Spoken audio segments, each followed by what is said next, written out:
So while we're waiting for people to take their seats, I really did mean a hot minute.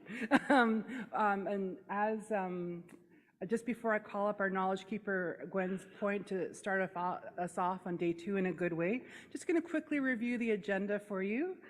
So today we're starting off, of course, in that good way with support from knowledge keeper Dr. Gwen Point. We're going to have a blanketing and an honoring of outgoing board of directors. So we have Charles Morvan, Brian Assu, and Chief Councillor Elaine Moore, each who will be honored this morning. We're then going to follow that up with some remarks from Minister Mark Miller, Crown Indigenous Relations. Again, just like we did yesterday, we're going to do our very best to have a presentation as well as time to take questions both from the floor and from Zoom, just like we did yesterday. We're going to have a conversation about health governance, and there's a resolution with that, child and family AIP update. And just a note again on that one, all 3 people presenting, Regional Chief Cindy Woodhouse, Stuart Wetke, and Diane Cobier, all 3 will be here in person. There's a resolution that goes with that. For climate change, it will be Patricia Rojas and Graham Reed who will be presenting. Regional Chief has deferred to the 2 technicians to present on the updates on that. We'll then have a lunch break, again, always well hosted here. Thanks again to our caterers, as well as, of course, to the Musqueam for so graciously welcoming us right in the heart of their community. We'll have an elections results announcement. Again, the elections are going on. The polls open at 10 a.m., is that correct? In fact, Ron, if you want to just come up here for a quick, that'd be just before we get everything going. For those of you who may not have heard how that works, we'll then have, after election results, we'll hear from the male youth rep who was elected. Then we'll also hear from the acclaimed board members, hear about emergency management wildfires, First Nations gaming update, housing and infrastructure, a very short presentation on the regional health survey, and wrapping up the day with Komenti Shwetwa presentation and a resolution. So just going to pass it over to Ron Laffer just to refresh us on how this morning will be working. Good morning, everybody. So just a quick reminder for those that weren't here at the end yesterday, the elections will begin at 10 o'clock this morning. You'll be receiving an email from Simply Voting, which will say BCAFN at shortly after 10 o'clock or maybe 10:02, something like that. That is your opportunity to vote. So if you have registered, if you have given us your ID number, if you have given us your email address, you will be getting that email. You simply click on the link, enter your ID number. There's a password that is in the email that you'll receive. You'll just copy that password or remember it, enter it into the voting system, and you'll have your choice of candidates to vote for. It should be a 1 or 2 minute process. And of course, if you have any issues at all, feel free to come see me and Joanna at the back room, or at the back of the room. We'll be there throughout the voting process. If you don't get your email by about 10:15, feel free to come by and visit us. We'll help you through. All right. It finishes at 1 o'clock. Please don't vote at the very end. Make sure to give yourself a few minutes before. I'd be very happy if everybody voted by 11, but we know that there's always voting open for a little bit longer, so it's open till 1. All right, we'll announce the results shortly after 1 o'clock. Thank you very much to Electoral Officer Ron Laffer. At this time, it's my honor and pleasure to call forward Dr. Gwen Point to open us in a good way for day number 2. Chacham.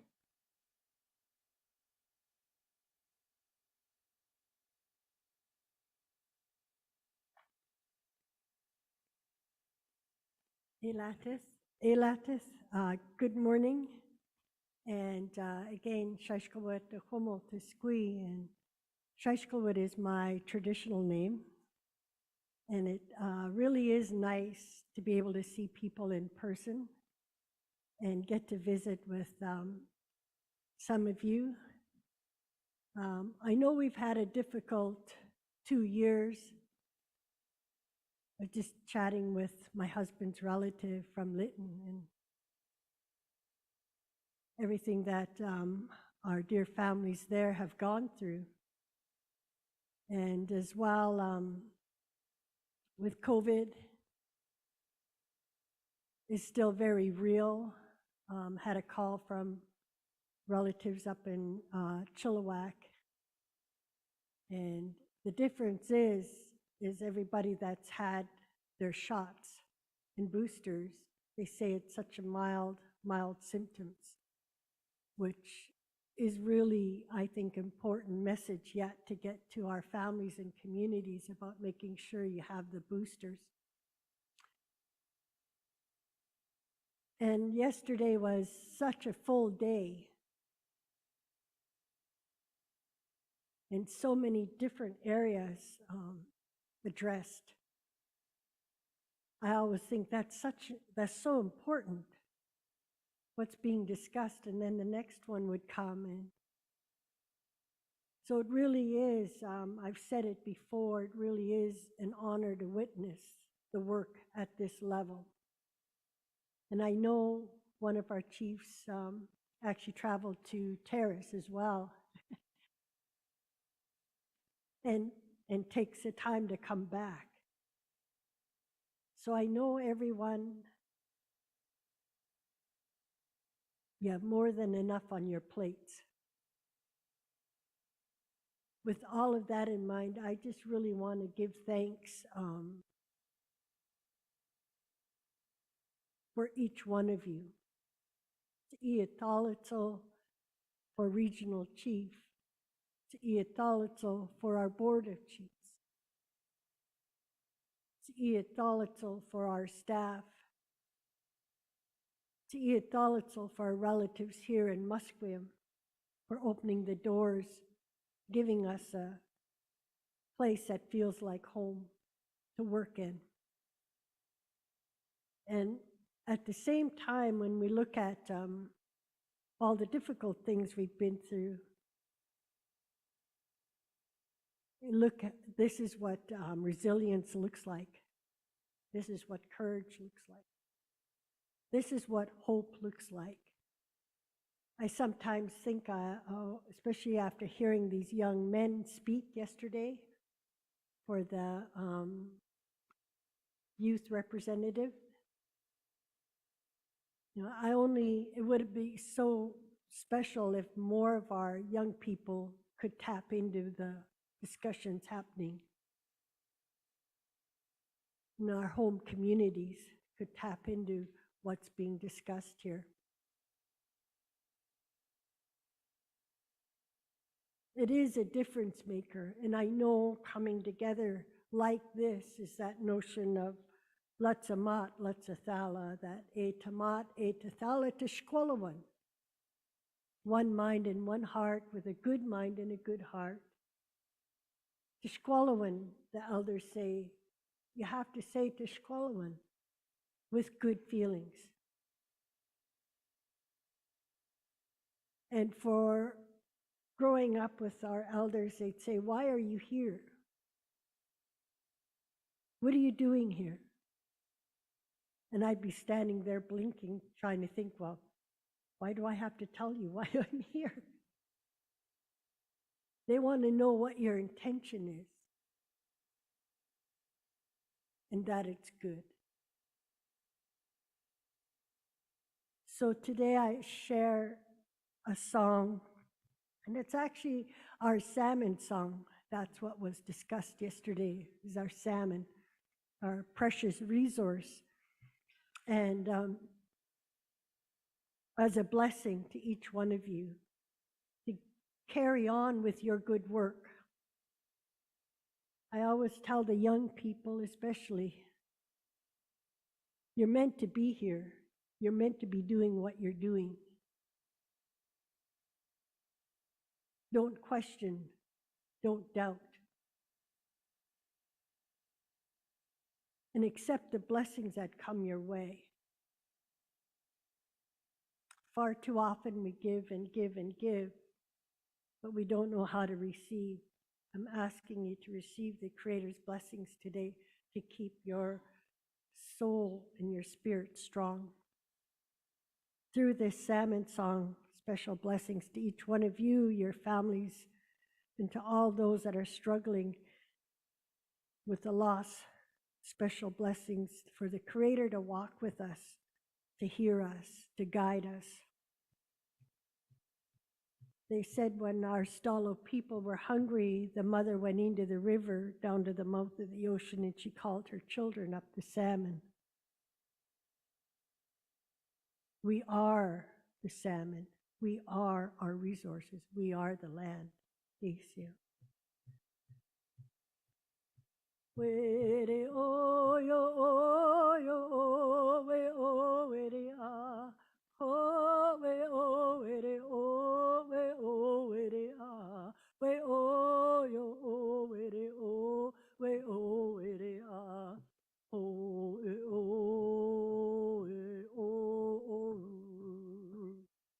o e o yo o yo o we o were a oh, we oh, we oh, we oh, we ah, we oh, yo oh, we oh, we oh, we ah, oh, we oh, we oh, oh.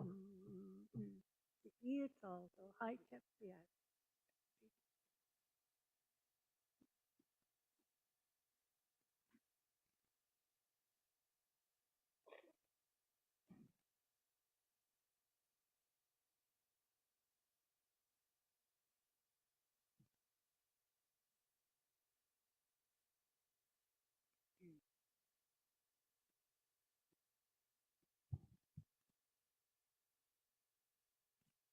Cookschacham, thank you so very much, Knowledge Keeper Gwen Point. I have that song in my heart.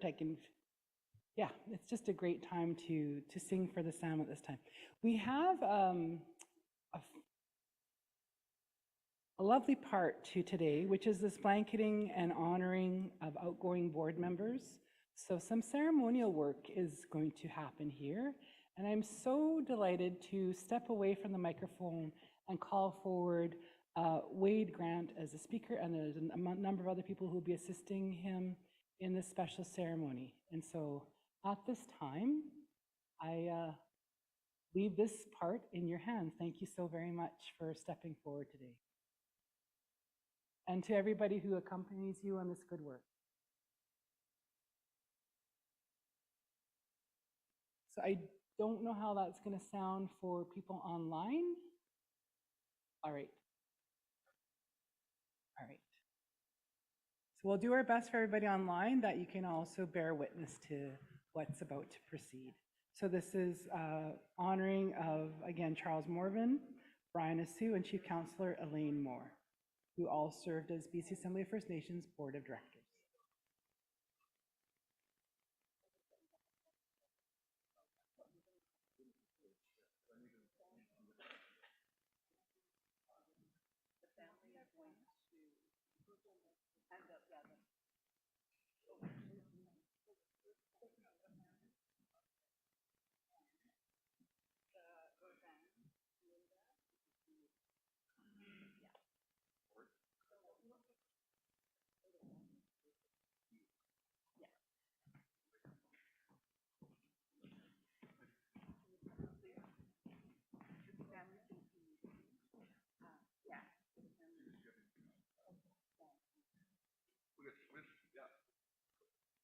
If you need a handheld, it's right behind you.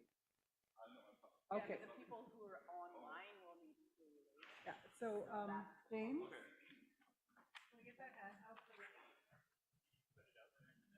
It'll be fine? Oh. Okay. Yeah. I have a lot. We know you have a lot.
Kammerschlag, Nachts Wolle Kammerschlag, Queen Anne's dog Wolfia.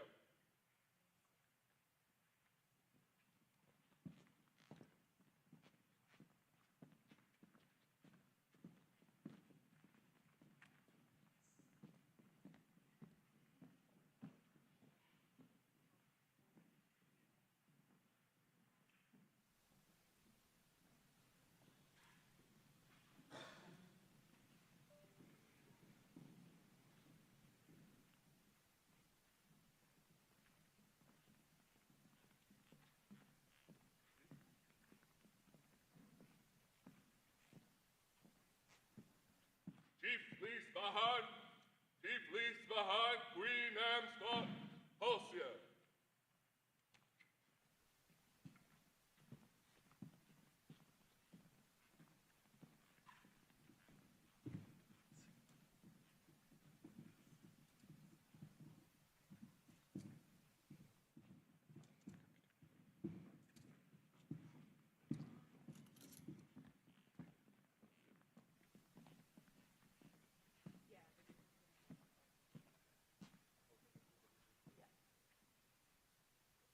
To the witnesses, on the hearts and the minds of the family here, ask you to witness the work that they have today, the hearts and their mind to stand a few people up, honor them, to lift them up, to thank them with great gratitude for the amount of work they've done for our regional chief and the BCAFN.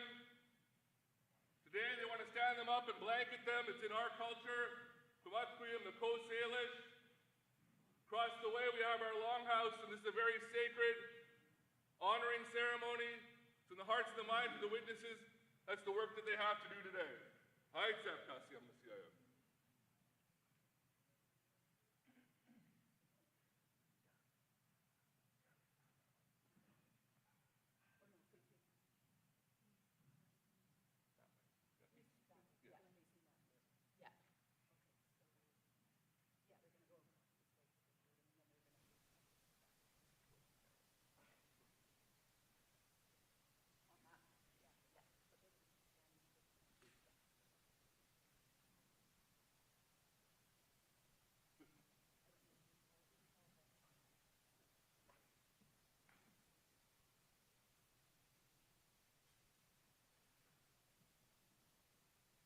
Vanessa, Sophia, Melanie, Dara, Sarah, if I could have you ladies come forward to help with the blanketing of the floor.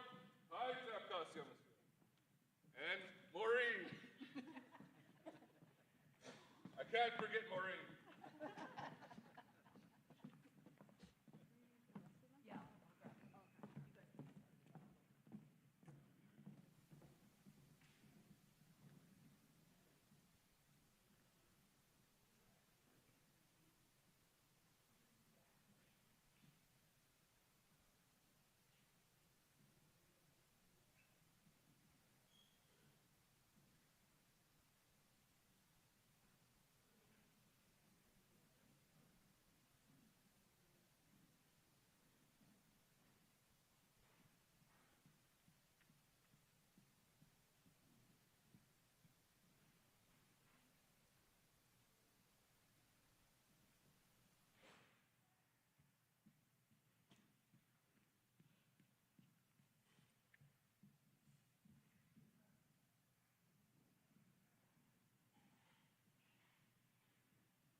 witnesses, it's in the hearts and the minds now, the family to call forward those they want to stand up, those they want to thank, to call forward Ryan Asu, Charles Morvan, and Elaine Moore.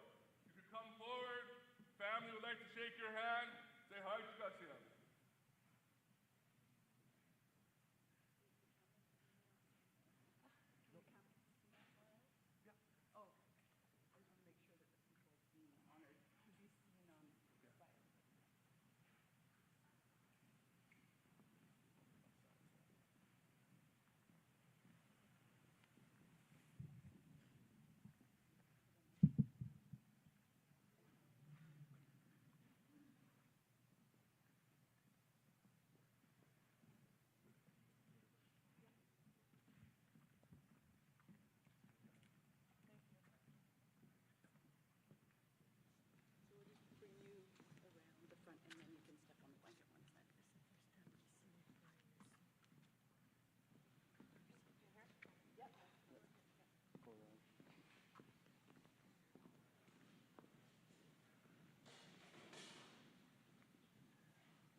As they move forward in their lives. To the witnesses, on the hearts and the minds of the families, to blanket them. We know blankets in our culture were very sacred, something that we shared only with those that we held in high esteem.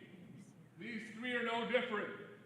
The work that they've done, the selflessness that they've provided, many hours away from their family to do the work not just for their own communities, but communities right across the province of British Columbia, for our elders and our ancestors, but more importantly, for those that are yet to come. And the work that they've done will not go unnoticed for generations and generations. So on behalf of the family, they wanted to raise their hands to these three individuals for the tireless effort on behalf of First Nations in the province of British Columbia. They say, hi, Tsavkasi on this guy. It's in the hearts and the minds of the family now to call forward our regional chief, just to say a few words, to ensure that they know the thanks that he has and his team has and his family has for these. So I'd like to call forward Regional Chief Terry Teegee to say a few words. Hello. Hello. Deneza, Tsekuza, Skyza. Chiefs, hereditary chiefs, leadership, witnesses, board of directors. First and foremost, I want to acknowledge the unceded, unsurrendered, continually occupied territory of the Musqueam people, the Coast Salish people, and more importantly, helping us out today, Wade, Larissa, Maureen, it's Natalia, we say. That's in our language, the closest thing we could say as part of thank you. But it means you helped me on my way, helped me on my journey. And these three helped me on my journey. When I was first elected 5 years ago, Charles was on my board, a board of director. And further to that, when he left, Chief Councillor Lane Moore took over that position. And a few years ago, when Chief Brian Asu, his name was brought forward, he was elected. And they were nominated by chiefs that brought their name forward, that saw in them how they could be a good director for the BCAFN. Now, when I took this position 5 years ago, nobody told me what I was getting into. But part of the journey too is having a board that can work together. Having a board that don't have differences but have constructive criticism of each other and perhaps even of myself. But more importantly, to work together for the betterment of the leadership in this room, but more importantly, to represent our people, our communities, our Indigenous, our First Nations people in British Columbia and moreover, Canada. And what these three exemplified was that they were seen as per good candidates for our board of directors. So what they brought forward was not only their leadership, but their expertise. And that's what I gained out of this relationship with the three that we have here. But beyond that, and more importantly, is what we've all gained here at the board and with my staff, is a long-lasting friendship and perhaps kinship with these three, and that will stand the test of time. I certainly know and have talked to Brian and Charles when they haven't been a board of director, and we just pick up off where we last left off and start talking to each other, not in a professional manner, but more in friendship. And I think that's what's really important to understand here and to witness, is what they have brought forward, and for me, it's that personal relationship we have. I thank Musqueam for allowing us to do this business today. The last 2 years, we weren't allowed to do this type of business, to recognize and hold up these three, because it's really important that as we transition And anything we do, it's important to recognize that journey. And as these three have left their positions, we have my current board of directors. I want to thank them. I know Chief Harvey McLeod isn't here. He had a meeting. He's been here since I got elected 5 years ago. Chief Jerry Jack, Chief Linda Price, Cook B. Rose, and Casimir. And now we have a new young board of director, Chief Schilling. And what's exciting to me is that his youthfulness and that there are younger ones coming up taking our place, and that's important. Because we're not going to be here all our lives. There's going to be a transition there as well. So to you, Chief Schilling, use this opportunity to gain knowledge from our board of directors and become the best that you can be as a leader. Because I certainly have learned a lot from the board of directors in our relationship. And like I said, I didn't know what to expect.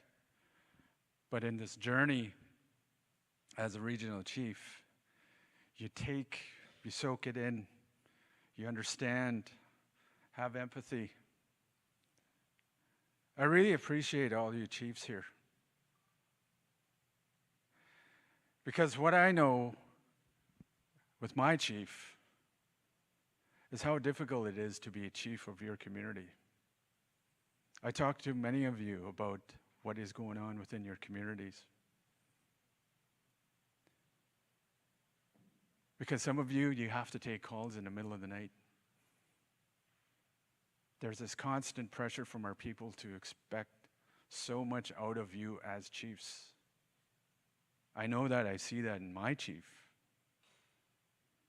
And it could be something very innocuous, it could be something very personal about their family. And that's placed upon you, and then you also have to deal with all the other stuff. So I can really have empathy and appreciate what you do for your community, the amount of stress. So I just want to thank you all for witnessing today and allowing me to say a few words, and Wade and Larissa, thank you, and the Musqueam. This is an important ceremony in the big house, in the potlatch house. Our traditional ways of doing this, although this is maybe just a snippet of what it really happens when you really do it, I certainly know that sometimes, some of these ceremonies take days, if not hours, and a lot longer, but I think it's really important here for all of us to acknowledge these three who have worked tirelessly for our people and for the BCAFN and on my behalf and your behalf. So thank you. Must see. Thank you.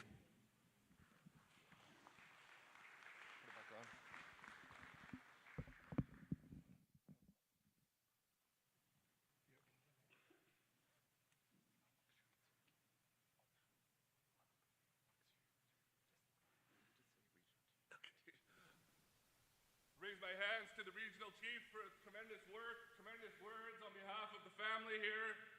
Want to thank him for honoring, doing the right way. Thank you for respecting the territory that you're in. We all know that we all have different ways of honoring people throughout our different territories, throughout our different cultures. I want to call forward somebody that wants to also honor those that are standing here. Call forward Chief Jerry Jack to provide a song. Stand in front of them.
allowing me to chant for you guys today. I just felt it was really important because back home where I come from, when something like this happens, you do that. This song has been in my family since before contact. You know, before white people even showed up here. That's what we do, opening ceremonies for everything that we do. And I just had to. I feel better about it, you know, because it's gonna miss your laughter in the room. But we'll see you. But anyway, yeah, it's nice to work with you folks. And like I said, I just felt it in my heart that I had to sing for you. Let go, let go.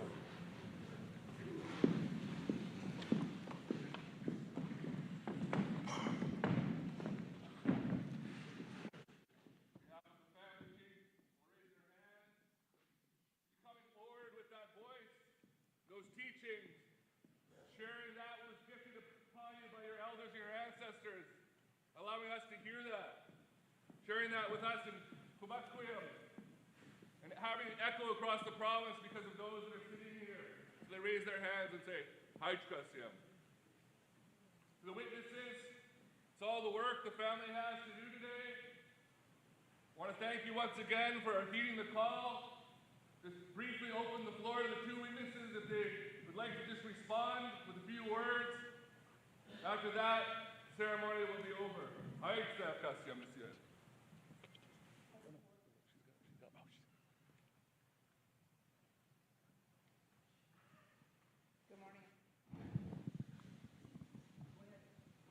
Good morning. My name is Eva Clayton. My Nisgat name is Nachshwulugiamix. I want to thank Moshquim, Squamish, and Tsleil-Waututh for allowing me to speak on their unceded territory. Thank you to the organizers. Thank you to BCAFN. I raise my hands to all of you for doing this tribute to Charles, Brian, and Elaine. What an amazing experience for me to witness. I've never had the opportunity to witness something like this.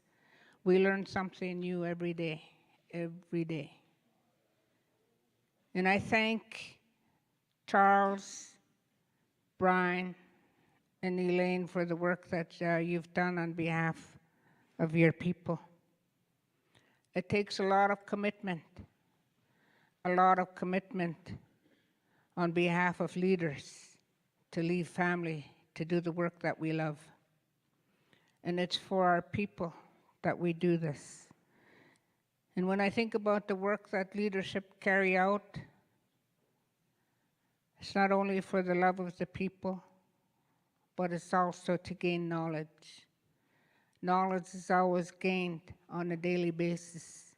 And when we think about the kind of knowledge that the three of you have learned, you will continue to carry on within your nations. And you already are, and you already have continued to carry on within your nations. Leadership is not easy. There are sacrifices to be made, especially to the families of the leaders.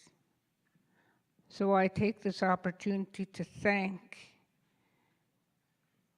the spouses of Elaine, her husband Rod, and Charles's spouse, Nicole, for sharing these two and for bringing out the kind of knowledge that they share within the Nisga'a Nation. And I want to speak a little bit about the culture we have within Nisga'a Nation. We have leaders within our nation that recognize the need to go out and gain knowledge. And it's through the efforts of Charles and Elaine that bring that validation to the leaders back home when they tell us to go out and learn. And they come back with that knowledge. It's not only just the knowledge about board work, it's also the knowledge about other cultures that they bring back to share with the Nisga'a Nation.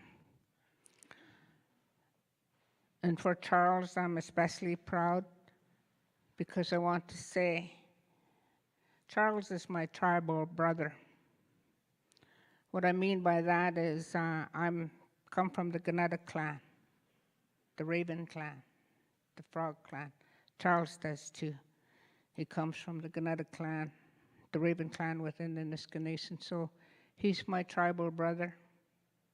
We take advice from one another as tribal brothers and sisters. And more importantly, we all work as a team when it comes to leaders. And this is what leadership displays, teamwork, because together everybody achieves more. So very important. So thank you to BCAFN for paying this tribute to Charles, Brian, and Elaine.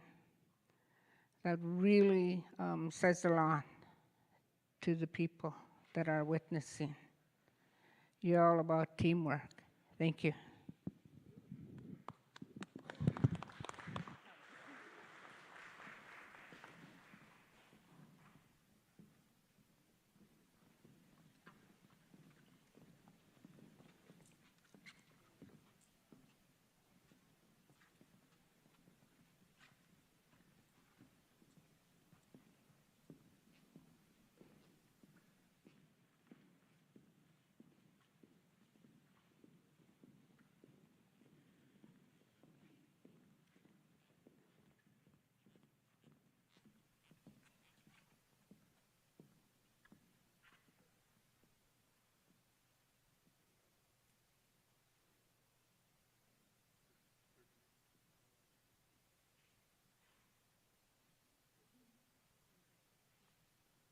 Alpha.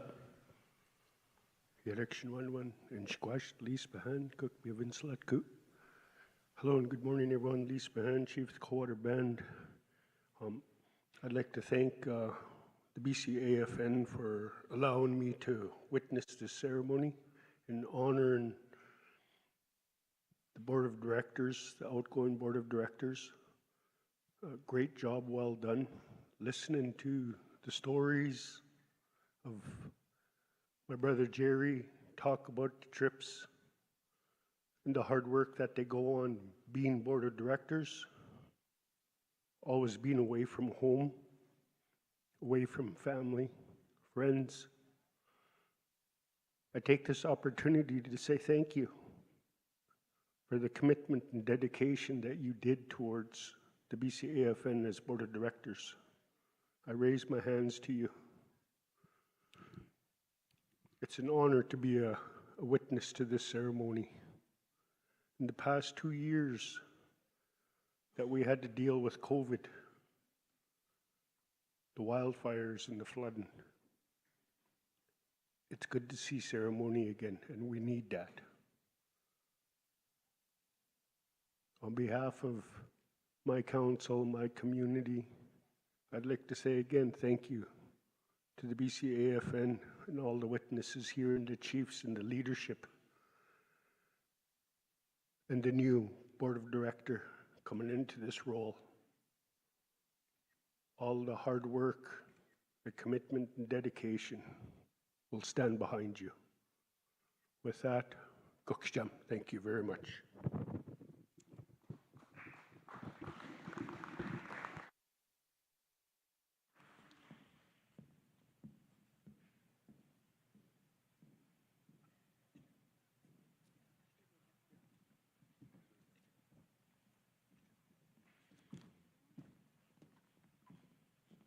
Again, on behalf of the family, they'd like to raise their hands to each and every one of you. They'd like to raise their hands to those three standing on the blankets for the tireless work that they have provided over the last number of years, knowing that that tireless work is not going to end today. On behalf of Musqueam, we want to thank each and every one of you sitting around these tables and on the outside for always being so respectful when you come into our territory and sharing your culture and your teachings, so that we can all move together in a positive way. Once again, that concludes the ceremony. We raise our hands to each and every one of you and hope you have a good rest of your meeting. Haitsav Kasyam, Messiah.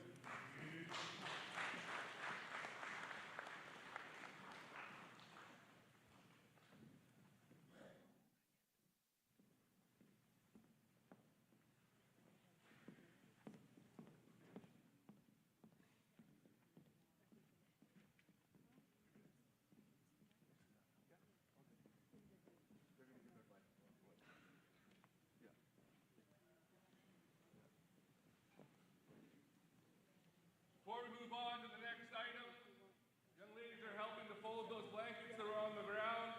It's in our teachings that those who stood upon them are going to present those to people that we find near to their hearts, and they're going to walk around and provide those blankets to individuals around these tables.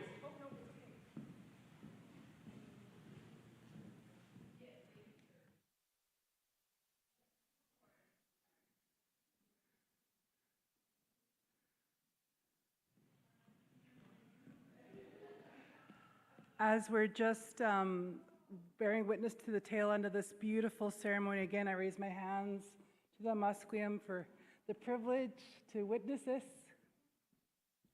We're just going to do a quick tech check right now while we're just in that transition phase, just to make sure everything works out. Bringing Minister Mark Miller on, so we can have, I see Minister Miller is present in our Zoom, so we're just going to make sure. We did really well yesterday, but we had a little bump in there, and then everything went well, but before we transition, I just want to make sure we have everything set up. So, Minister Miller, I'm so happy you can join us. We're just going to do a tech check with you. So I just want to say bonjour d'Ottawa, je pense, where you are today. Just want to make sure we can hear you well. Bonjour. Hi, I hope you can hear me. You're a bit faint, but I can manage. If that is the level of the sound, that's perfect for me. I'm sort of at the highest level of sound for my hearing device, but as long as you can hear me, should be good to go on our end. Well, let's just see if there's something they can do on the levels. For that's good. Even just that was perfect. Wonderful. Well, thank you so very much. We're just going to be, as I don't know if you got to bear witness to some of that beautiful blanketing ceremony for our outgoing board of directors, but we're just literally wrapping up with that right now. And again, so good to see you today in the capacity of chair. So my understanding is you'll be doing you'll be speaking, and you will be taking some questions at the end. Fantastic. So we're just going to give it just doing the last couple of things. I know you can't see it in the room, but we're just ready to roll. Maureen and Elaine and Larissa, thank you so very much. What an honor. We're going to get going now over to Minister Miller. So if I could just ask you to clear the floor, Maureen. Thank you so much. So again, it's my honor to call upon Minister Mark Miller, Minister of Crown Indigenous Relations, to join us today via Zoom. So welcome. Welcome to right into the Musqueam community today, and we just had a beautiful Musqueam Coast Salish ceremony, and I'm so glad you could join us today. The floor is yours. Thank you. And first, I wish I could be with you here today. Unfortunately, with Parliament resuming this week, it was almost impossible. But it's nice to see some. As you were just finishing up the ceremony, I saw a lot of familiar faces. So I wanted to say hello to everyone. Bonjour, Israel. Thanks for the invitation, in particular to Regional Chief TG for inviting me to join now the 19th AGM of the BC Assembly of First Nations.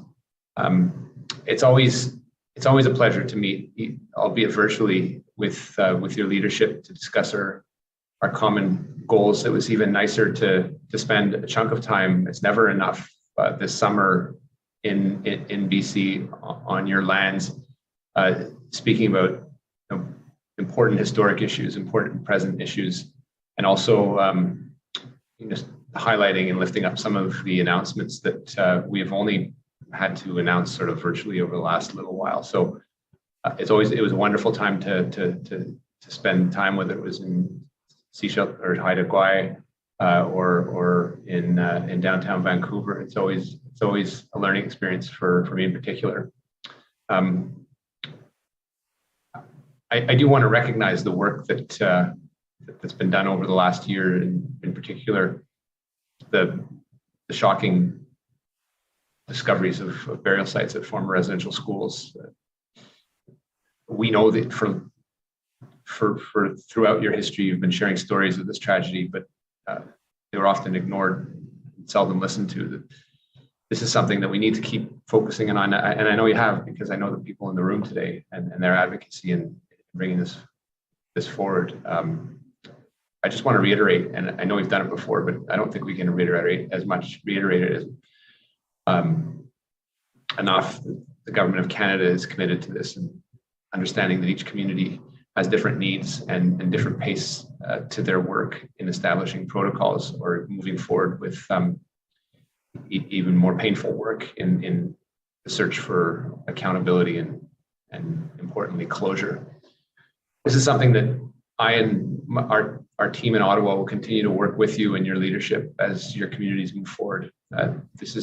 We're here to follow your guidance, not to tell you what to do, and to offer support for communities and those that are suffering as you search for that accountability and closure, but also in other important aspects of this, which is commemoration and memorialization of children that never returned home in the way that you feel is appropriate. Tied to this intimately, obviously, is the continuing ongoing disclosure of documents regarding residential school, which is a crucial part of that search, foremost for the truth.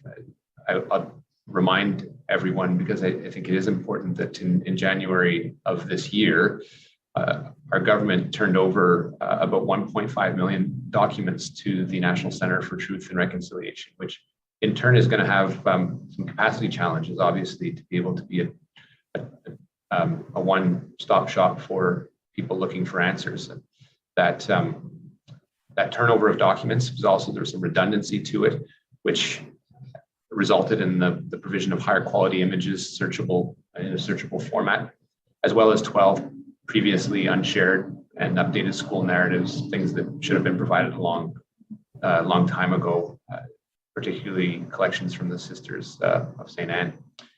We do continue to work with the NCTR to ensure that federal documents, the documents we have under our custody, are shared. Our government has implemented, and I am pushing this internally, a multifaceted approach to this disclosure, which is not easy or simple to turn over at times, particularly when dealing with court-sensitive documents. But we do have an interdepartmental process that allows a more streamlined process of assessing and figuring out where those documents are. Unveiling the truth behind residential schools is only one part of that work. And obviously, I wanted to highlight that this morning as part of my speech, because I know there perhaps will be more questions, perhaps even individually after the meeting. I'll put my staff at your disposal to get more clarity on a number of pointed issues that may touch and concern particularly some communities, but perhaps not all. We're also, Canada is deeply concerned with the high incidence of violence, particularly against Indigenous women, and particularly in Vancouver's downtown east side. During a trip to Vancouver only a couple of weeks ago, I visited the Vancouver Aboriginal Friendship Center and met with family members and survivors on Cordova Street who shared their experiences. I do want to, at this point as well, express my condolences for the loss of Nola Soup, Chelsea Portman, Emmanuel Gottfredson, and Tatiana Harrison. These are people who should still be alive today. Addressing this crisis continues to be a priority of this government.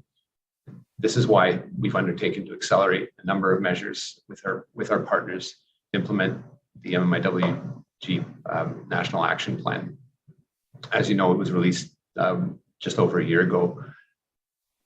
Rather, the pathway was released just over a year ago with plans that involve the cooperation of well over 25 federal departments. This is a comprehensive response, a response that needs reaction from departments in Canada that aren't necessarily seized and concerned by Indigenous issues on a daily basis, but need to step up. But whether it's public safety, whether it's justice, whether it's national defense, whether it is other departments that are perhaps not intuitively connected to the issues when people first think of it, these are ones that need to step up and act, and that's something that is that falls on the shoulders of the federal government.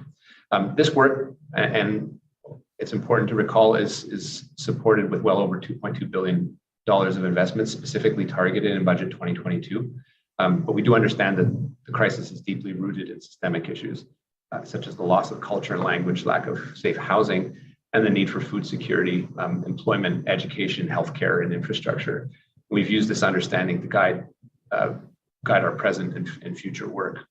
This includes investments in new strategy, including the Gender-Based Violence National Action Plan and the newly released Federal 2S LGBTQI+ Action Plan and Canada's Anti-Racism Strategy for 2019-2022, principally under the authority of Minister Marcy Yen. It also means continuing to work with your communities and provincial governments, territorial governments, to address these specific needs. For example, Canada is working closely with the government of British Columbia to implement their Path Forward report, which aims to work closely with Indigenous partners and provincial officials regarding any jurisdictional questions. Jurisdiction being a poisonous word in this context. Initiatives that ensure the needs of communities across British Columbia are met. We've also identified root causes that are particular to BC, including the challenges of natural resource development and conditions at mining camps and similar environments, which can be unsafe for Indigenous women. Alongside Indigenous partners and provincial governments, we're discussing ways to protect Indigenous women in these environments. These discussions are important, as painful as they are. They allow communities to identify their priorities and tell us how we can support them. And across Canada and BC, communities have continued to highlight the need for cultural spaces and activities that prioritize the voices of Indigenous women, girls, and 2S LGBTQIA+ individuals. It's been a huge pleasure of mine to be in places like Guaslanakota, or inaugurating, or at least announcing the financing of the Northern Suburban Cultural Center, which is something that people from the grassroots have been fighting for I understand, a couple decades, or work in Skeetchison or Almasset just last week, where we announced the memorial for specifically missing Indigenous women and girls. So this is something where we have a direct, as you may know, there has been a dedicated infrastructure envelope that is, I would acknowledge, far too little, but and well oversubscribed, where the communities have come forward with amazing projects to create safe spaces. Sometimes the sums vary from a few $100,000 to into 10 million, but all valuable projects that will create and promote safe spaces for people that are looking to regain their culture and their language, and obviously targeting those who are the most vulnerable in society. I was also, and again, I was missing yesterday, but I was excited to congratulate the BC Treaty Commission's 30th anniversary, marking 30 years of modern treaty making. Over this time, BCTC, along with BC First Nations, have been leading advocates for the recognition of protection of Indigenous rights and title. Modern treaties, other agreements, other arrangements, negotiations, and rights-based conversation. All these are crucial to advancing our relationship with you as we move forward. I know that so much work has been done around the table to brainstorm and to hold our government to account and ask us to move faster. But these focal points are key, absolutely key in making it work and work in a way that doesn't have people sitting on the sidelines for decades. I do also want to take this final opportunity before we revert to questions, to provide an update on the specific claims that have been completed in British Columbia this year, acknowledging our past wrongs and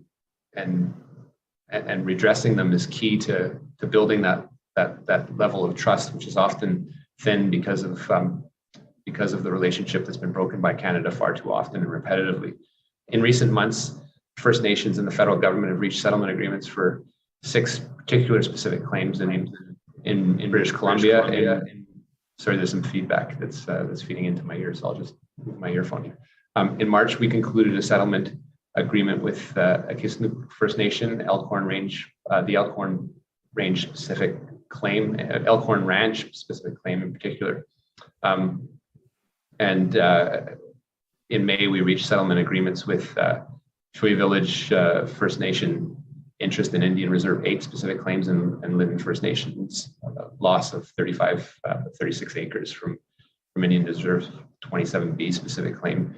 And in June, we finalized a number of timber-related, the timber IR1 and 2 specific claim with Talquot First Nation and the 1913 surrender and sale of Iwachis IR3 specific claim with Shishat. This is something in August, and finally in August, the Williams Lake Pacific Great Eastern Railway on IR specific claim, IR1 specific claim was settled. And just last week, we concluded a settlement agreement with Squaw First Nation for the interest of Indian 8 Reserve specific claim. There are so many around the country that are ongoing. Our teams are doing our utmost to push through and make sure these can be done in a timely fashion, as well as address key pressing concerns with respect to the reform of the specific claim process, which is not perfect. Not looking to do things necessarily in one fell swoop, but actually progressively make sure that specific claims process is moving in a timely fashion, but also subject to key reform, as it hasn't been reformed in any material way for well over a decade. I do want to finally use these last few words to encourage you to reach out directly to my teams. I know this forum is a particularly convenient one given everyone's time, and certainly we don't like to waste your time.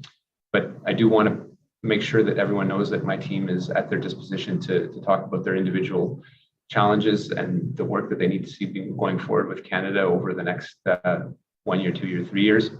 And that's something that deserves the undivided attention of particularly the BC team that is dedicated to working with you. So on that note, I do thank you for your partnership and look forward to continuing to work with you on this together. Aijka, thank you et merci.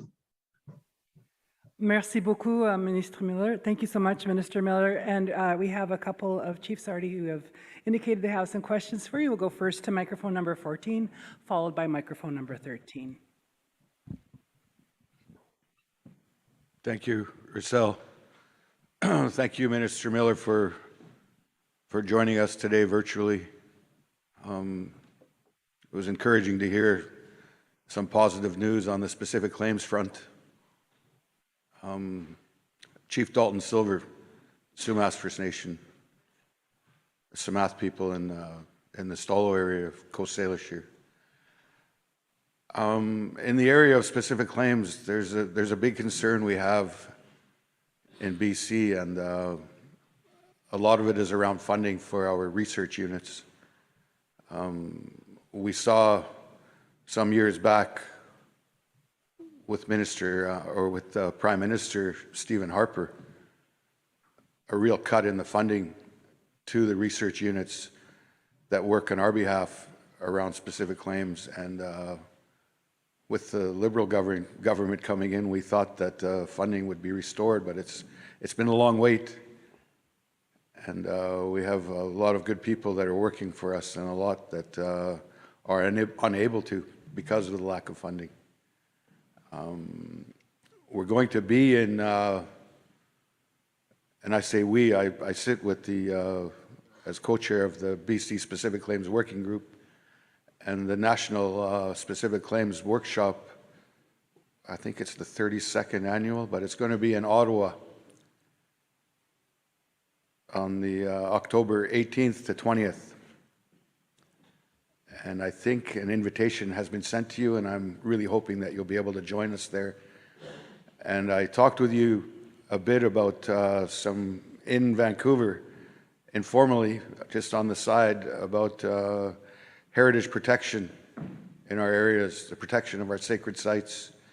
I've been, I think, near 30 years now protecting a sacred site in our territory at Sumath. It's become known as the Lightning Rock site, burials and old village site, and a very significant transformation area for our people. But it's important for us, as some people are still visiting the area, to carry out our cultural practices. But anyway, there was a letter sent to you I brought to your attention. The provincial government is seeming to have a tough time coming up with some funding to put to the people that were unfortunate enough to buy the property, to return it to Sumath people. We have an MOU with the government, and I was hoping to seek some assistance by way of funding and maybe some support from the federal government, in that it seems like we've called it a reconciliation agreement, but it seems evident that any form of reconciliation with government seems to hinge on the approval of the surrounding municipality, and it's becoming pretty frustrating for our people going through this process. And I really hope we'll be able to talk in Ottawa and really talk about this and other items on the mind and in the works for our people. So thank you again for joining us. Minister Miller, what we're going to do is go to the next microphone, then we'll take those two, and then I have two more. I think that will take us to time. So go to microphone number 13, please. Hello,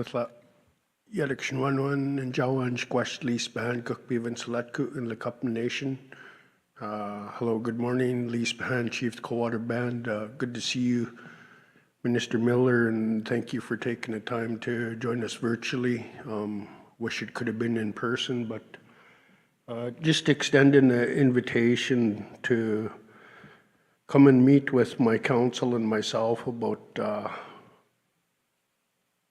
unresolved issues that we have with Canada. And I spoke to this to you the last meeting we had, and I haven't heard from your office.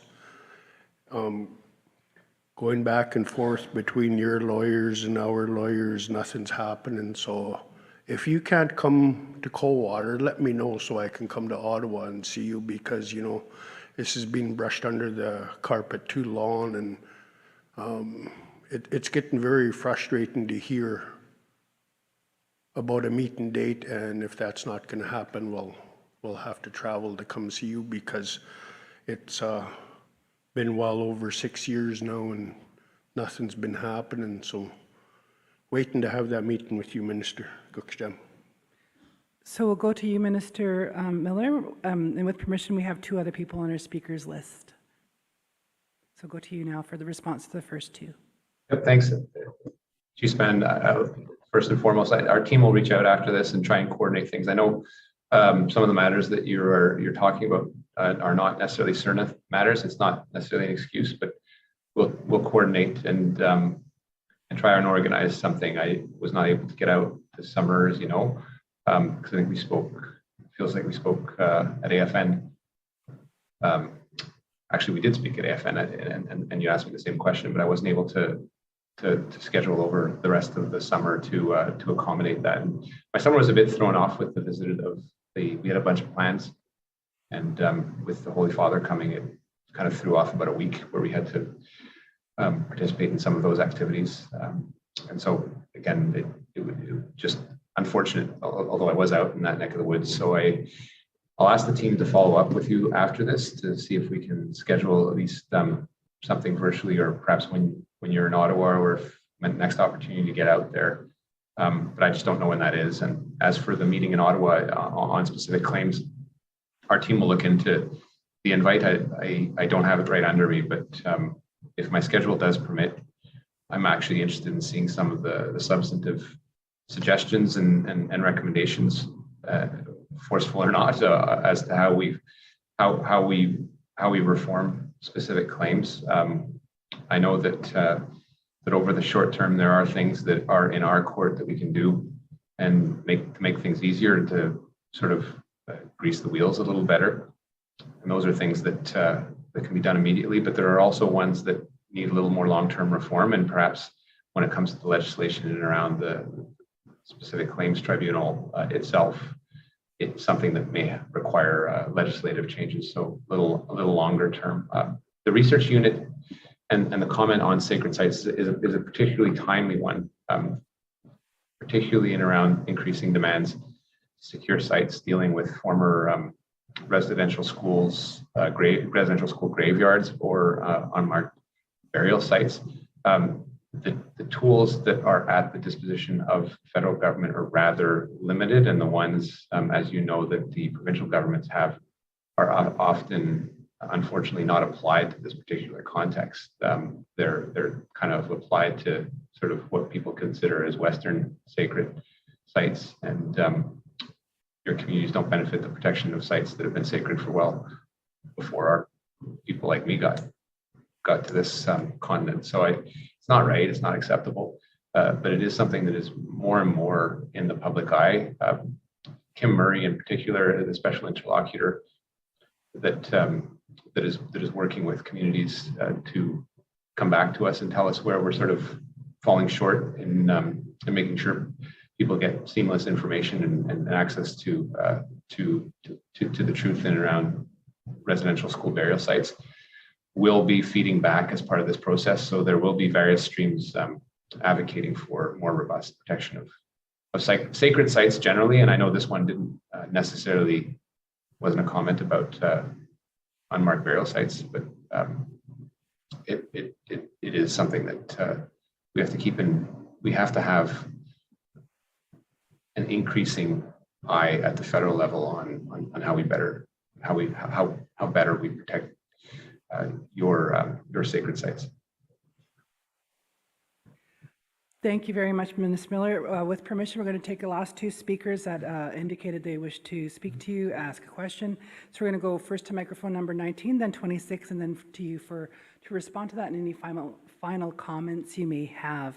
I'd also like to share that for those of you online, one of your staff, Alina Dewani, has indicated that she could do any follow-up, any questions you have that we may have for you. And I'll make sure that our staff here, I just got assurance, our staff will share Alina's contacts via email to all chiefs in assembly. So you have the email of the person who says that they're going to engage with them to do any follow-up meetings with you for any questions that may not have had a chance to be heard here today. So again, first microphone number 19 and then microphone number 26, and then back to you for responses to that and any final comments you may have. Cookschatcham, 19. Minister, Deputy Chief Harlan Schilling. First, I'd just like to thank you again for attending the demolition of one of the residential schools in British Columbia 2 years ago. You started with your opening remarks that Indigenous people were often ignored. We had gifted the Prime Minister a pair of baby moccasins to represent the work that his office must do and continue to do for our people. But with that, we were also gifted you yourself with the Prime Minister a piece of that residential school to send a message to the Prime Minister on asking what are his thoughts personally as a human being, as a country's leader, to a message for residential school survivors. So my question is you know, why have we been ignored still? You opened with that comment that our residential school survivors were ignored then. I feel we're still being ignored on very important topics when it comes to the survivors of that system that was so horrible to our people. Thank you so much from Deputy Chief Harlan. We'll go now over to microphone number 26, please. Good morning, Honorable Miller, Cookbee, Doug Thomas Blatcheen. I'd like to first off thank you for being here, and thank you for your years of service as a lawyer and things that you've done in the past. My question is relating to how we merge Indigenous ways of knowing with, like, your background. You have a master's in political science, I see.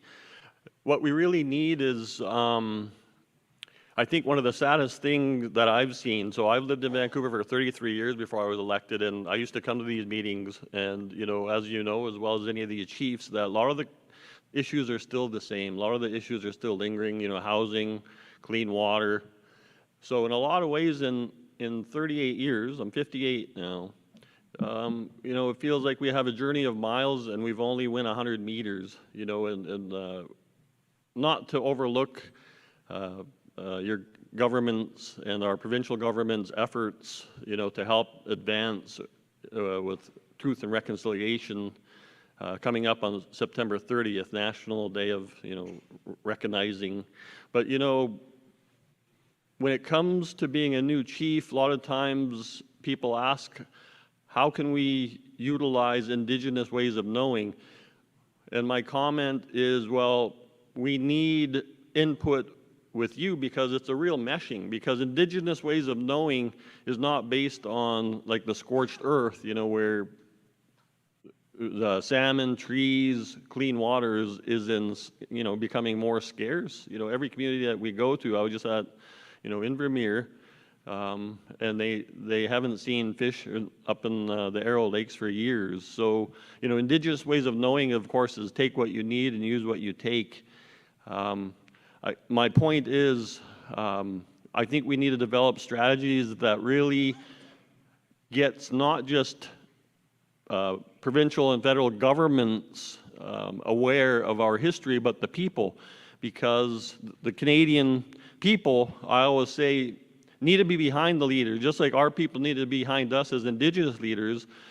Canadians really need to accelerate in this time, their knowledge of the history, not just these 215, that were found in Kamloops that really seemed to launch this truth and reconciliation, because I think the saddest part as a new chief, that tour happened in 2016, and then when these 215, there was that period of 4 years where Canadians were still saying, oh, that's the first I heard of it. And, I think that's just a huge oversight of education, and there's got to be an acceleration in the knowledge of mainstream Canada. And I think we're on the right direction, but I'm hoping that in 35 more years, it doesn't feel like we only win 100 meters. I hope we can use this time to really accelerate. And I think we need to use your knowledge, you know, in political science, how to lift our tables up so that we're heard, because we as First Nations chiefs can't be the only ones trying to educate Canada. Every level of government, everybody we sit with, every forestry company, BC Hydro has to know the histories and help spread the news of our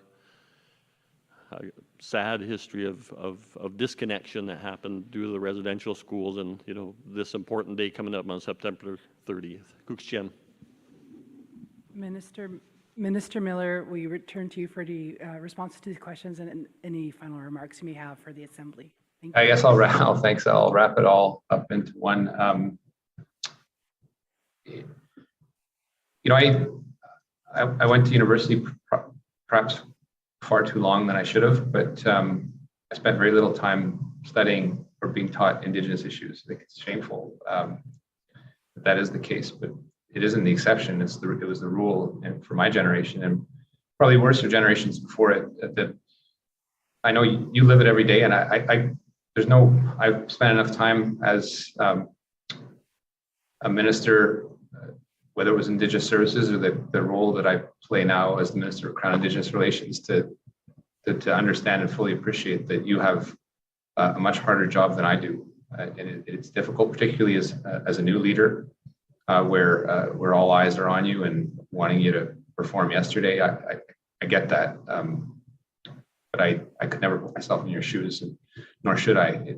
I just recognize that it is difficult, and as challenging as the job that I have, it's one that I enjoy a lot, and I love it to some extent, which may sound odd, but it is something that is not even remotely as difficult as the seat you're sitting in today. I do get that.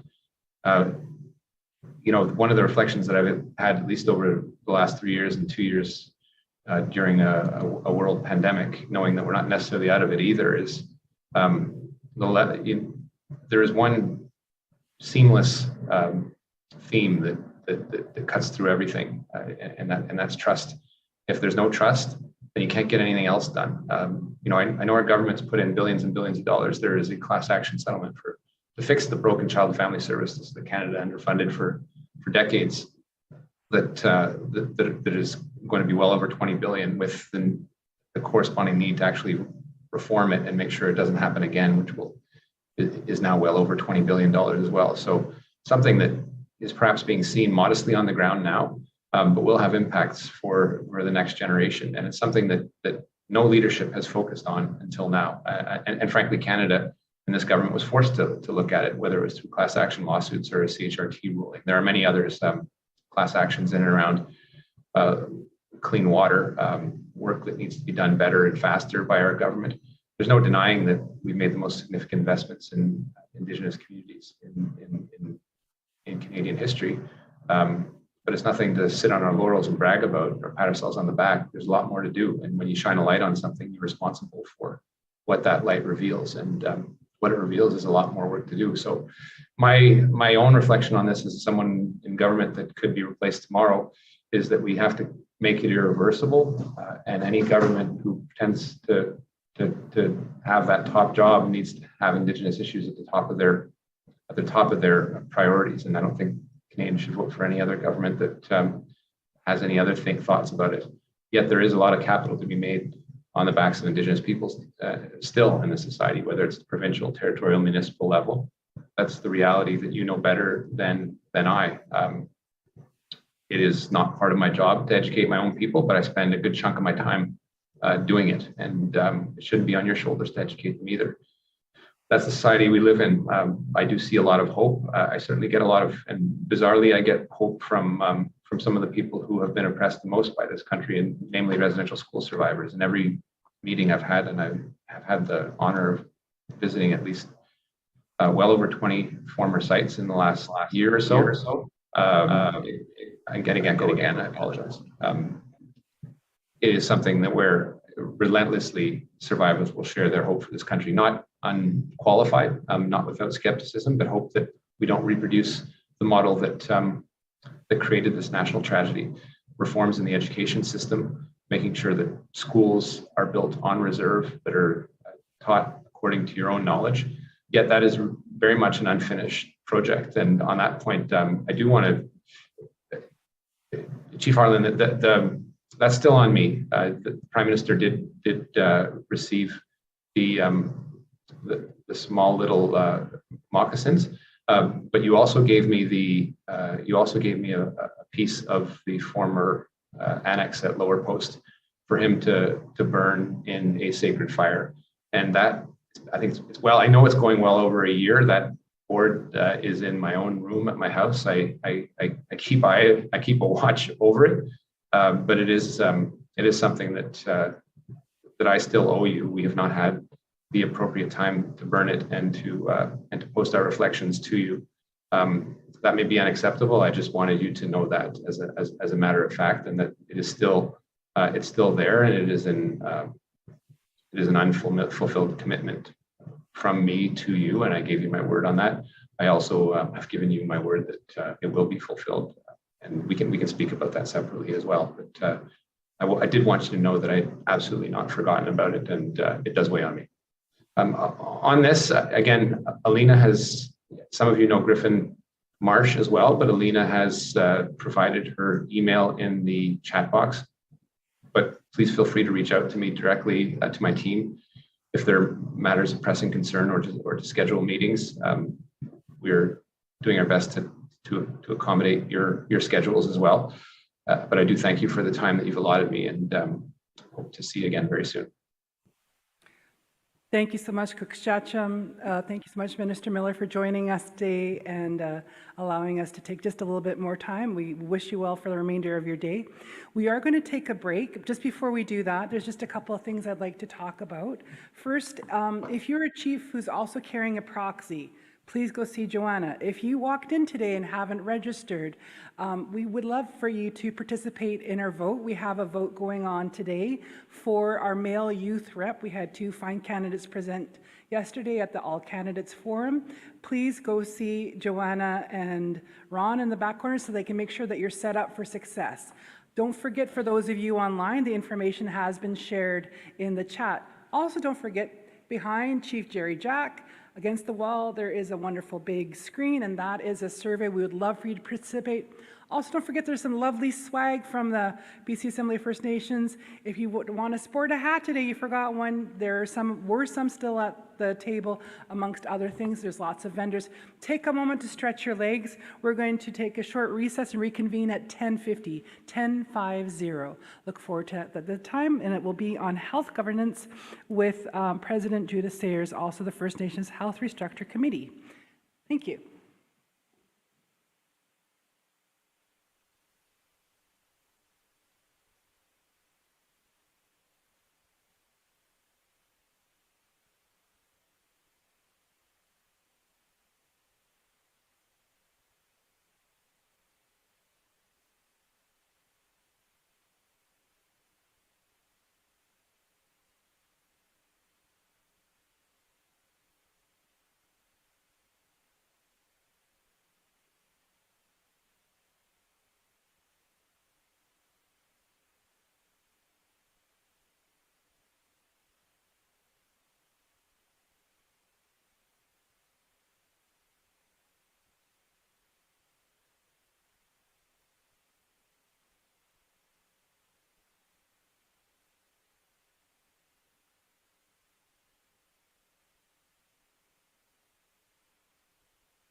So we're almost back. For those of you online, it's your hint to go do whatever you need to do. For those of you who hear my voice here in the room, we're going to get started in just a minute. That quick dash for the coffee, bathroom, whatever it is that you need, now would be the time to do it. Racel, this is Chief Judy Wilson. I'm driving, but I'm on the line. Hopefully my resolutions are still there, but I'm en route to some funerals. Thank you. Thank you, Chief Judy Wilson. I know that everything is going ahead. As far as resolutions, are these, just one second.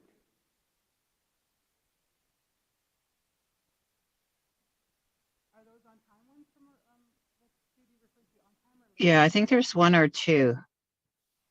Maureen knows which ones.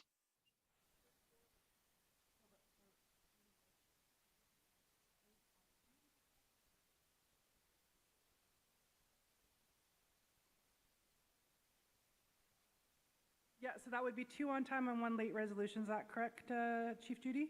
Cookby Judy? Anyways, Yeah, I think one was Doctrine of Discovery, and the other one I think we dealt with yesterday. So I'm not sure if there's one more, but yeah, I'm online. yes, they're all in the hopper. And just for everybody else, we're going to get started. And just a reminder, as we're talking about resolutions, the cutoff for late resolutions is at noon today. Again, that's normal. It's second day at noon is the cutoff. Also a gentle reminder before we go over to our next presentation is that you should have received by now an email by the electoral officer, Ron Laffer. Ron, if you could just sneak over to microphone number 14 and just remind us what is the name that'll be coming from, so if people are looking in their emails. Microphone 14, that'd be great. Good morning. So yes, just well, before I get to that, because I need to quickly look it up, just a reminder that the emails went out at 10 o'clock. So if you haven't received your email, please do come see us.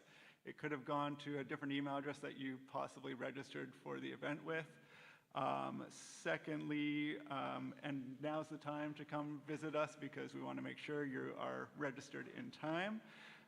You will get an email from, of course I just deleted it, BCAFN it will say, but it says simply voting as well. So a good number of people have already voted, but the voting does continue. And it says BCAFN as the header, but then if the actual email address it comes from is vote@simplyvoting.com. Thank you for that. So thank you again, Ron. I keep on calling upon him. Surprise! Thank you for being accommodating. We want to make sure people understand as this is a fully online process for this election. That is now written into your bylaws.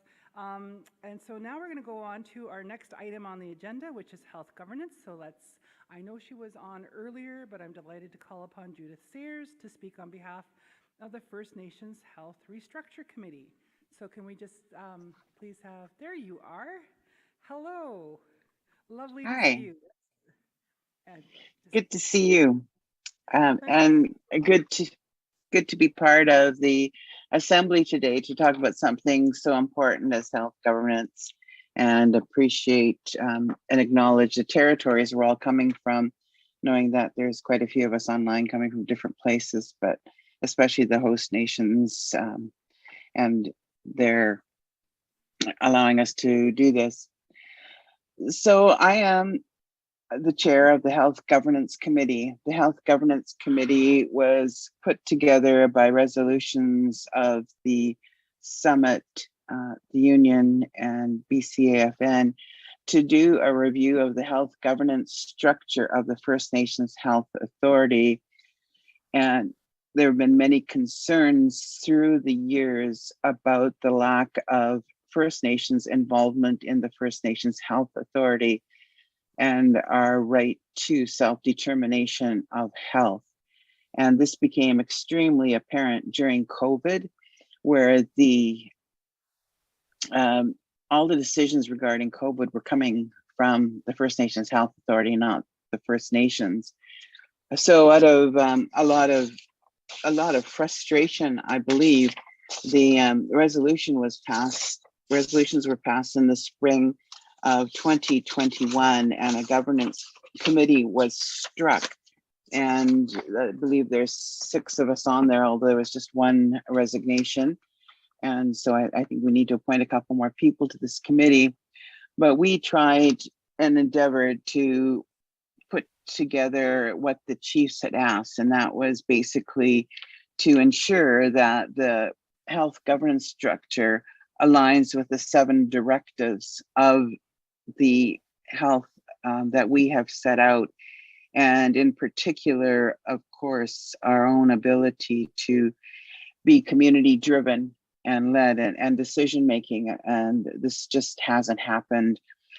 So we did work hard to try and find money to be able to talk to all of the communities and find firsthand what is your concerns on the health governance structure, where have there been successes, where have there been issues, and how can we improve that? And despite all of our efforts, we have not been able to obtain funding from the BC government. In fact, the BC government has not even met with us, even though Leadership Council has been asking for that meeting to deal with the health governance issue. They were resisting. They haven't put anything in writing, of course, but they have been saying they won't fund us. They won't even meet with us. And they knew that the resolution that we're going to be discussing was coming to the floor in this meeting and the next 2 meetings, asking the province to meet with the rights and title holders. And I think this is really important because they're only listening to the First Nations Health Authority. You have to know that the First Nations Health Authority and the Health Council have been resisting this health governance review. They don't want it. They've been telling the sorry, I'm getting an echo.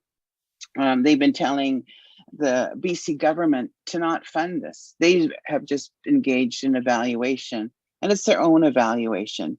We wanted an independent evaluation of the health authority so that it would be reflective of our needs of First Nations and our ability to be community driven. And they've absolutely refused. They haven't given us any of the documents that we need on the health caucuses and their terms of reference. They've refused to engage in any way to work with us on this. So we did, the Leadership Council sent a letter to the Health Authority, and the Health Authority sent us a letter back to the Leadership Council saying that they dispute the First Nations Leadership Council's mandate to carry out the review, as the 2010 resolutions passed the health mandate to the First Nations Health Council regional structure and called on First Nation Leadership Council to cease and desist from political interference. This is a body that is supposed to be responsive to the chiefs telling us cease and desist from political interference.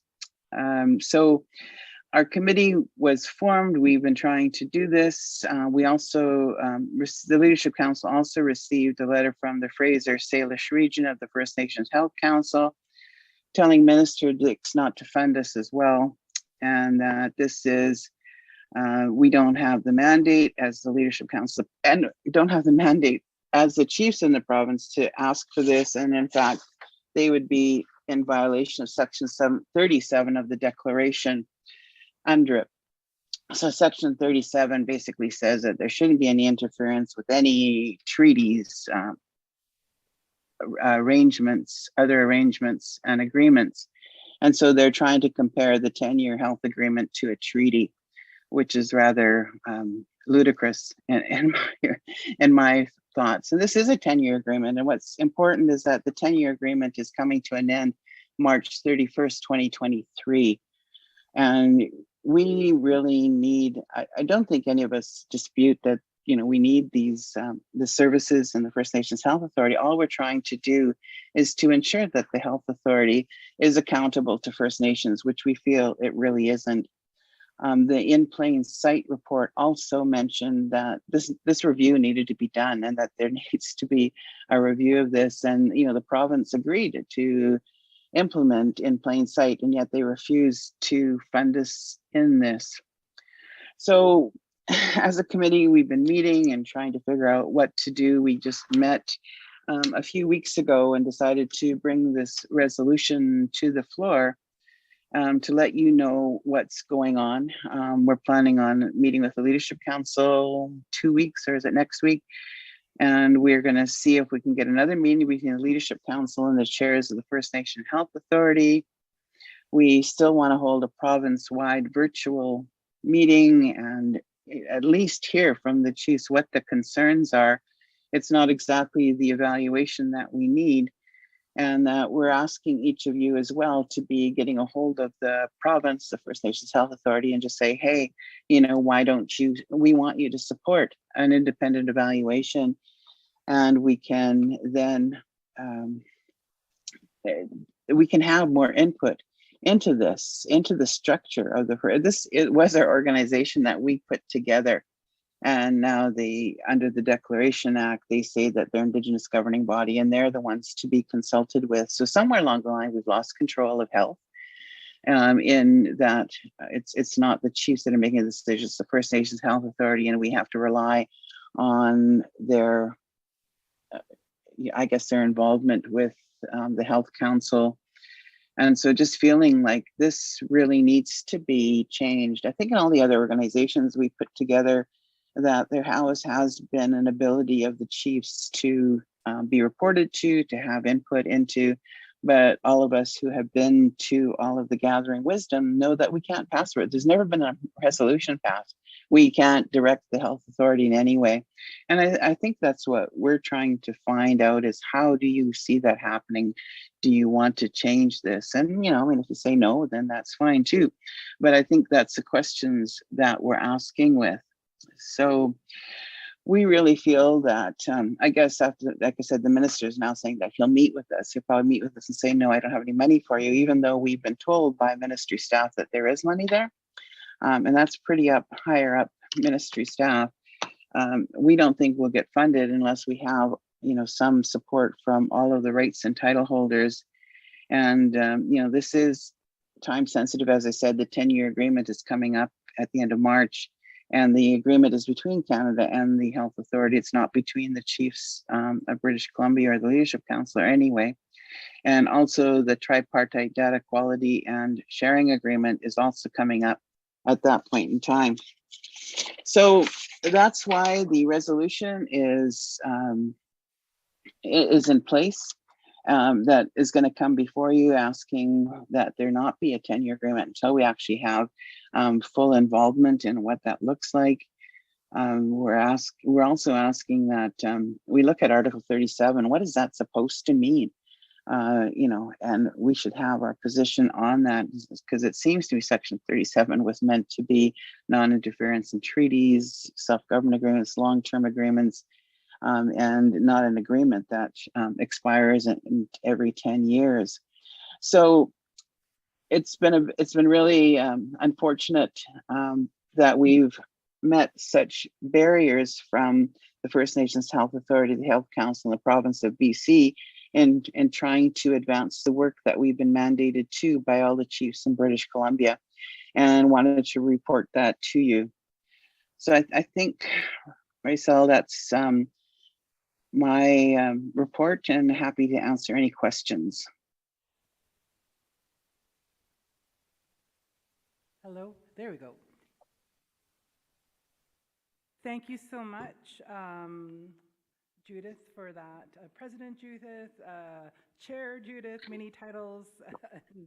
Judith, I know that you referred to a prior resolution. It was a mandate to the committee. It was shared online via the Zoom link in the chat. And just a reminder to people here in the room that all past resolutions are on the BCAFN website. That was passed in March 2021, I believe, is what I just saw. Mm-hmm. There it goes. Yeah, resolution number 2, 2021. passed at the annual Special Chiefs meeting. It was a Zoom meeting, and it was the First Nations Health Governance Structure Renewal. So that was carried.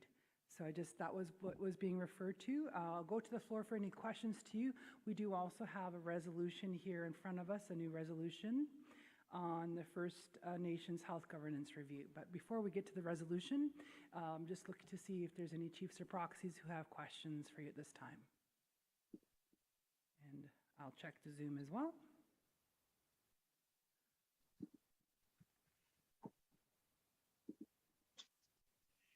Microphone number 21, please.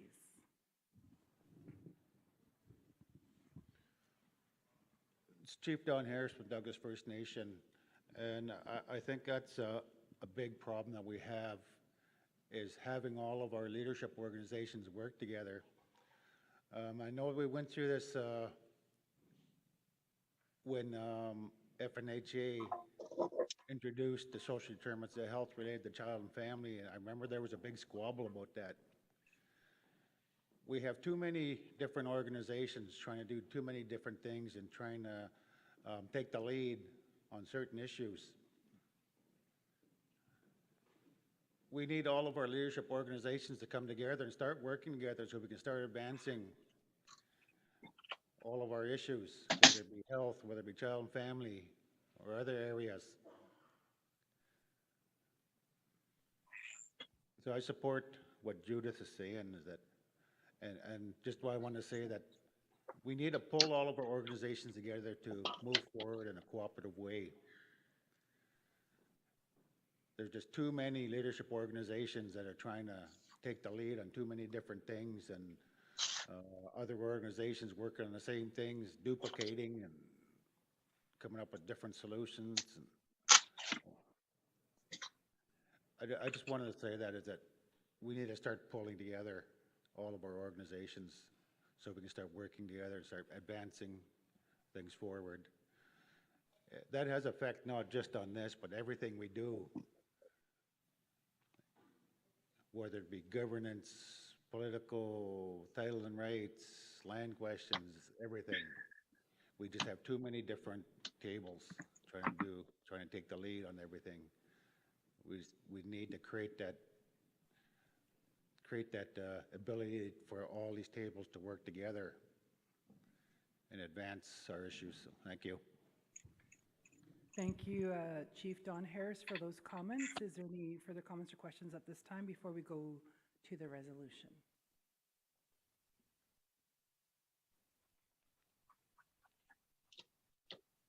So we're going to move over now to the resolution. This is draft resolution number 6, First Nations Health Governance Review. It was moved by Chief Don Thomas, Rutland First Nation. As he's not in the room, Cookby Judy Wilson of Nisgalinth First Nation has put her name forward for the mover. We are going to be looking for a seconder. As we said earlier, and it was just presented, there was a prior resolution to mandate the committee, and this is about furthering that along. And let's get right into the therefore be it resolved. Therefore be it resolved that the BCAFN Chiefs in Assembly requested the First Nations Health Authority, FNHA, and First Nations Health Council, FNHC, cooperate in an arm's length health governance review and does not enter into any further agreements, including a renewed Canada funding agreement or the tripartite data quality and sharing agreement on behalf of First Nations prior to the external review of FNHA's governance structure and mandate by title and rights holders. 2, the BC Chiefs in Assembly call on the Minister of Health to engage and cooperate with the Health Governance Structure Renewal Committee and the First Nations Leadership Council, who are mandated by title and rights holders, and provide a formal, detailed response to the application for funding. And 3, the BCAFN Chiefs in Assembly direct the Regional Chief, working with the Union of BC Indian Chiefs and the First Nations Summit as the First Nations Leadership Council, to find funding for the committee to hold a province-wide virtual meeting with title and rights holders to discuss and provide feedback on the current health governance structure. So with that, I'm going to look for a Rachel, I just wanted to verify I'm moving or seconding that resolution. Thank you. And on you, Cookby Judy, I appreciate you jumping in there. So we have a mover, Cookby Judy Wilson, and now we're looking for a seconder.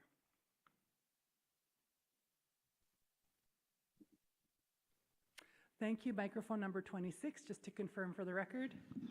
Yes, Cookby Doug Thomas, Splasheen. Thank you, Cookby Doug.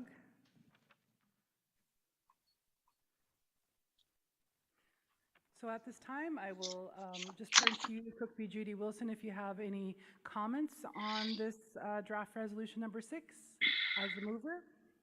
Yeah, just that I support what Judith Sayers has reiterated in regards to the difficulties and the challenges. To me, it's just simply about accountability and decision-making and governance and the political, how do we do that? And we did have issues come up where we couldn't address them in a proper way we're just looking at, a better structure for that. And health is one of our cornerstones to well-being. And I think it's very important the chiefs, look at how we're doing that and, what the next 10 years will look like. So we do need that governance review. We do need to have these issues. So simply accountability, input and governance and, how do we do that? Health is really important to us all. So thank you, Judith, for all your work. Thank you. Thank you for that. We'll turn to our seconder, microphone number 26. Yes, thank you. Yeah, I do agree with that statement about making sure there's not too many tables doing too many different things, because I know we're still approached by Interior Health, and even though a lot of the initiatives are very good, for myself as a fairly new chief, to ensure that there's not a duplicate of duties and therefore, in the end, a waste of time and energy and funding. So as long as everybody is rowing in the same direction, I think that's the most important thing for this review. Thank you. Thank you very much for that. We're going to open the floor for discussion on draft resolution number 6, First Nations Health Governance Review. So at this time,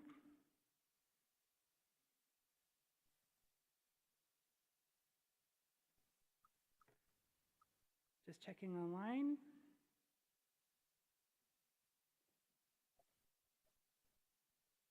Is there need for any further discussion at this time on draft resolution number 6? Seeing, go ahead. Microphone number 11, could you please identify yourself?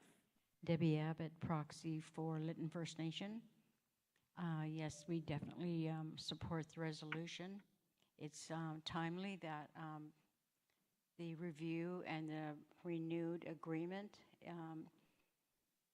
When we experienced the fire in Lytton, we had asked for emergency response support from First Nations and Inuit Health Branch. They referred us to First Nations Health Authority. First Nations Health Authority had confirmed at that time that they did not have a mandate to support us. So this needs to be included in any new agreement with the federal government. Cook's Jam. Thank you very much for that.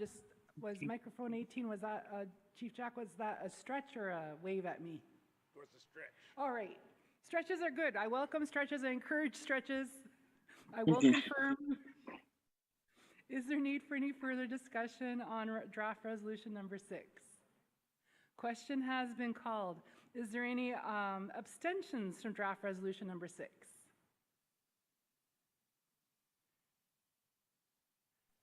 Seeing none, is there any opposition to draft resolution number 6? Seeing none, I declare it passed by consensus. Thank you very much. Thank you.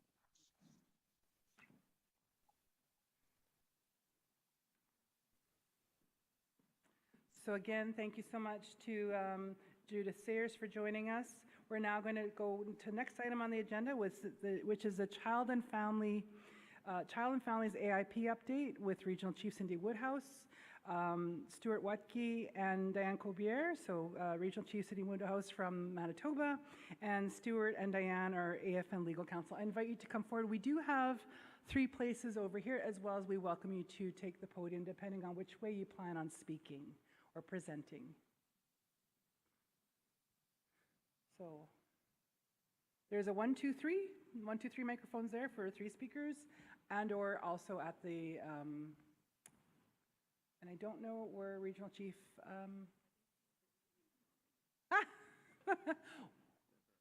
okay, well, how about we get you started, and I know exactly who I won't say hunting for, scouting for, I'll say in a polite way. Oh, we got a scout going out for us, but we'll invite you both to introduce yourselves, and while we get set, wait for, so we do have resolution number 7, so just to get you organized as well, and your kits also online. We will be, after this presentation, there is a resolution number 7, intervention on Supreme Court of Canada case on federal legislation for First Nations children and youth. That will be coming up next.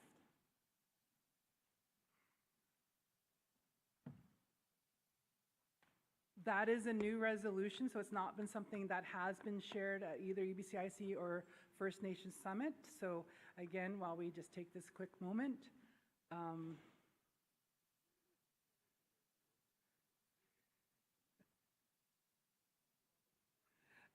we invite you to take a look at draft resolution number 7. It is in your kit.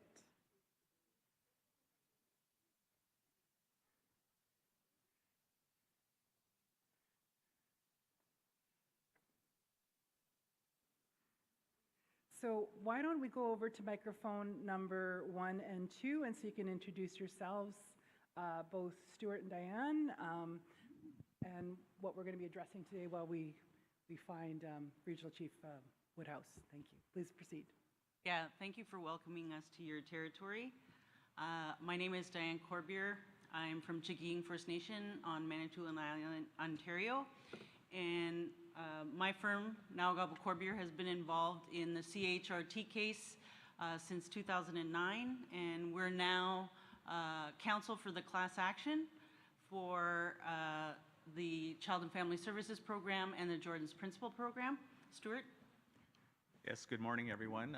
Stuart Watke, I'm General Counsel with Assembly First Nations. I'm originally from Garden Hill First Nation in Manitoba. I'd like to echo Diane's comments of thanking you for welcoming us to your territory.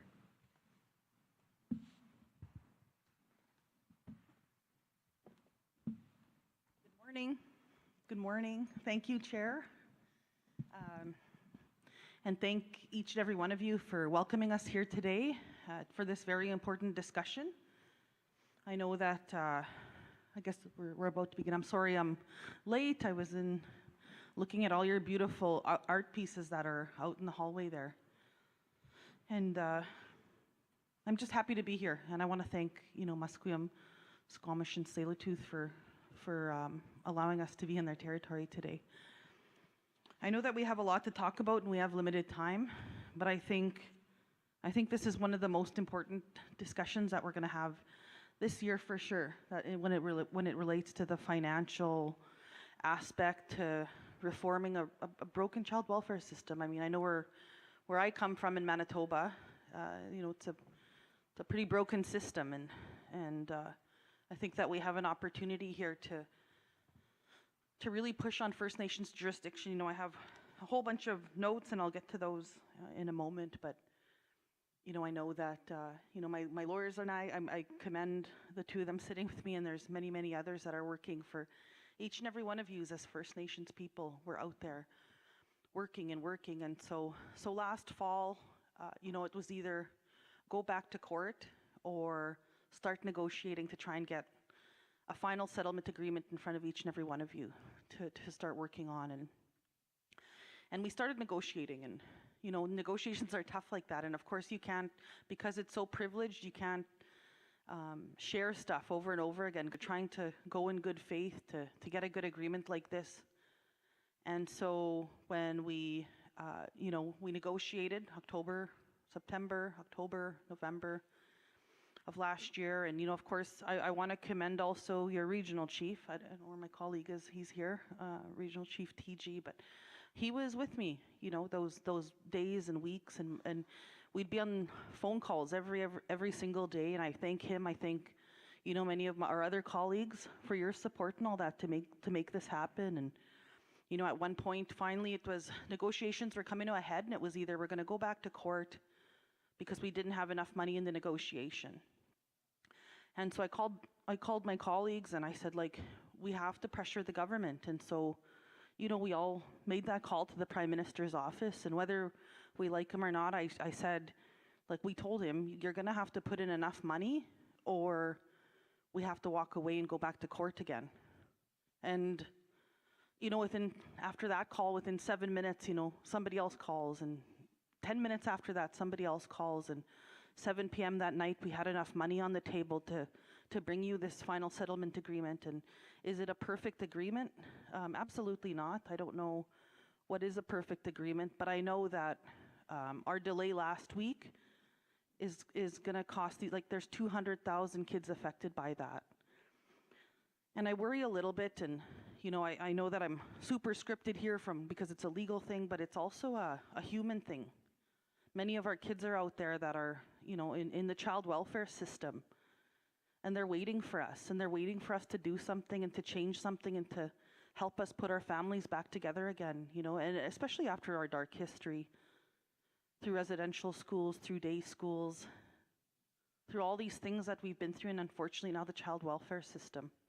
I know in Winnipeg, you used to wonder who those homeless people were. Well, they were our people.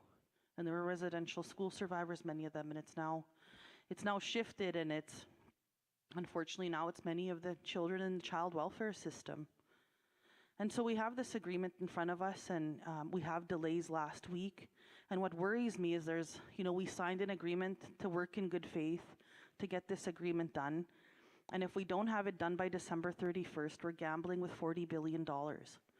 And that means, 20 billion compensation for these kids, 19.8 billion for your communities when it comes to prevention and the things that you need for your children, to bring your families back together again and to give support to mums and dads and grandparents that need them.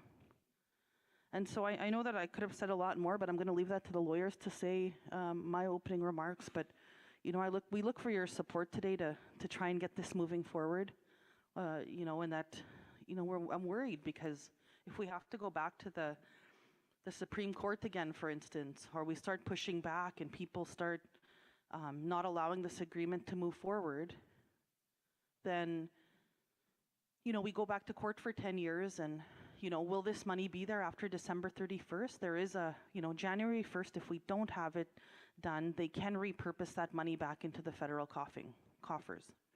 And that's, I don't want to go there. I don't think any of you want to go there. I know it's straightly a money thing on my end. I'm I want to get that money out to our communities. I don't want to tell you how to run your affairs or anything, but I think that it's so important that we have the resources and that we try and give ourselves a chance, or where I'm from, we really need changes. And so I'm going to leave it to my lawyers here to kind of go through where we're at, but and that we have to keep pushing. And so I ask for your prayers and your love for all of us as we go through this. This isn't an easy thing to be speaking about. It's a tough issue. And there's differing views on, First Nation sovereignty, for instance, our jurisdiction sovereignty, and and that's a hard thing. I know where I come from, a lot of it is mandated by the province. And so, many are saying we want to go on our own now. And that's a really hard discussion to have, but I know that we have to have that. And I know that we have to make many of these important decisions. So I'll leave that there. I want to thank Regional Chief TG for all your support and trying to, we got to this historic settlement. I know that money doesn't solve everything, but it can certainly help change the way, that we can help our families, even for, to make sure that we try and bring our families together. I know for sure, growing up on the reserve with my parents and my grandmother and my grandparents, knowing the language, that made me a stronger person. I wish every kid deserves that. Every one of our children deserve that. So I'll leave that there. Kichimi Gwaich, I want to thank you, and I want to thank my legal team here that's been, they hadn't had a Christmas last year, so I'm hoping they'll have a Christmas this year if we can get moving forward. If not, we'll continue to work till the very last minute that we can for each and every one of you. Miigwech.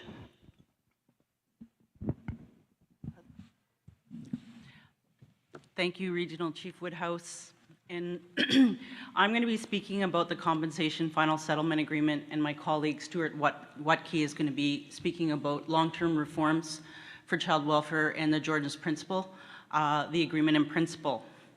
I have a PowerPoint that I can share with you. We know you have a big agenda, so I'm not going to go through my whole PowerPoint, but I just want to highlight some key areas that you might not know about.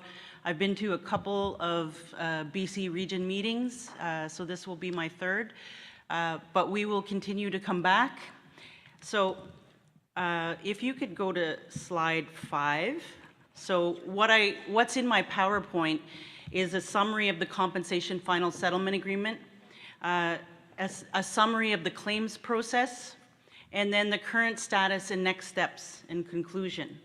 So to understand the whole point of this agreement, Regional Chief Woodhouse always says, try and speak res and not too legal.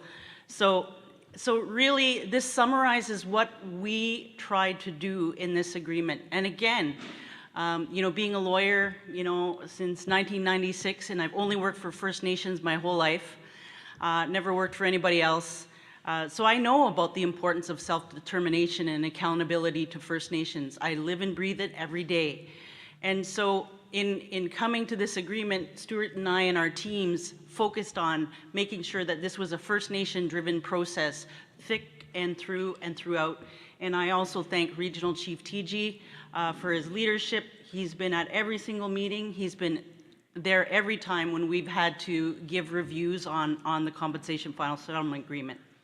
So in drafting it, it's intended to be a fair, comprehensive, and lasting settlement of all claims raised or capable of being raised in the class action and the CHRT proceeding. So we have tried to resolve 4 legal proceedings in one.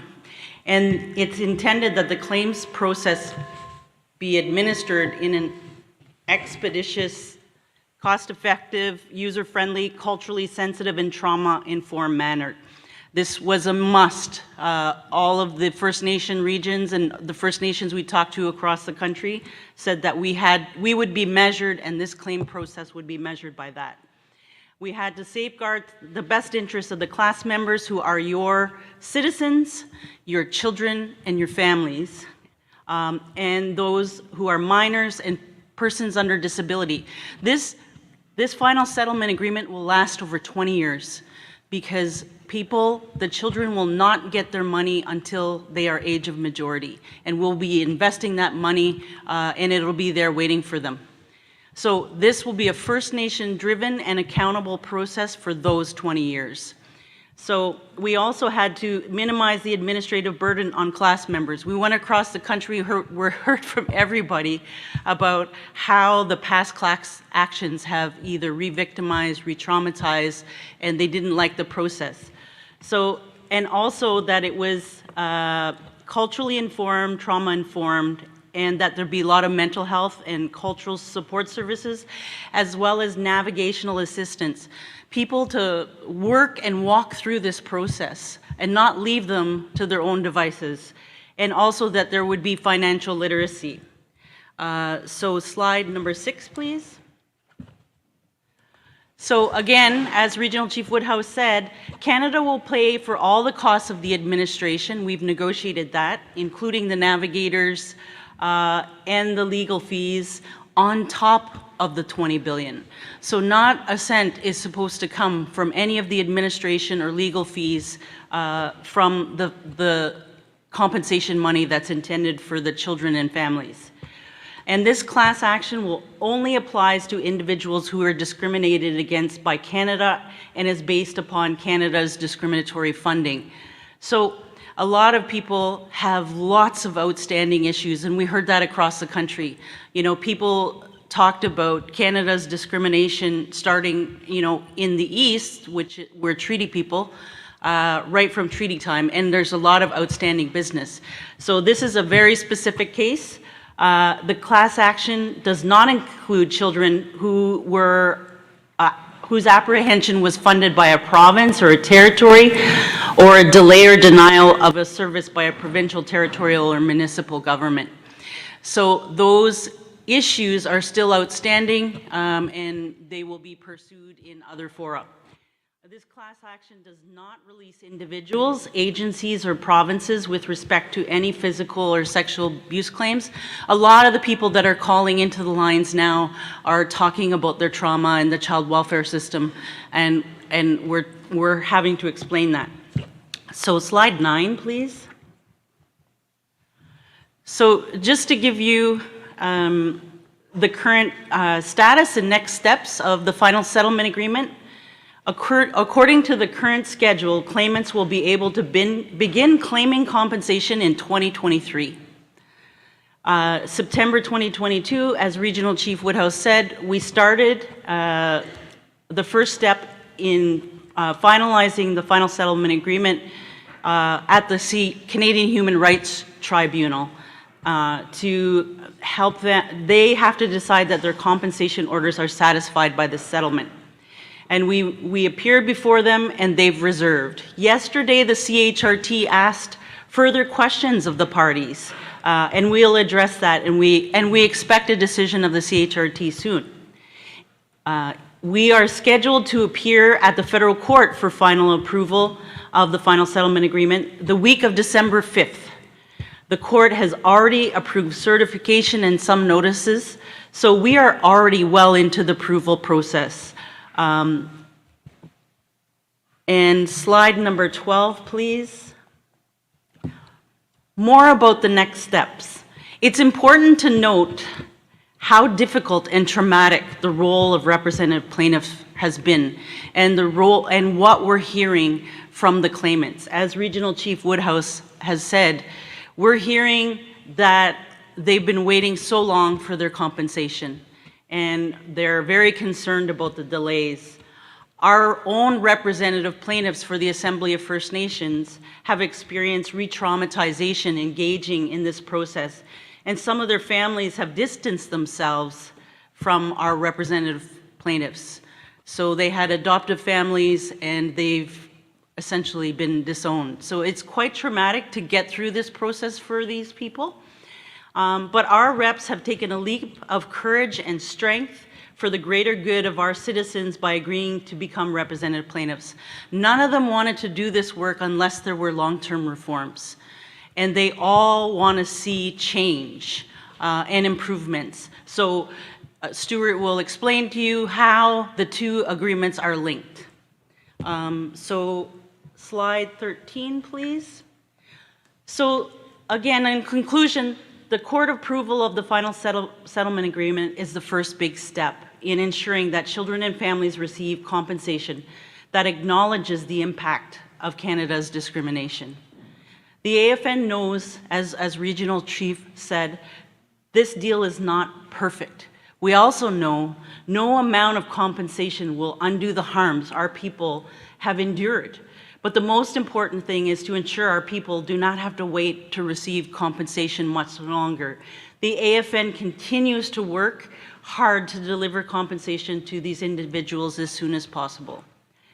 Once the CHRT approval and federal court approval has been received, the parties will turn their minds to implementing the final settlement agreement through a claims process and a distribution protocol. This will spell out all of the entitlements and procedures, and we will be back to all the First Nation regions across the country before we go to the federal court. We need to be accountable and provide this information before we go to the federal court. So we will be back in December. And so that's my presentation. I'll turn it over to Mr. Watke. Thank you. So thank you, Diane. Thank you, Regional Chief Woodhouse, and I'd like to thank Regional Chief TG as well. Again, my name is Stuart Watke. I'm in-house counsel with the Assembly of First Nations. I've been the lead on the CHRT process, the Canadian Human Rights Tribunal, leading the discussions on long-term reform, and also engaged in that legal process. Now I'm going to talk a bit about long-term reform, because clearly that's an important element of the litigation that we've engaged in. Not only were we looking at making Canada accountable for the discrimination they've leveled against First Nation children and families over the last number of years, but also correcting the problem, ensuring that that discrimination doesn't continue.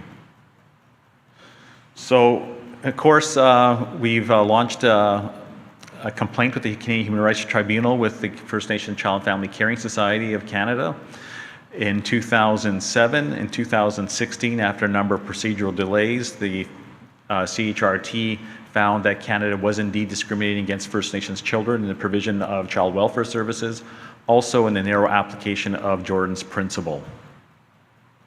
Canada was also ordered to revamp their First Nation Child and Family Services program, as well as Jordan's Principle.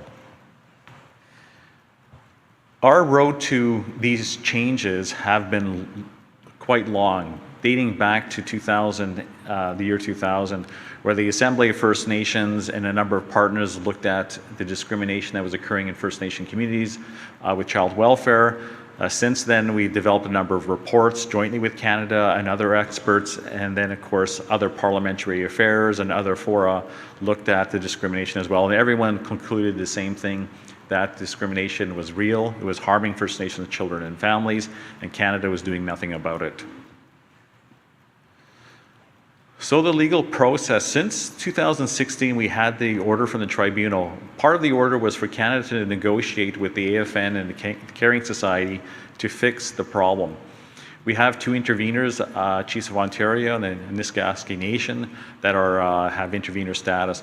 But essentially, it's the three main parties that's geared and challenged with correcting the problems with the program itself.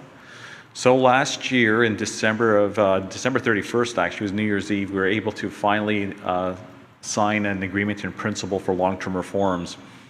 And this will hopefully guide the process to changing the system, but also ending the tribunal's jurisdiction. At that time, we were able to get Canada to commit to $19.87 billion.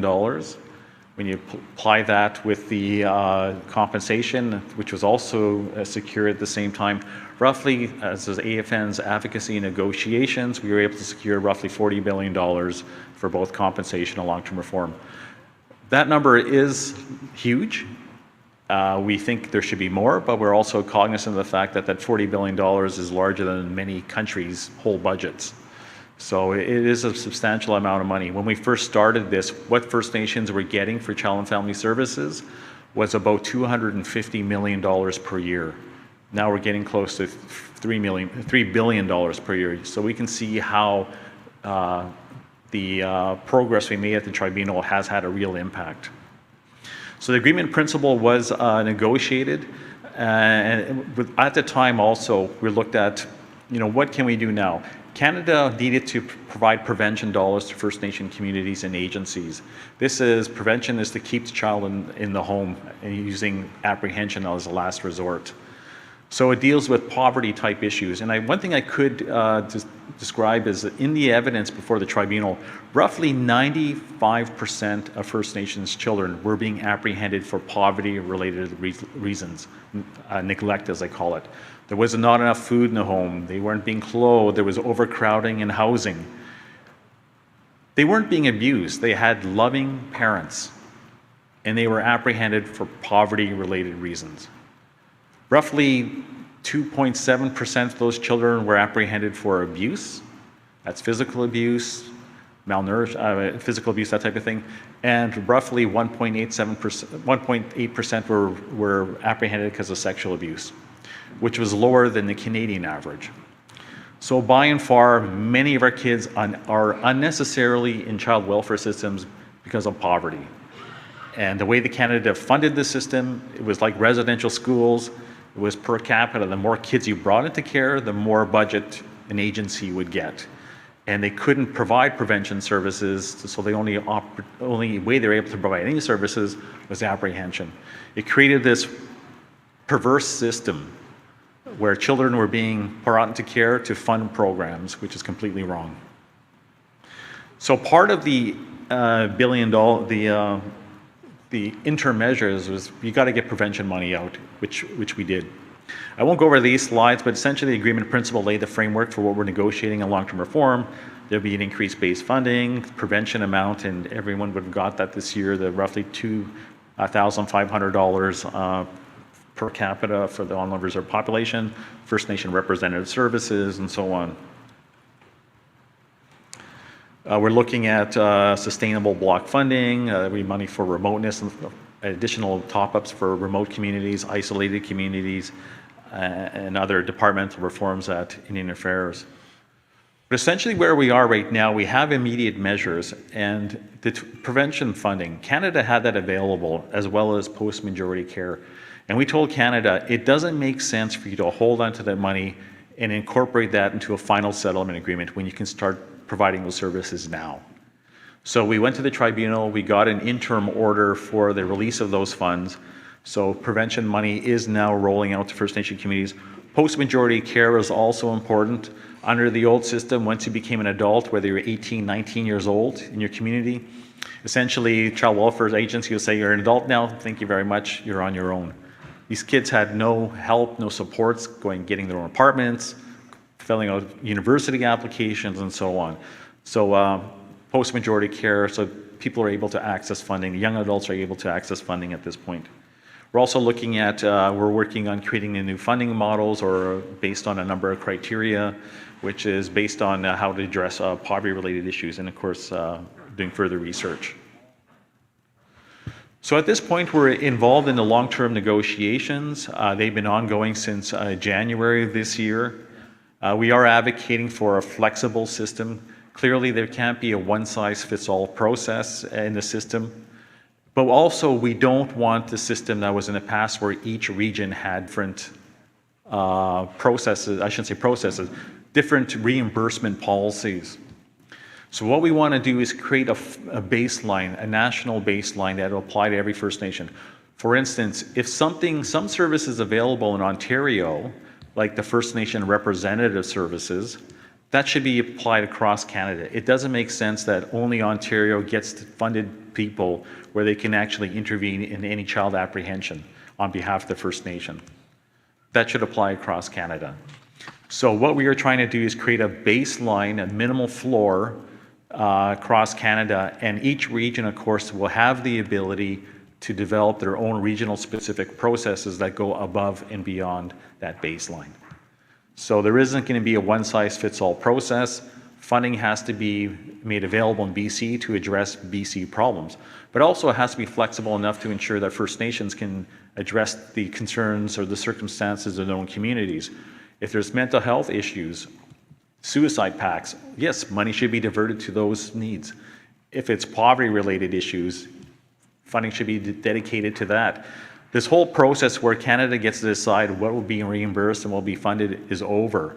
It's going to be up to First Nations now to determine what is their priority and how to distribute those fundings to deal with that. And we're also looking at accountability issues. Agencies right now really have limited accountability for First Nations. We recognize that many First Nation child welfare agencies have First Nation chiefs on their board of directors across Canada. In some parts of Canada, the agencies' relationships are very good. In some parts of Canada, the relationship is extremely bad. So what we're looking at doing is realigning accountability. Right now, agencies are accountable to the provinces and to the federal government as far as the fiscal real responsibilities and the fiscal relationship. That has to be realigned. It makes no sense that First Nations as democratic governments don't have control over all the agencies that report to them. You would never see that in any other level of government. The province of BC would never create an agency that doesn't have to report to the BC government. There has to be some accountability, so we're looking at that as well. So what I want to get at right now is we were at the CHRT last week dealing with compensation. And this is what Diane was alluding to. We were just trying to get the Human Rights Tribunal to endorse the compensation settlement agreement. The tribunal has decided to reserve its decision. They've asked for more information. It's really pushing back our deadlines. We were supposed to be in a federal court actually this week to get them to approve it, but because the tribunal didn't issue their decision, we had to postpone those hearings. So those will be later. We're hoping that the tribunal will issue something soon. But the one challenge we do have is that the $40 billion is predicated and preconditioned on us reaching an agreement by December. If we don't reach the agreement by December, the Treasury Board authorities for that $40 billion expires. Even though we think it's unlikely that Canada will take back all the money, they could definitely take back some of the money. And they can reprofile it. We recognize there's many constraints on the federal government. Everyone's holding their hands out. There's inflation, there's housing needs, there's the war in Ukraine. There's a possibility that conflict could expand. So there's many things right now pulling at the public purse. We've had Murray Sinclair work with us, and he advised all the parties as a senator that yes, it is quite likely funding could be reprofiled. But the other constraints that we do have, again, all of this is predicated on Federal Treasury Board. If the delays continue and they're prolonged, for instance, if we don't have the compensation approved by this year and goes into next year, it really pushes back our time frames. And there is a possibility, and we have to disclose it, even though it's unlikely, legally, as legal counsel, we need to disclose that there is a possibility that discussions in itself could collapse on both long-term reform and compensation, which would require us to go back to litigation. And we're looking at another 2 or 3 years before any reforms could be even implemented or offered to First Nation communities. Some of the things like post-majority care right now and the prevention are under an interim order by the tribunal. Some of those actually have expiry dates of March 31st, 2023. So there is a possibility that there could be some adverse impacts because of this. So that's where we are today. We're hoping, we're working to ensure that we can avoid some of those problem areas, but that's where we are today. Thank you. Oh, I should mention that if we do get timeframes back in order and the tribunal does issue an order soon of approving compensation, we are going to be coming forward and providing First Nations. We'll do regional consultations on the final settlement agreement. Clearly, you have a voice in that. We want to ensure that the final settlement agreement is responsive to your needs, is reflective of your interests. So we will be consulting. Once we do the consultation process across Canada, we will be going to the Chiefs and Assembly and providing the final settlement agreement on long-term reform to the Chiefs and Assembly, hopefully in December of this year, where we would get a resolution approving that, and from there we go back to the tribunal and try to get a court order or a tribunal order accepting it as ending the discrimination, but also ending the tribunal's jurisdiction in that process. Okay, so I have any questions? Thank you so much to each of you for making the journey here to be with us in person to present such an important dossier. We're going to open the floor for some questions to our panel here who just presented. Microphone number 21, please.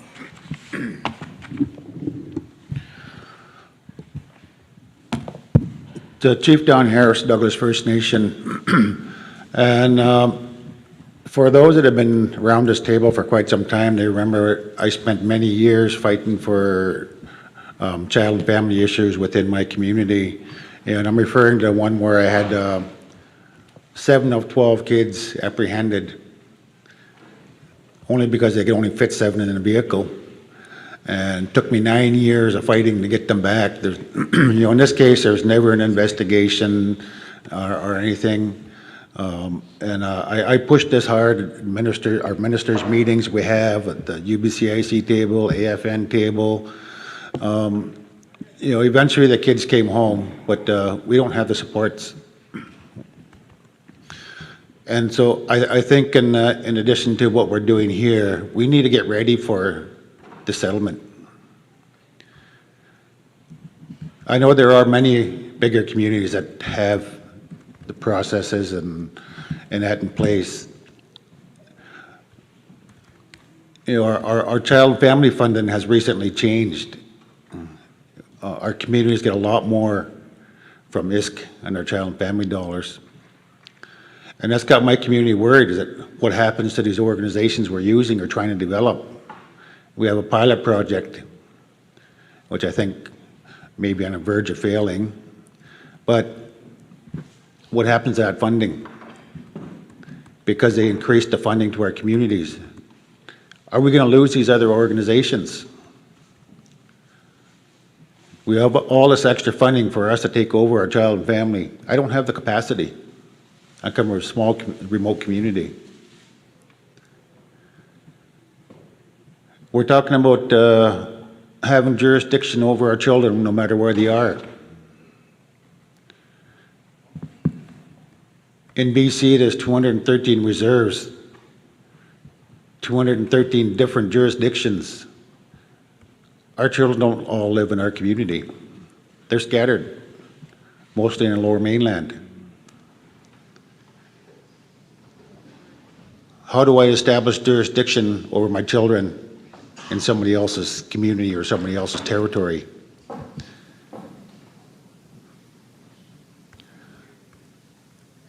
And if this is a settlement I'm thinking of, you know, I'm not familiar with all the different cases and all the different court cases and that, but if this is the one I'm thinking of, I have 7 kids currently that qualify for this and have been waiting for it. Unfortunately, when we did bring them home, we didn't have the support services to address them. And it has an effect on them right now. And when Judith brought up the evaluation thing or whatever, is that, and I mentioned, we need to tie our organizations together to work on these common problems. The child and family under the social determinants of health was raised a number of years ago, and there was a lot of opposition to that. But the child and family organizations accusing FNHA from taking over their programs, that wasn't the case. It was just addressing the social determinants of health.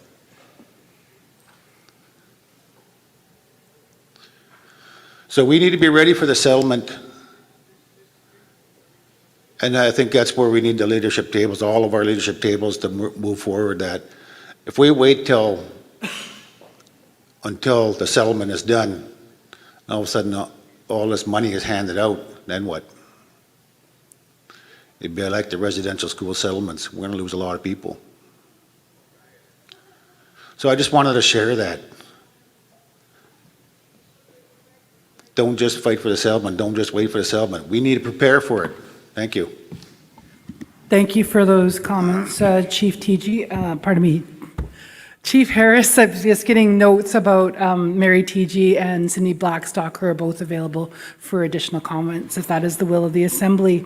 Of course, Mary TG is the BC representative to the National Advisory Committee for Children and Family Services Reform, and also the president of the BC Aboriginal Child Care Society. And of course, Cindy Blackstock is the executive director of First Nations Child and Family Caring Society Canada. They're both online via Zoom. I know we had microphone 31 and then back over to 20. So we'll go over to microphone 31, please. Thank you, Madam Chair. Cheryl Casimir, proxy for ACM. Wanting to start off by acknowledging Dr. Gwen Point for getting us started off in a good way this morning, as well as acknowledging the Musqueam for being the gracious hosts that they are to allow us to do this important work in their territory. Want to extend my appreciation to the panel. I know that you've come a long way to make this presentation. I also know that you have committed and dedicated many hours to the negotiation of this agreement. And I also want to acknowledge the good work that the leadership around this table has done on child and family issues here in British Columbia, because we've been, for the most part, doing some great work here and leading the way in terms of making some changes around reform. We know that there's still a lot of work that needs to happen. We're a long ways yet from having been able to make those substantive changes. We're supporting nations to negotiate jurisdiction agreements, or creating the space for that to happen, so that eventually we'll all be able to be fully responsible and in charge of decisions over our children and families, and no longer be subjected to Canada or British Columbia. In speaking to the presentation, I fully recognize that the negotiations and the outcome of these negotiations are historic in nature. And I understand as well that there's no going back. I believe that this is a once-in-a-lifetime opportunity to negotiate such an agreement. And based on that, I think it's incumbent upon us to make sure that we get it to as close as perfect as we possibly can. I know that timing doesn't allow for that to happen, but I think we need to do our utmost best. As has been stated, our children and our families are counting on that. I live in my community and I see day to day what happens with our children and our families. I see the hardships that our families face. I see what poverty does to our communities. And, I know that there are members of my family who would also be in a position to benefit from compensation. And so that's why I want to make sure that we do the best that we can to get the best agreement that's in place.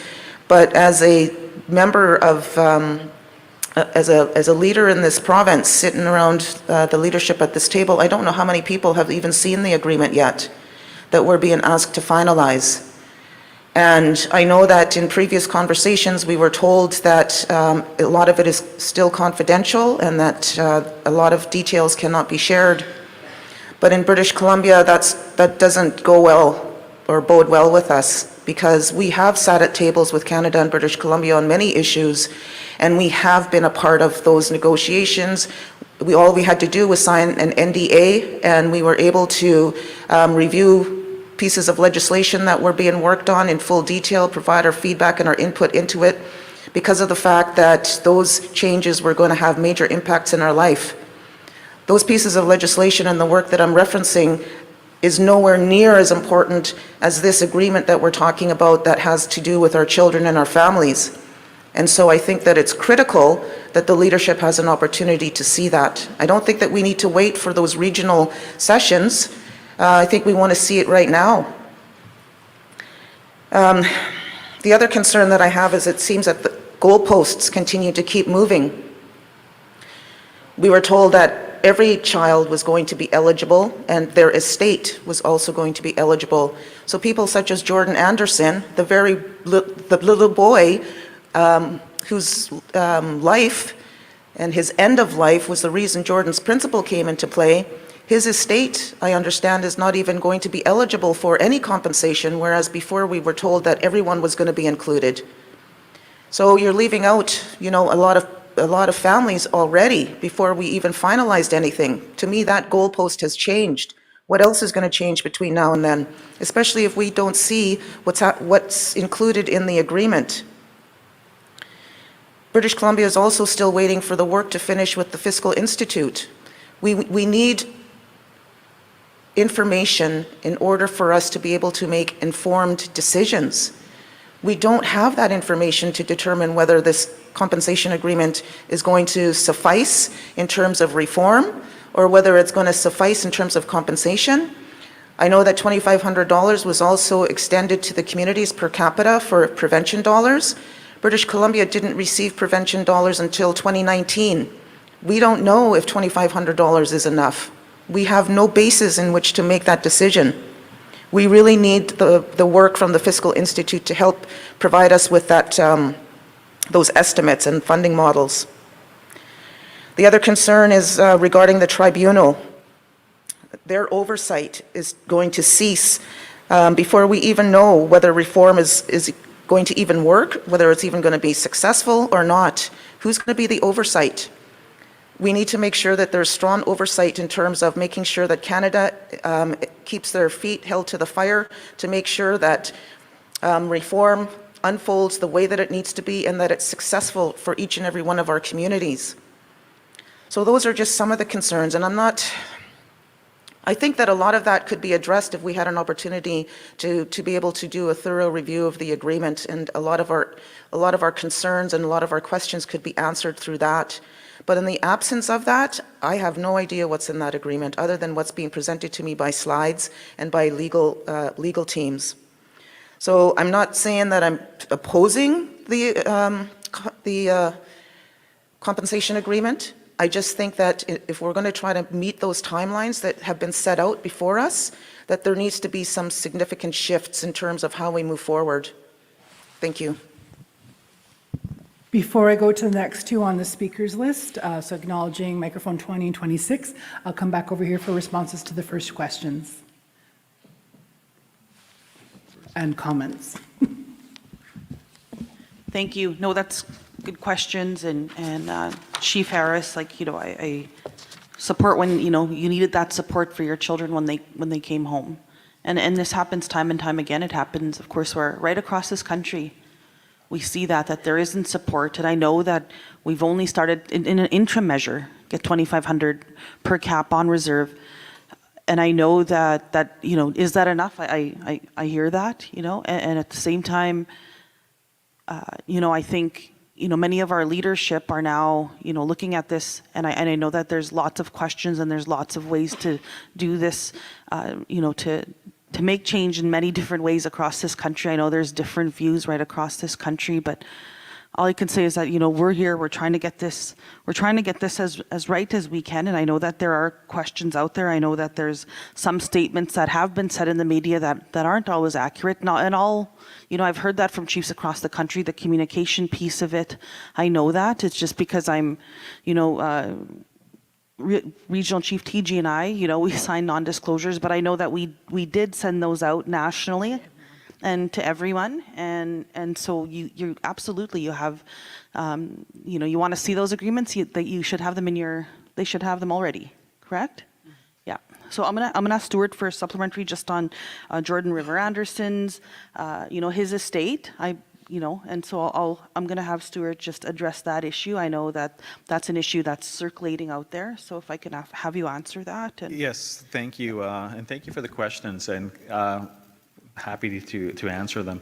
And I would agree with Regional Chief Woodhouse that there has been some misinformation that has been circulating with respect to the settlement agreement and the long-term reform.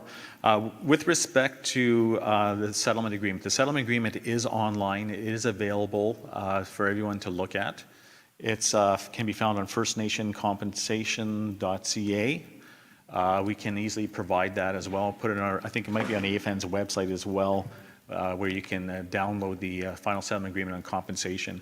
With respect to the AIP, we did circulate that earlier as well on long-term reform. So if you do want a copy of that, we can share it with you, because we do report to the chiefs. So there's nothing stopping us from providing that to you. So you can see what's in the agreements themselves. With respect to the first question from Chief Harris, with respect to the no supports for the kids coming home, we recognize that was a problem, and that's why post-majority care services and funding is so important now.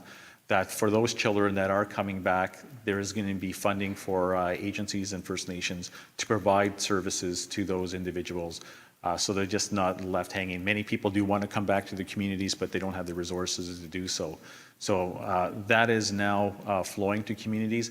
Again, that expires under the CHRT orders at the end of the year. We have commitments that Canada is willing to fund it to pass that, but again, that's going to be part of the long-term reform agreement. Secondly, with respect to the extraterritorial jurisdiction of First Nation children, that is a real live issue that we're looking at as well. Clearly, your jurisdiction does not stop, in our view, at your First Nation borders. You're responsible for all your citizens, regardless of where they reside. So we are looking at those issues. With respect to Proxy Cashmere's questions, the goalposts keep moving, and this is something that we've been hearing. They haven't been moving very much. There's a few deviations. So what we've done with compensation, the tribunal order on compensation is limited to $40,000. That is the maximum amount of compensation the tribunal could order. They couldn't order any more. It also covers from the period 2006 to 2022. What the tribunal ordered, I mean, what we've done, and actually, one other thing with the tribunal orders, the tribunal order does not provide any funding or compensation to Jordan River Anderson's estate. It does not provide any funding for Marina Beadle's estate. So all of, information that was in the media, these people are going to be penalized. They're not going to get any, they're not entitled to any compensation under the CHRT orders. What we've done is we extended the period of time for compensation to be payable. It goes back to 1991 now under the settlement agreement. It includes all First Nations children that were apprehended in that, and of course Jordan's principal children, even before Jordan's principal was even existed as a concept. So that in itself is important. Another important difference is under the CHRT order, in order for a child to receive any compensation, they would have had to have been removed from their home, their families, and communities. They had to meet all three criteria. So if you were a child, and say there was two children, two same siblings, one child, both of them were apprehended, one child was sent off reserve, and the other child was kept on reserve.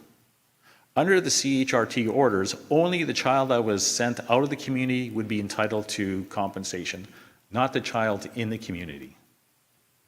Clearly unfair. They suffered the same discrimination, but the way the tribunal orders is structured, a lot of kids are being left out.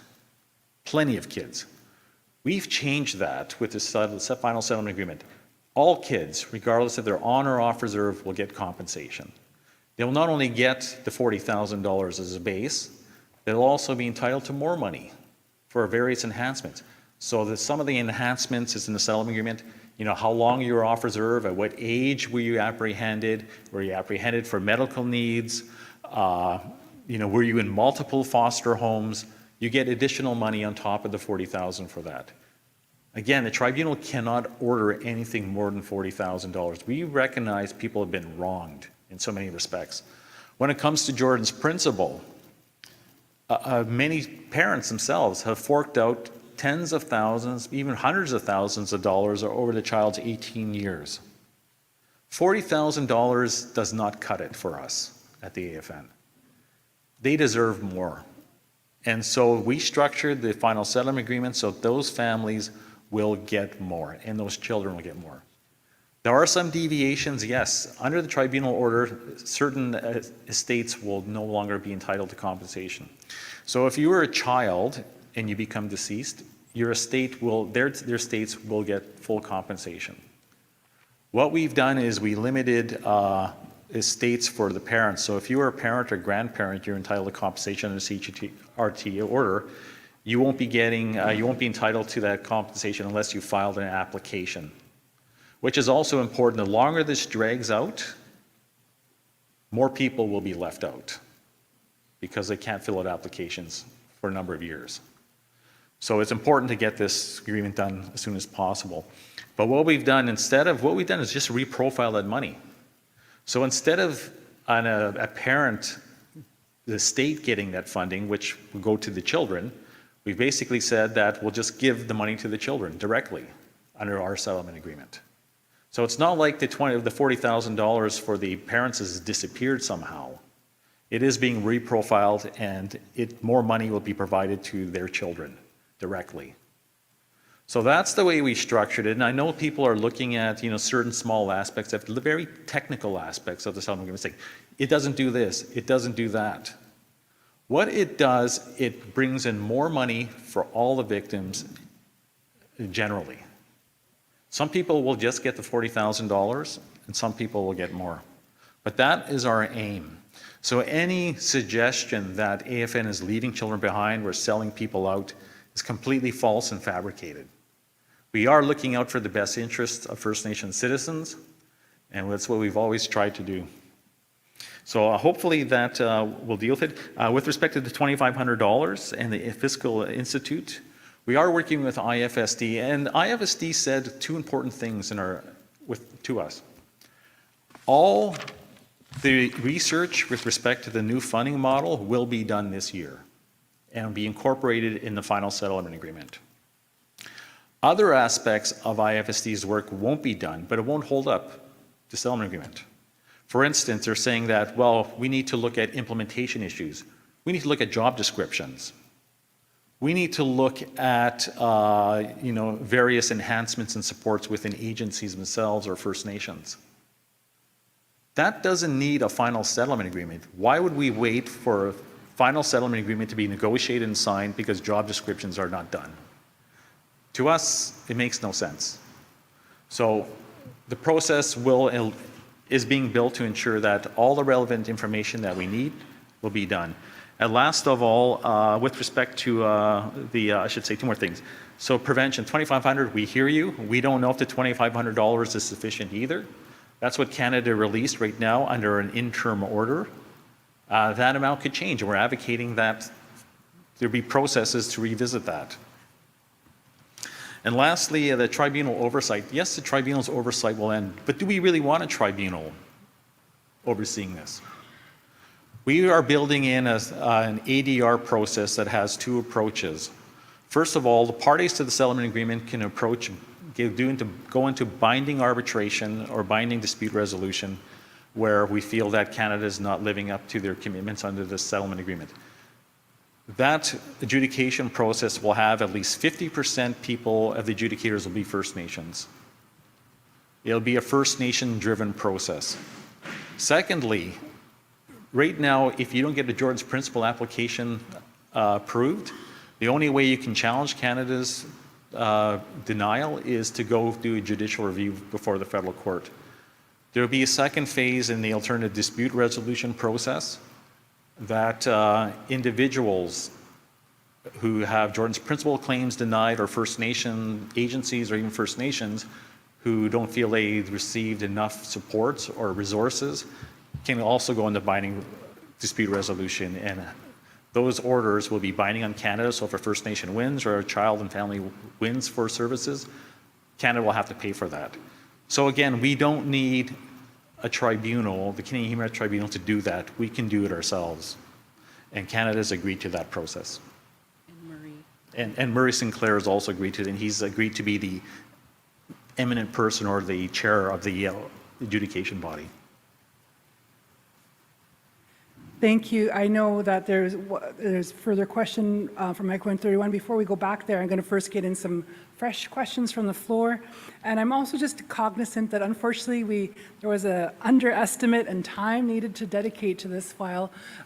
So I'm going to just make you aware that we're going to put this resolution to later on today. I'm just going to take a look at the schedule for this, because we also need to feed you and keep you going in a good way. We need to look after what I like to refer to as our meat sacks. They need to be fed and watered, but we're going to keep on with this conversation as we have the panel here and questions for them as well. So we're going to go to microphone number 20 and then 26, and with, if possible, with time back over to 31. So microphone number 20, please. My name is Chief Daryl Bob. I'm from Chachalip of the Statliam Nation. I want to thank the host here for looking after us, and I really want to thank the cooks, man. That was a good breakfast this morning. You ought to start with a good feast before you get down to flapping your gums. So thank you, cooks, for all that, and the ceremony, and everybody here. And I just want to say this in the nicest way possible. You know, I think we have been doing this work for many, many years, preparing for what people call self-determination. We have an agreement or a Jordan's Principle in front of us. We have the water class action. We have all of these class actions. We move forward with these things to to hopefully advance our people to the best of our ability. And just being recently elected here, I'm having to catch up with all of this. But what I find in the work that I do back home, and I do my best to do, is I find that we always find a good way to offset government's responsibility. We're considering hiring a researcher in our community to track these children and to track the people impacted by the water. Think about that. So we have to do that out of pocket, because we all, our communities, have to do this research. So I totally agree with what Cookby Don is saying, and that we have to be ready. We must be ready. Our people don't know about this stuff. We know about it in this big circle here, but the bigger circle outside of this room, people don't know about it. So there's I just wanted to comment like that in a good way, but I do have a question. We were just talking, Chief Don and I here, wondering if we can get a presentation on Jordan's Principle in our nation, you know, so that our people be ready for it. We want to be ready. We need to be ready. If there's changes coming, we have to be ready.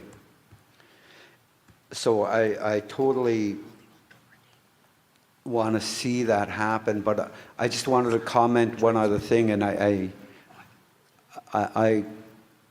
didn't like this morning how the minister just kind of floated through the meeting.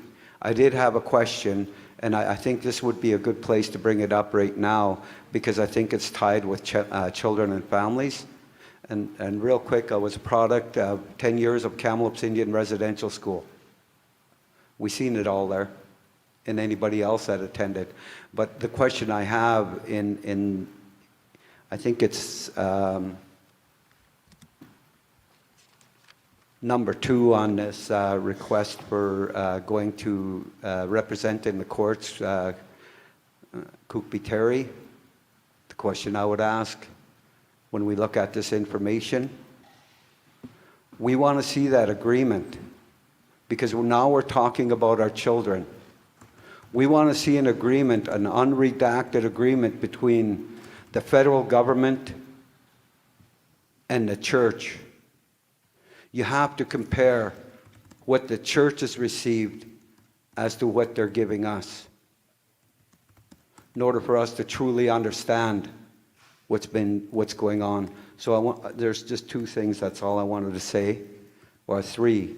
1, we got to find ways when we get into these agreements not to offset the costs of the government, because we have a policy at home. Just for somebody to sit on our table, it costs them $5,000 just to sit down. That's not to put an agenda on, because every time they open their mouth, it costs us money. We have to change. And if anybody else charges more, please let me know, because I want to up the ante. And number 2, the preparation. We must prepare. How are we going to, the AFN, UBCIC, First Nations Leadership Council, the executives, and the list goes on. How do we educate our people? That's a solid question. Went on a march yesterday. I see it all. So I wanted to leave it like that. Thank you for all the work, and thank you, leadership, for being here for your people. But I would really like to see a presentation in our nation, if that's possible, and open it up to our people at home so they're ready. And it's the same with the water one, that just flows on. Thank you very much. Nifty. Kukshachen will go over to microphone number 26. Wide up. Cookby Daryl Draining Squawks Skeetiston Stlackwin. You know, Chief Harris brings up some good points. You know, he has families all around BC. Well, all of us have the same story. Skeetcheston, we have a family got split up and one ended up, or a few of them ended up in Alberta. So the law says that they have to bring them back to our community for traditional events and that type of stuff. When they got here at one of our powwow events at Skeetcheston, they met their little brother and they did not want to leave. Another neighboring nation that has connection to our community, a few of their kids came to our community and visited and did not want to leave. How do I say no to these folks, and what do I do? Because I don't have the resources to help them. A lot of money you guys are talking about, you know. I think that some safe houses or some kind of housing for specifically for these type of children so they don't have to leave. We need a chance to work with this system, this cycle you talked about. I really don't have all the answers, and I thank you for your presentation and welcome you to BC. But I think that part of the answer and part of the tools would be to, you know, you talk about long-term reform and change. I think that those are two wrong words that we're looking at. I think we need to go back to what our people did in the past and look at Indigenous law. Now, I can speak to Shwepunk law, where we have custom adoption.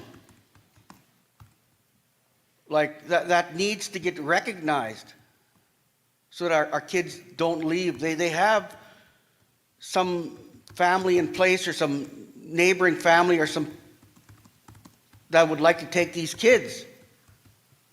But they can't jump through the hoops of the foster system or the way the ministry does adoption. That's a hard system. We have a simple system at Skeetcheston where we have custom adoption, but it needs to be recognized by other governments. Now, that ain't all the answers, but there's a tool there that can be used. A couple of them. Eats chooks.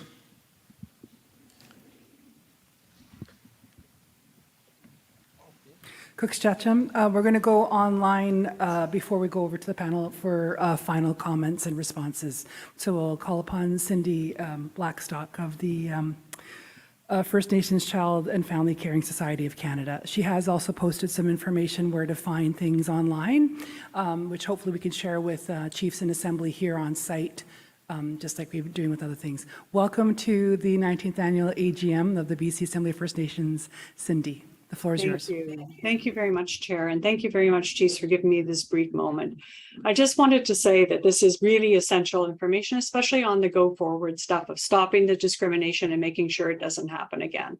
And I'm delighted to hear the comments of the importance of leadership having an opportunity to see what we're doing while we're doing it. And, you know, certainly from the Caring Society's point of view, we welcome that and we support that. I think it's very important that we get this right and that we do so in a way that's informed by you and by the experts in your community. I would say regarding compensation, I'm really glad to see that the delegation from AFN is there. I think it's very important that you hear from them. There are some differences in the Caring Society's points of view and those of the Assembly of First Nations. We had a hearing before the Canadian Human Rights Tribunal last week where we pointed out our concerns regarding the final settlement agreement. Now, the Caring Society is not a party to the final settlement agreement, but some of the key areas that we're concerned about are First Nations children who are put into placements that are not funded by the department, are funded under the tribunal settlement, are not funded under the final settlement agreement. Those children would get nothing under that. And then the estates of parents, including Marina Beadle, because she passed away in 2019, would be included for compensation under the tribunal and not included under the FSA. Having said that, we also made it clear we support many elements of the final settlement agreement. But where we have a difference is that we feel that those persons entitled to $40,000 who are legally entitled right now should receive those benefits. And then the role of the class action is to add on to that and to include more people. And we commend the AFN for, in some cases, including more people and also in increasing some of those benefits. But we can't kind of be comfortable with the idea that someone is entitled to 40 and then under this agreement, which is unrelated to the Human Rights Tribunal's authority, that they would get nothing. So for those reasons, we raised our concerns with the tribunal. The submissions of ourselves and all the rest of the parties are online. And also, thanks to APTN, the hearings are also online. And I really recommend that people, to the degree you're able to really rely on those materials to make your own best decision regarding children and their well-being. So I think I will leave it there. I'm available for messages. I see that Mary TG and I'm sure other First Nations experts from BC are going to be there. And they can answer any of your questions as well. So I had closed the speakers list as we have to get to lunch. I apologize to Chief Spahan. I'm going to come here for final comments and responses to what's happened here. I'm trusting you're going to be here over lunch break, so perhaps Chief Spahan can have a question directly with them. And my apologies to anyone else who in the last minute realized they also wanted to add something, but I'm very cognizant that we do need to keep on going. And we did extend the time for a lot more than was originally planned for in the agenda. We're going to ask Stuart, you're verbose. Yeah. I'm going to ask you to, what did you say earlier, Diane? Res it, talk to the point. Please and thank you. I'll try to be brief. Thank you. And I'll answer the questions and then I'll turn it over to Regional Chief Woodhouse for the final words and final thoughts. With respect to the question on JP, whether we can get presentations in the community, I will bring this up with my colleague in social development who's responsible for this file. If she can't do it, definitely we'll make our lawyers available so we can do that for you. We'll be happy to do that. With respect to the agreement between Canada and the churches, again, they had commitments in the Indian Residential School Settlement Agreement. Canada let them off the hook. We don't know why. We would like those answers as well. So we'll definitely, we're with you on that and trying to seek those answers. With respect to the question about the children all over the place and need resources to keep the kids at home, this is something that's really important and it's something that we're looking at as well. Part of the reform package is to ensure that First Nations and agencies work together to provide those services. But, you know, right now we have silos. CFS does one thing, the Health Authority does one thing, education does one thing. And really, what we're trying to sort of do is develop a process where First Nation governance controls everything. Prevention dollars can go to, all of it can go to First Nations, and there's a resolution from the Chiefs and Assembly that all the prevention money goes to the Chiefs, or communities, First Nation leaders. It also can be divided between First Nations and agencies. But what we're looking at doing is creating a process, especially when it comes to Jordan's Principle. It doesn't make sense that all Jordan's Principle funding goes to the agencies. They're child welfare experts. A child has education needs, health needs, other services they may require. It makes more sense to the First Nation to actually provide those services and develop a plan amongst all of its agencies for that child and to provide them with the services that child needs, rather than having each little agency cut out their little portion and do that. The outcomes for the children be much better under a process where the First Nations themselves control that process. So that's something that we're looking at doing. Change is hard. Some agencies don't want to give up money for prevention. There's $19 billion. Can you imagine this $19 billion just going to CFS agencies alone? Where they decide who gets services, who doesn't? Or should it go to the First Nations who have actually a voice and a real legitimate interest in their citizens? These are the tough questions that we're going to have to ask you in the coming months when it comes to developing not Jordan's Principle, but also long-term reform. You're the experts, you know where the needs are, it's up to you to decide. AFN's agnostic about this. If you want it to go to the agencies, we'll be happy to create an agreement where it goes to agencies. If you want the money to go to First Nations, That's something we'll work with the parties to implement. Again, the agreement itself has to be responsive to you. Customary law and adoptions need to be recognized. I agree with that, and the Bill C-92 process is an inherent right process. There is abilities for First Nations to do that. We do have commitment from Canada that any money that, I should say, your funding will not decrease if you go down the C-92 route and choose to draw down your own jurisdiction. You'll basically get the base payment that everyone else is getting for child welfare, but any additional self-government processes you develop will be added and you get additional funding for that. Now, in responding to Dr. Blackstock's questions, you know, there are clearly some differences between the AFN and the Caring Society when it comes to compensation and other issues. And, you know, that debate we're having with them is a healthy debate, and it's an important debate. But again, we both recognize that First Nation leaders have to drive this process. With respect to, you know, a lot of children being put in, you know, in placements, whether they're included in the settlement agreement or not, under our process, anybody that was apprehended under the federal program and where Canada funded that, they would be included in the compensation package. There are some children that are going to be left out. The tribunal even said it when it comes to Jordan's principal services. Not all services will be covered. So under the tribunal process, not all children will get compensation. The way we try to structure our compensation is if you were didn't receive a Jordan's principal, if you received a denial or whatever, Jordan's principal, and you suffered harm of it because of it, you will get the $40,000. But there are a number of children that are cut out of that CHRT process. They're not going to get anything. We're creating a process where they'll get something. They might get up to $40,000. They might get less. But right now, they're not going to get anything. So we're trying to correct these shortfalls in the tribunal order. That's our interest. With respect to estates, yes, we do see a difference in opinion, and I described what we're trying to do with estates. Dr. Blackstock talks about Marina Beadle. I can let you know that Marina Beadle's estate doesn't want this money. Her child is a representative plaintiff. Her son, who's the guardian of that child, is not going to get anything. He's also a representative plaintiff, and he doesn't want any money. He wants it all to go to his brother. So I think using Marina Beadle as an example is not the proper one, because their family, their estate clearly wants the money to go to the child. And they support the FSA. Anyway? They support the And they also support the final settlement agreement. So there is a lot of discussion, a lot of thoughts on this, but we are trying to do our best and get the best deal for First Nations children.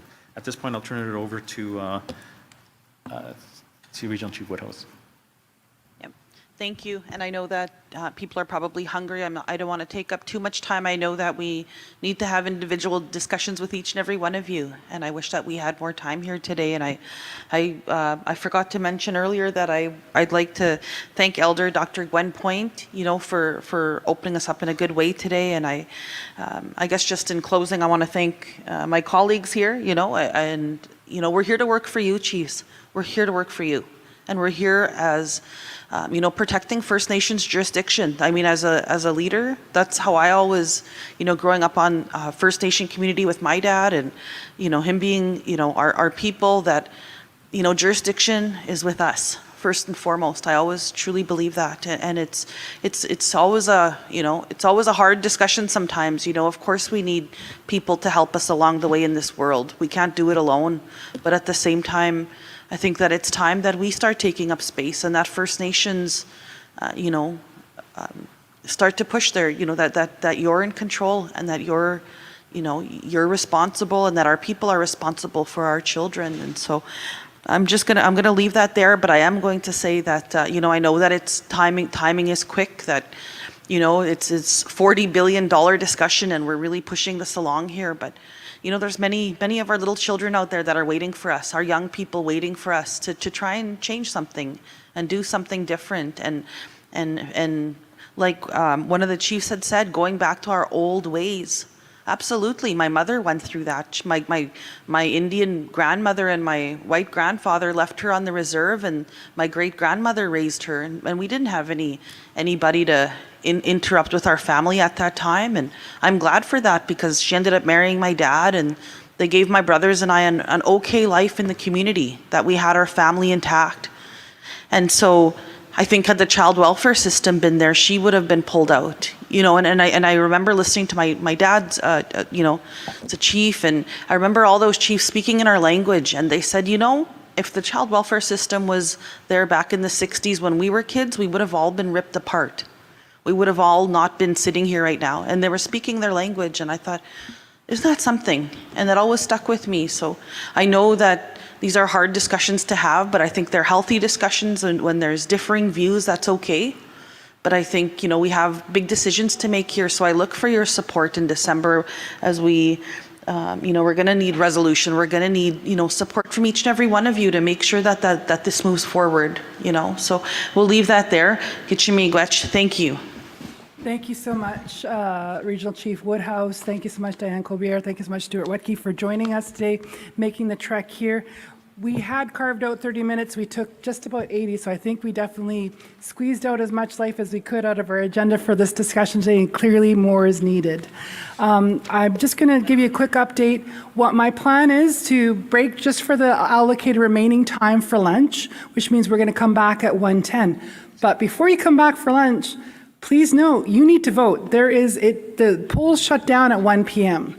So at 1 p.m., there's no more voting. If you didn't get an email, you have a struggle, whatever else, Ron's just right over there. There's also help online as well through Joanna. She's been posting about that. So please make a choice about our male youth rep. Enjoy lunch, and we're going to come back we're going to do climate change and then resolution number 7. And I'm going to just check in on the other speakers to see what their time sensitivities are. But we're going to try and do our best to move our way through this agenda in a good way. Kukshtachim, everyone, for your patience as we make the most of the day. Bon appetit. Enjoy your lunch. We're recessing until 1:10.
We have a full agenda that we're going to get through. And I did walk you through, it's not changes as much as it's a rearrangement of getting through the matters of today. I also wanted to do a quick check as well because we have a number of presenters scheduled for today. I'd also, before I get to any of that, wasn't that a great lunch? And Brenda Ireland just raised her hands because she's the representative of BC Infrastructure and Benefits, and this beautiful lunch was sponsored by them today. So thank you, Brenda. We look forward to hearing about BC Infrastructure Benefits tomorrow at lunchtime. Thank you so much. So yes, she was scheduled to have a video and a little short talk, and realized y'all had a lot of talking through earlier and said, I'll do it tomorrow. So I appreciate her accommodating us. Speaking about accommodating, so here are a couple of just rearrangement. All the content of this afternoon, we're going to keep the things that we didn't get to this morning, we're going to also keep. So this is what I'm putting down for us to go forward on. We're going to hear from Patricia Rojas, the BCAFN Climate Change Coordinator. But before that, we have some news from Ron Laffer as the polls were closed. Hey, Ron. Ron's going to announce the, in just a sec, we're going to get over there to find out the BCAFN male youth representative. Then we're going to go over to Patricia. Thank you, Patricia. You're ready to roll. That's fantastic. She's going to provide an update on climate change as the coordinator for BCAFN. Then we're going to go over to resolution number 7, which was the one that I was talking about a little bit earlier about the intervention. Then we're going to come on to all the presentations that are scheduled as those speakers are lined up, and if we start to bump them, it's going to lose. So my apologies to the male youth representative and to our acclaimed board members. I have put you to the end of the day only just because otherwise it's domino effect. So thank you. I see a nod from Deputy Chief Harlan, and I talked earlier to Chief Jerry Jack. I appreciate you both accommodating, and to our BCAFN male youth rep, I trust that you also understand. But speaking of BCAFN male youth rep, let's hear about who that will be. So microphone number 3, please. Thank you very much. Just to say thank you again, everybody, for taking part in these elections and having me as the electoral officer for the BCAFN. It's really, truly a community I really enjoy working with, and getting to be in the room with you again after so many years has been really lovely. Before I get to the results, just again, a really big expression of gratitude to the candidates for running. It takes a lot of courage to stand as a candidate, and I hope both of them remain with the BCAFN in the future. What's clear from the results, if we can get it on the screen, is that the community, the membership felt that there's 2 very good candidates. The results were close. So this is the certified results from Simply Voting, which is the program that is used to do the voting. And the results, we had 47 voters, and we had Justin Peters with 25 votes and Zachary with 22 votes. So with the 25 votes, Justin was elected as the BCAFN male youth representative.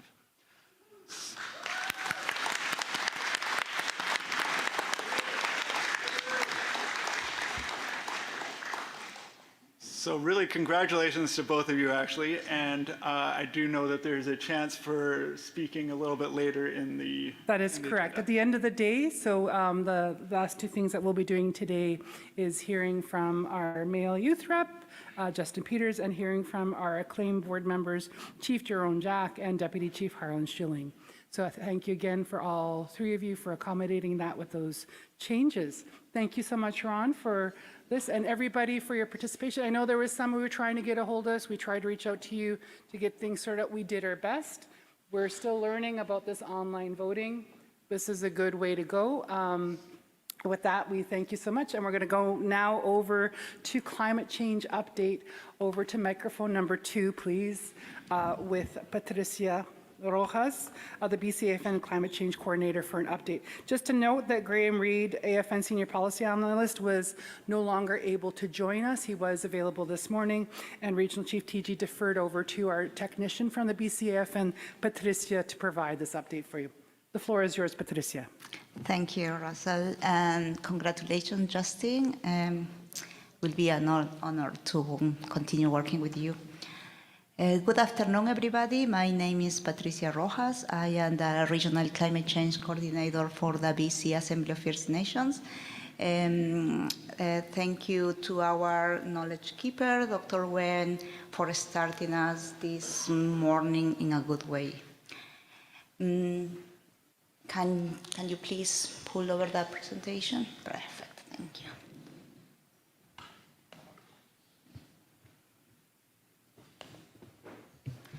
So the global surface temperature is actually increasing, causing more climate change and more impacts.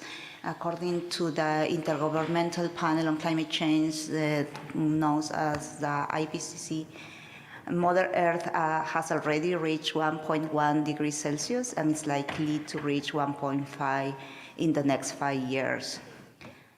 1.5 is a goal recommended by scientists to limit global warming to avoid dire consequences, and researchers have found that the Arctic is warming nearly 4 times faster than other places on Earth, and some areas of the Arctic Ocean, the warming rate is even up to 7 times as fast. It's totally clear that global warming is changing and will change even more in the climate systems and resulting in catastrophic climate events and weather events around the globe, some of which we are already witnessing.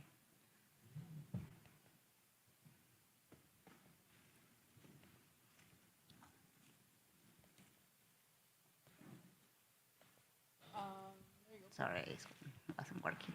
So climate change is the greatest existential threat of our time. Just an example, we have what is happening right now in Pakistan. That is a really bad situation. There are more than 33 million people affected by those floodings. Here in BC in 2021, this year will be known as the year of unprecedented weather events. First came the heat dome and the catastrophic fires that destroyed Lidon and impacted other communities in the interior. Temperatures were higher than 50 degrees at the Kanaka Bar Indian Bands weather station at the end of June. And 2021 also was marked as another year of record-breaking fire season, the 3rd in 5 years. And then we had the catastrophic atmospheric river event last November, the most costly weather event in provincial history, from which we are still recovering.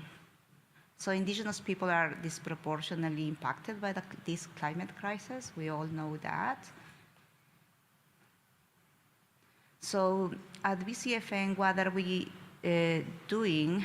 What are we doing to tackle this climate crisis? Based on your mandates, those are the resolutions that we have on climate change. So with our FNLC sister organizations, we completed the development of the BC First Nations Climate Strategy and Action Plan.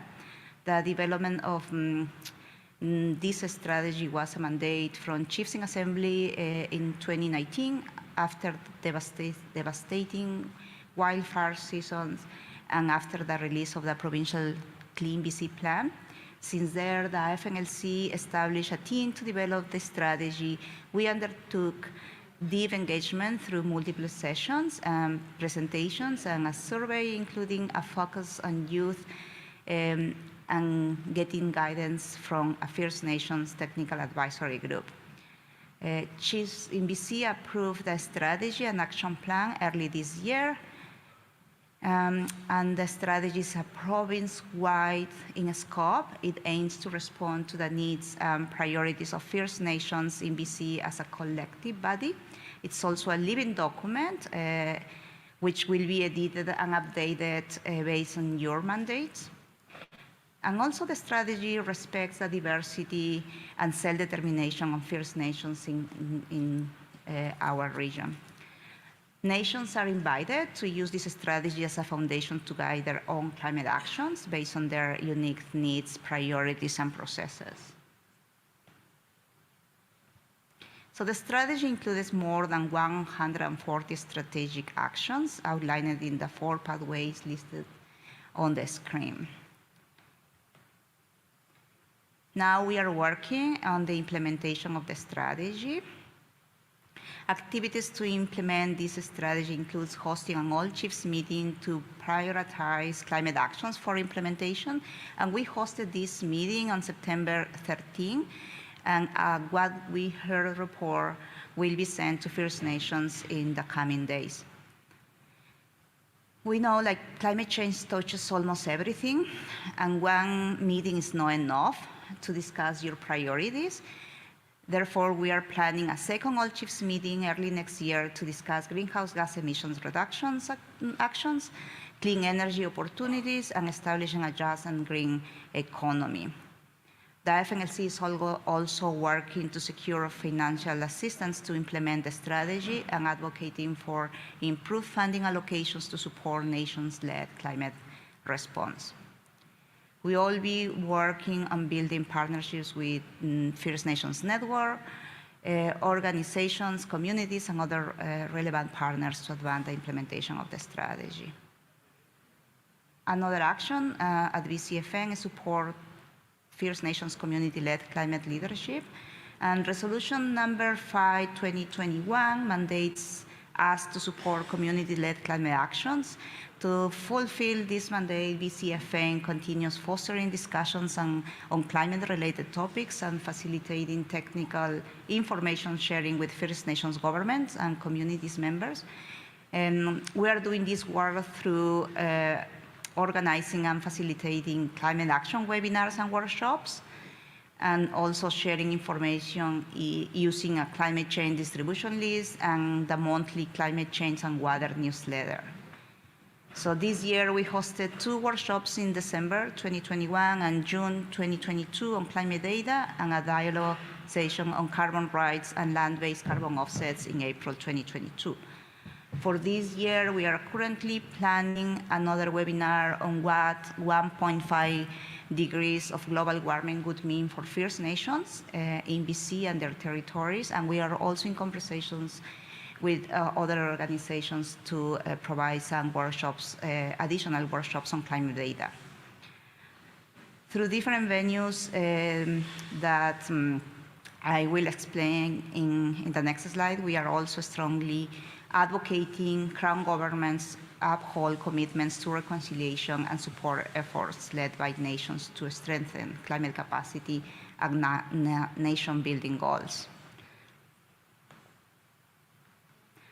As part of our goal to support First Nations-led climate initiatives, we are also working to support communities to engage on nature climate solutions projects that align with First Nations views, values, and interests. Activities in this area include preparing the discussion paper First Nations Carbon. That's one. There are some documents in the back. Submitting comments to draft legislation, government policies, plans, and protocols, such as the draft BC offset protocol policy. All those documents are in our website. Working in partnership with EcoTrust Canada, we have the project Enriching BC First Nations Capacity to Develop Forest Carbon Projects activities. In this project, including to develop an interactive carbon web portal, which will include digital tools to enhance First Nations capacity to engage in carbon offset projects, and also building relationships with minded First Nations organizations to strengthen efforts to advocate to reconciliation and respect of First Nations rights to the carbon sequestered in their territories. We are also engaging the BC and Canadian government through two different tables, the BCAFN Technical Working Group on Climate Change and the Joint Committee on Climate Actions. The Technical Working Group was created in 2019 and includes technical representatives from the BCAFN, the UBCIC, and the First Nations Summit, and relevant BC ministries. We meet monthly to discuss climate initiatives that affect First Nations in BC outlined in our work plan. So last year, BCAFN raised concerns and provided recommendations for policy programs reform and other processes related to climate change. Those processes including the circular economy, the carbon pricing tax, the Clean Transportation Action Plan, the Indigenous Clean Energy Opportunities, reforms to the Low Carbon Fuels Act, and climate preparedness and adaptation strategy, and many other more.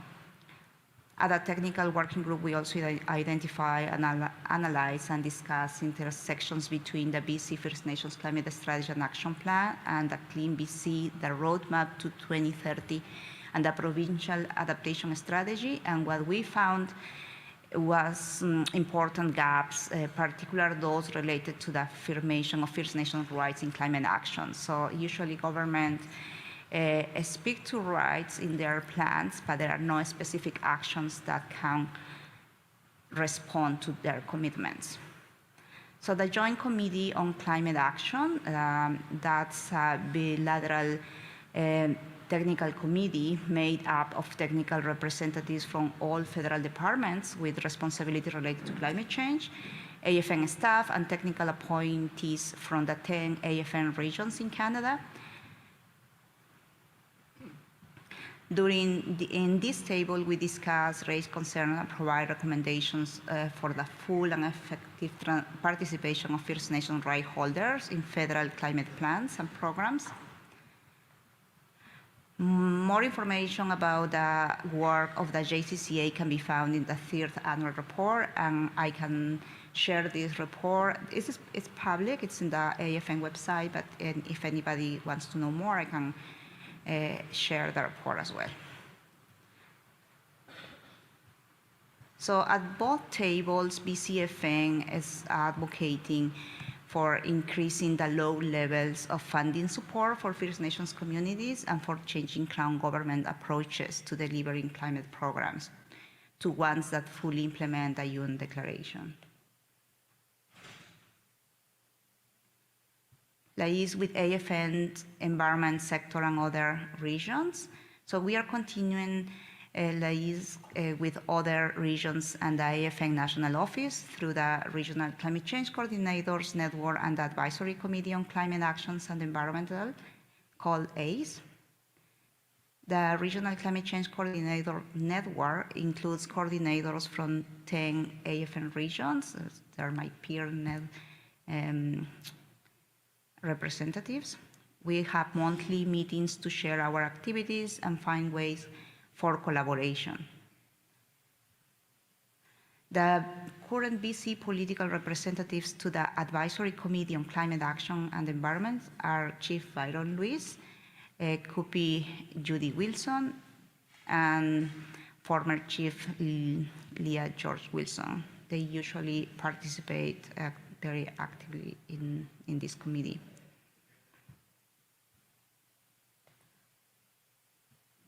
Resolution 5/2021 also directs BCAFN to pursue advocacy opportunities regarding climate change and sovereignty at multiple scales, including the UN Framework Convention on Climate Change,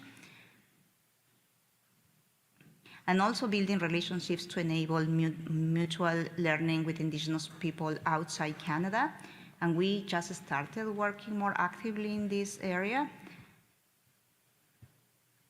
So we are participating in meetings at the Local Communities and Indigenous People Platform and at the UN space. We are also submitted a proposal to present at the Canadian pavilion at the Conference of the Parties, the COP27 that is gonna be in Egypt, and submitted an application to obtain observer status and accreditation to participate in future COPs. If this observer status is granted, BCAFN could coordinate and provide accreditation to right holders interested in attending this International Climate Summit.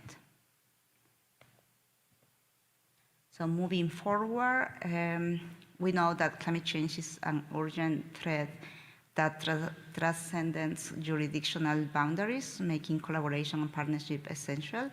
And we also know that we only have one planet, Mother Earth, and human-made climate change is irreversible. The climate disasters we witnessed during recent years made very clear that we need to be prepared. And it's very crucial to support nations to lead their own climate initiatives.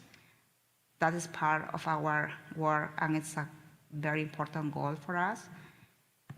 And BCAFN will continue advocating for and working to shift the current federal and provincial consultation approach in climate planning to a consent-based decision-making approach grounded in a genuine government-to-government relationship. And it must always be clear that none of our engagement work can or should replace or limit the obligation of the provincial and federal government to consult and engage directly with you and your communities as right holders. And that's something that we are very, very clear in every meeting we have with the government, with the provincial and with the federal government. They are always trying to come to us and say they want to engage nations, but we always tell them they have to come to communities and do that work. And looking ahead, we will be strengthening our environment and climate change portfolio by hiring a new policy analyst, and we are in the process now. And we hope this addition to our team will give us the space to deepen our work and better support your communities. And that is it. Thank you very much. If you have any questions, be happy to answer. Or if you want to connect with me, there is my email, and I'm also very happy to assist you in whatever you need. Thank you. And you're super easy to find. You're just right behind the podium here. So I invite you to speak directly with Patricia Rojas with any follow-up questions that you have at this time. Thank you so much, Patricia, for that update. We look forward to hearing from you again at another time. We're now going to go over to draft resolution number 7, which is the intervention SEC case, or the Supreme Court of Canada case, on federal legislation for First Nations children and youth. So draft resolution number 7, we are looking for both a mover and a seconder on this. And I'm just going to go into the therefore be it resolved, and then I'm going to look for a mover and a seconder. So therefore be it resolved that the BCAFN Chiefs in Assembly affirms the BCAFN Board of Directors motion to seek standing in the appeal of the Supreme Court of Canada on federal legislation for First Nations children and youth to advance the self-determination rights of First Nations, in particular, that First Nations laws prevail over provincial laws, especially in relation to children and families. 2, the BC Chiefs in Assembly direct the Regional Chief, if granted standing in the Supreme Court of Canada, to advance an argument that explains how children and family services have been used to break up families, disrupt the transmission of culture, identity, and language, and are a continuation of genocidal and colonial policies, such as the residential school system, also based on the Indian Act. 3, the BCAFN Chiefs in Assembly directs the Regional Chief to ensure that the Supreme Court of Canada is informed about the international and national legal dimensions of self-determination and the need for consent of First Nations to be the bedrock of the application in any provincial law or policy, and that the Indian Act that permitted provincial laws to apply to First Nations was unilaterally imposed, colonial, and needs to be rejected as contrary to inherent and pre-existing rights. And 4, the BCAFN Chiefs and Assembly directs the regional chief and staff to seek resources to support the intervention in the Supreme Court of Canada and further support collaboration with First Nations Leadership Council in a joint intervention if that is more efficient in terms of cost and strategic advancement of a common position. So we are looking for a mover and seconder on this at this time. So just looking for a mover, both. Okay, thank you so much. Can you just identify, I know here, but just identify yourself for the record. Microphone number 26, please. Who could be Doug Thomas Blatchine? Move. Thank you so much. Now we're looking for a seconder. Thank you so much. Microphone number 31, please. Cheryl Casmer, proxy for Outcome. Thank you very much, Cheryl. Any comment from a mover on this? Microphone 26, please. Yeah, to say that this really POs me would be an understatement. You know, it makes my blood boil in a lot of ways that a provincial government has the gall to challenge this and take it through a very costly process of Supreme Court.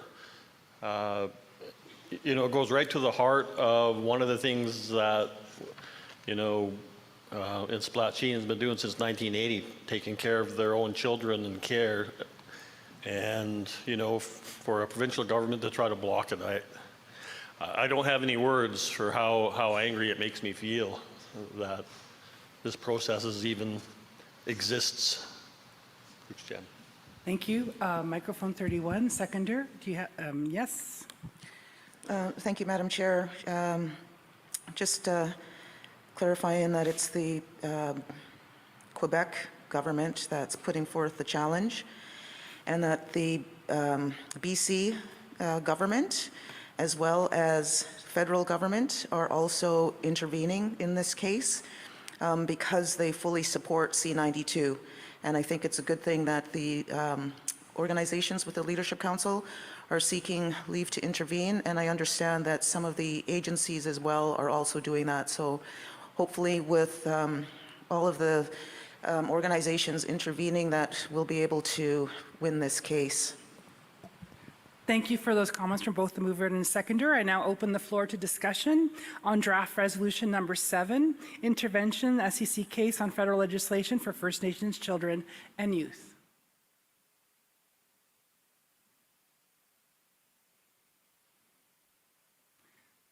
Not seeing anything in the room or online, just checking over. No, gotta shake my head over there.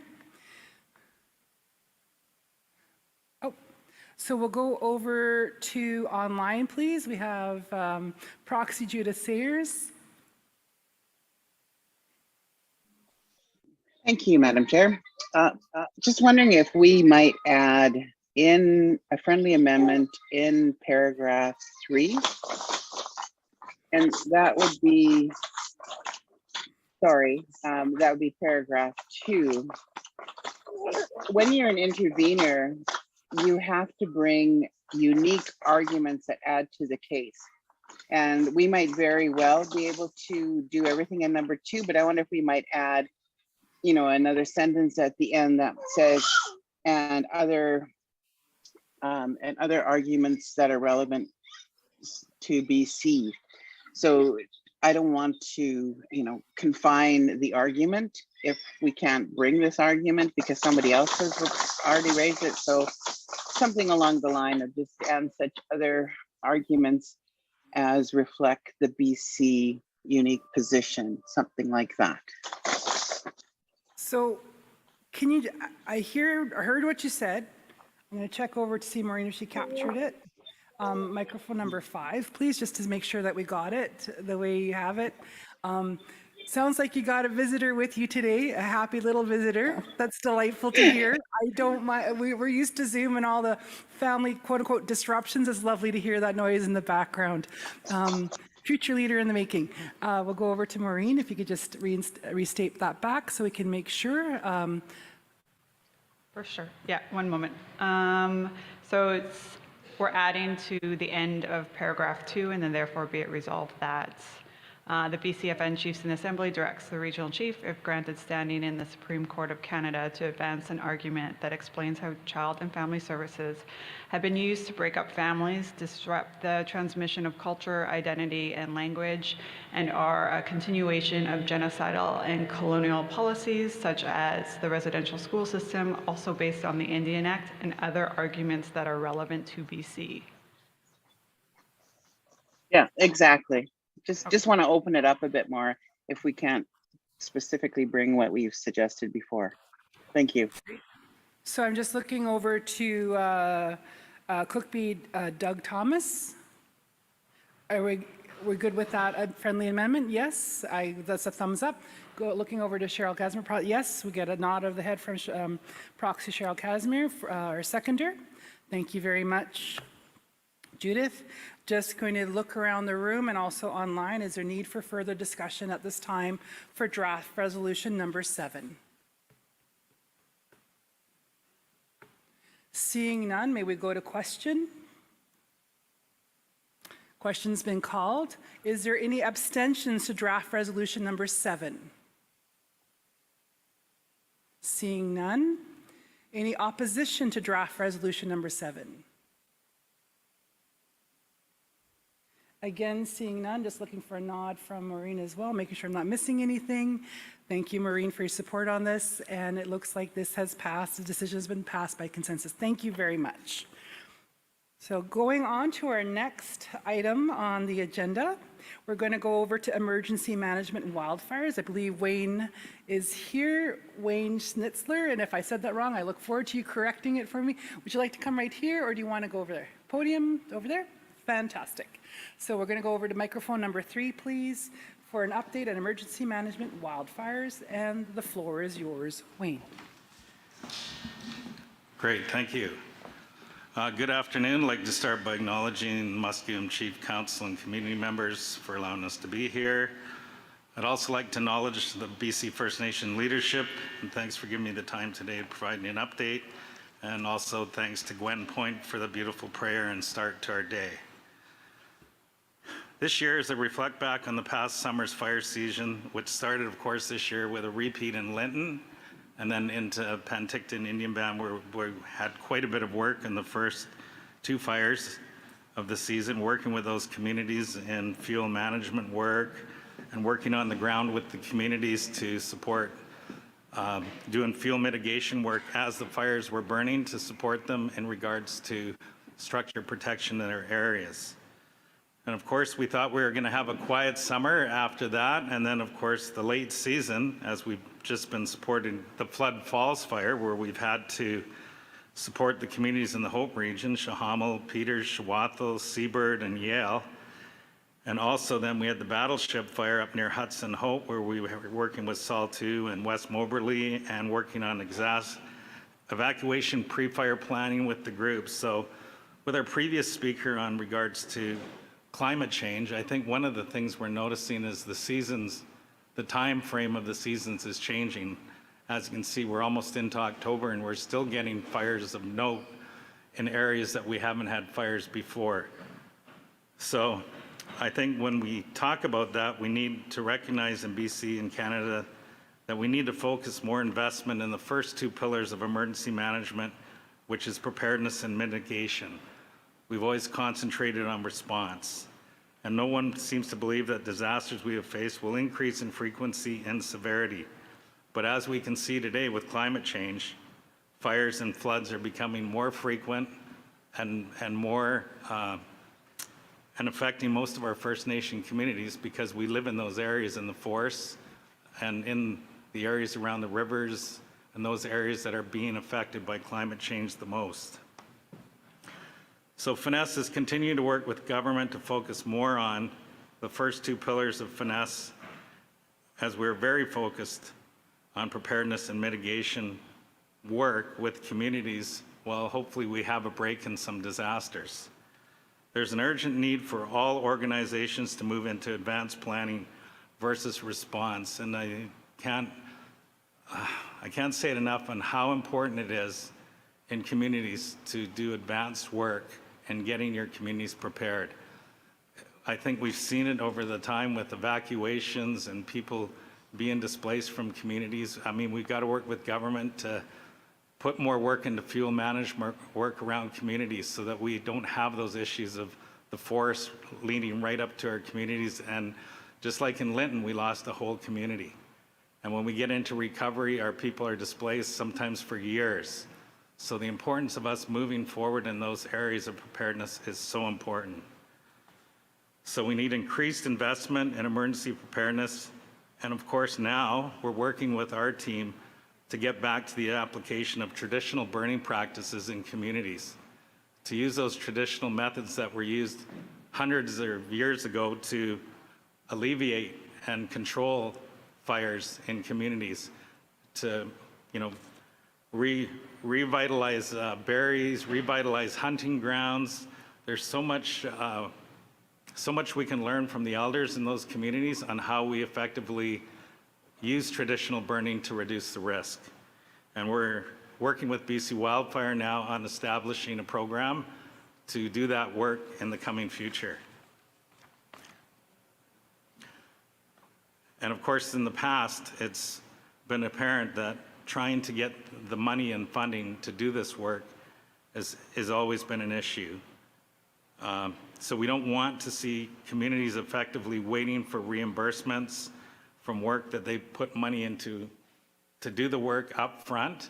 We need to get that money ahead of time so nations can do the proper work.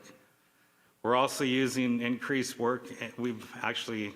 We'll do a presentation once on this. We've done it for First Nation leadership.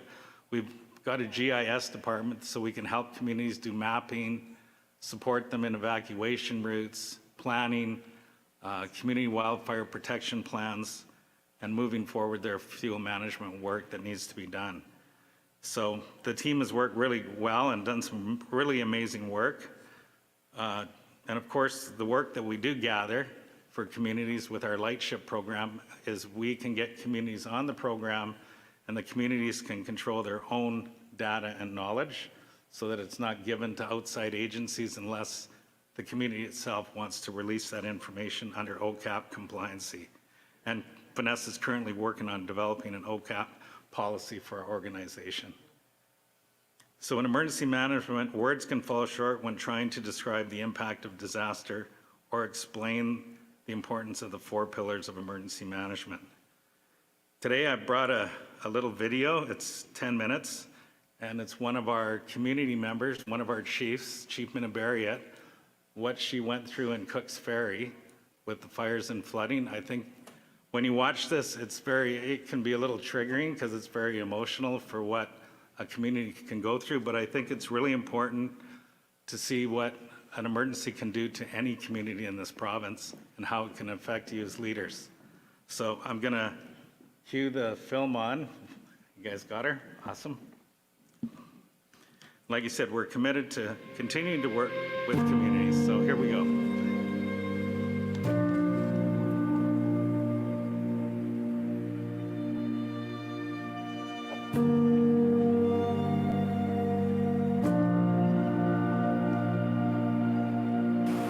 A common thought from residents around here when we were listening to media. Highway 1, lots of media. 99, same thing. There was lots of media coverage on that. Highway 5 and 3, same thing. And Highway 8 didn't hit the news for weeks. So we've really become a forgotten place. And so the people that live here can very easily be forgotten. The stuff that we endure, whether it is the pandemic, whether it is the fires or floods, or who knows what's next to come, you're easily forgotten because you're not right out in front in everybody's face.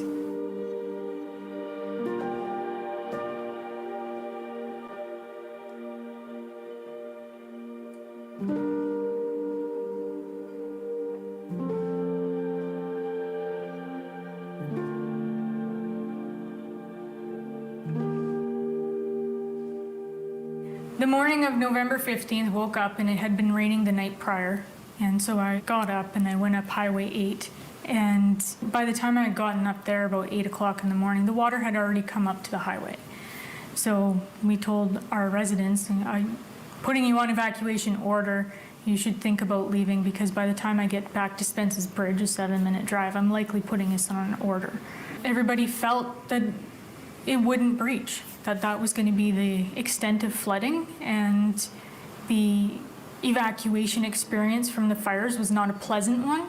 People came and warned us, but we were so stubborn because we were already out and we just got home, and it seemed like not very long, and then we didn't think the river would do what it did. We thought it would crest and go down, we'd be fine. I think just being out for the fire and then having to leave again was really hard. The impact of the water, it just came so fast. When it came time to start thinking about leaving, that time had already passed. There was only hours, and roads had disintegrated. And so they didn't have the time to pull precious items or livable items or even their vehicles to escape, after which they were evacuated by helicopter, and you can only take so many pounds on a helicopter, and usually it's yourself. So you're just thankful after a few days that somebody's here to rescue you. You have no power, you have no telephone. So you're thankful that somebody's there and taking you to someplace warm, and that you aren't going to have to continue enduring a nightmare that you didn't expect to begin with. So everybody left with whatever they could off their backs, and it wasn't much. This was an area really affected by the atmospheric river. There was lots of infrastructure damage, lots of highway damage, no actual access into these members' homes. For some period of time now, they've been displaced in hotels around BC, not being able to get back to their personal items. They just had such a short period of time to leave their homes. So they've got their whole life sitting there. They just can't get to it. We have families who have elders and vulnerabilities and need access to medical facilities. When you leave a situation like that, you don't have a lot of resources in your disposal to go and carry on with life. It challenged me to think, okay, how do you fix this? I want to evacuate vehicles and I want to evacuate property and set folks up for success outside of here. We know now we're long-term evacuated. EMBC says, sorry, out of our scope. Indigenous Services Canada, and sorry, we can't fund something like that. I contacted a helicopter company and I got laughed at. And they told me, go buy another vehicle and go buy more stuff, which is not necessarily feasible. We've got people, I've already talked about the demographic of people, and you're already looking at mortgages, you're already looking at car payments, you're already looking at lower income. So it's not so easy just to go out and buy another vehicle. It was disheartening to hear that, even in an emergency. If somebody took the time to really truly understand the project, like Tech did, like Finesse and John Davies and Colleen did, they'd understand that it could be done in a very organized and efficient manner, and it was.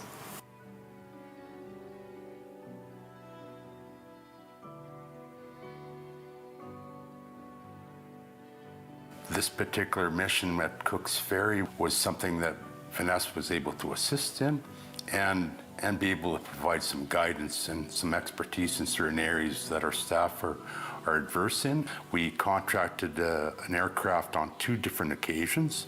The first occasion was to haul out personal property that homeowners had. Then we developed another contract where a heavy lift aircraft was arranged with rigging crews. We moved 10 vehicles in roughly 4.5 hours. My name is Colleen Ross, and I've been tasked with leading and managing the helicopter operations for the extraction of the Highway 8 evacuees, all their household goods, and getting people back into their properties, giving them a good day to get whatever they need, because there's a bit of unknowns for timelines for them to return back to their properties. There were people out there that had farms, so they were bringing back their farm goods, potatoes and onions. We had about 500 pounds. Household goods, beds, furniture, papers, mementos, precious memories, whatever was important to that property owner, we made sure that they were able to have an opportunity to go get it. We just got flown in. They're just getting a chance to kind of assess how things are in their houses. We're just repositioning some of the vehicles so that they could be moved out, and then getting ready to load up a couple nets with stuff that they want to bring out so that we can long line it out back to Spence's Bridge. It was just amazing, and everybody just came together and made it possible and supported each other. It didn't matter jurisdictions, we're here to help. And that was what was necessary in the project, because without the jurisdictional boundaries, then we were able to do more and more efficiently. We came into 7 Mile here with our family and picked up some clothes and some items from the house, and we took the deep freeze out. I look forward to coming back home and where our spirit is. This was my grandfather's land, and I built here, so it is home for me. I want to thank all of the people that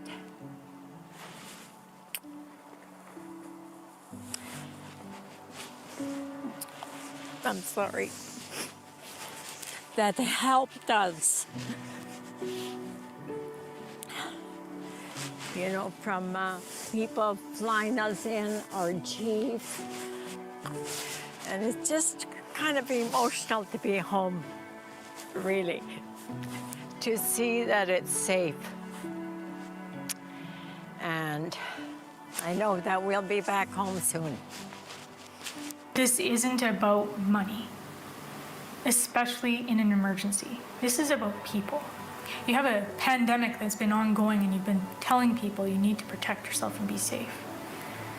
You have fires, we're scorned by the fires. And not even 3 months later, we go into massive flooding. It's no longer about money. We need to look after people. We need to look after not only their life, but they feel heard and recognized. They're not just another address along Highway 8. They're not just a nobody because they aren't contributing to the milk supply of BC. They are recognized as a human being. Being part of air operations in emergency situations, I have to say this was one of the most meaningful that I've been a part of. It was an incredible experience. I was happy to be here. This helicopter extraction project just proves how well that industry and communities can get together with one objective, perform it safely, effectively, and have everybody go home at the end of the night with their personal property and vehicles. So it was a very meaningful project. To be able to provide some safety to not only my members, but everybody, has been one of the bigger impacts for me. Being able to provide that layer of protection and giving people independence it's massive, and I can't be happier. The impossible can become possible if you have the right connections, if you don't give up, and communities can really come together and advocate for each other, and they can work in that collective manner to make things happen, and that's how this occurred.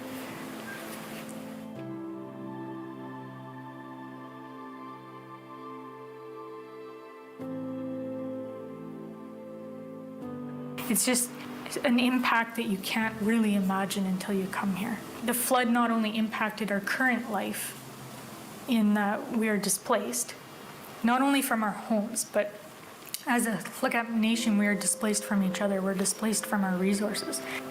And it's all these emergencies that are coming together and creating a massive emergency, and it needs our attention. It's Mother Earth yelling at us to pay attention and get our stuff together. It's one thing to talk about it, but another to collectively do something about it.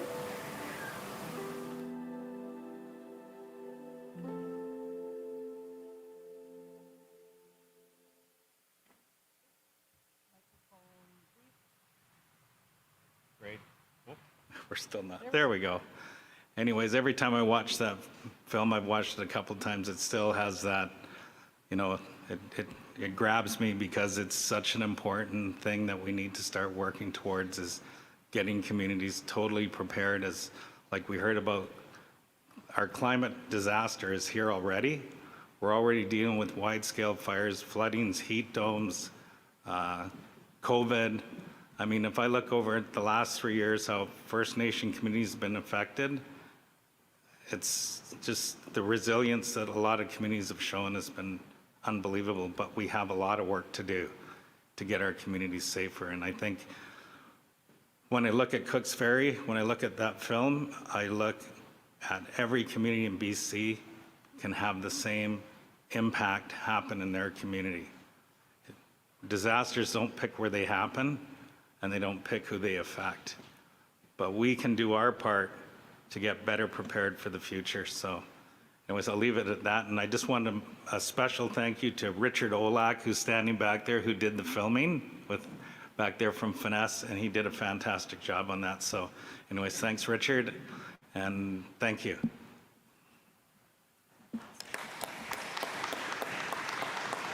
Thank you so very much, Wayne. I know we already have a question from the floor. It's actually from online.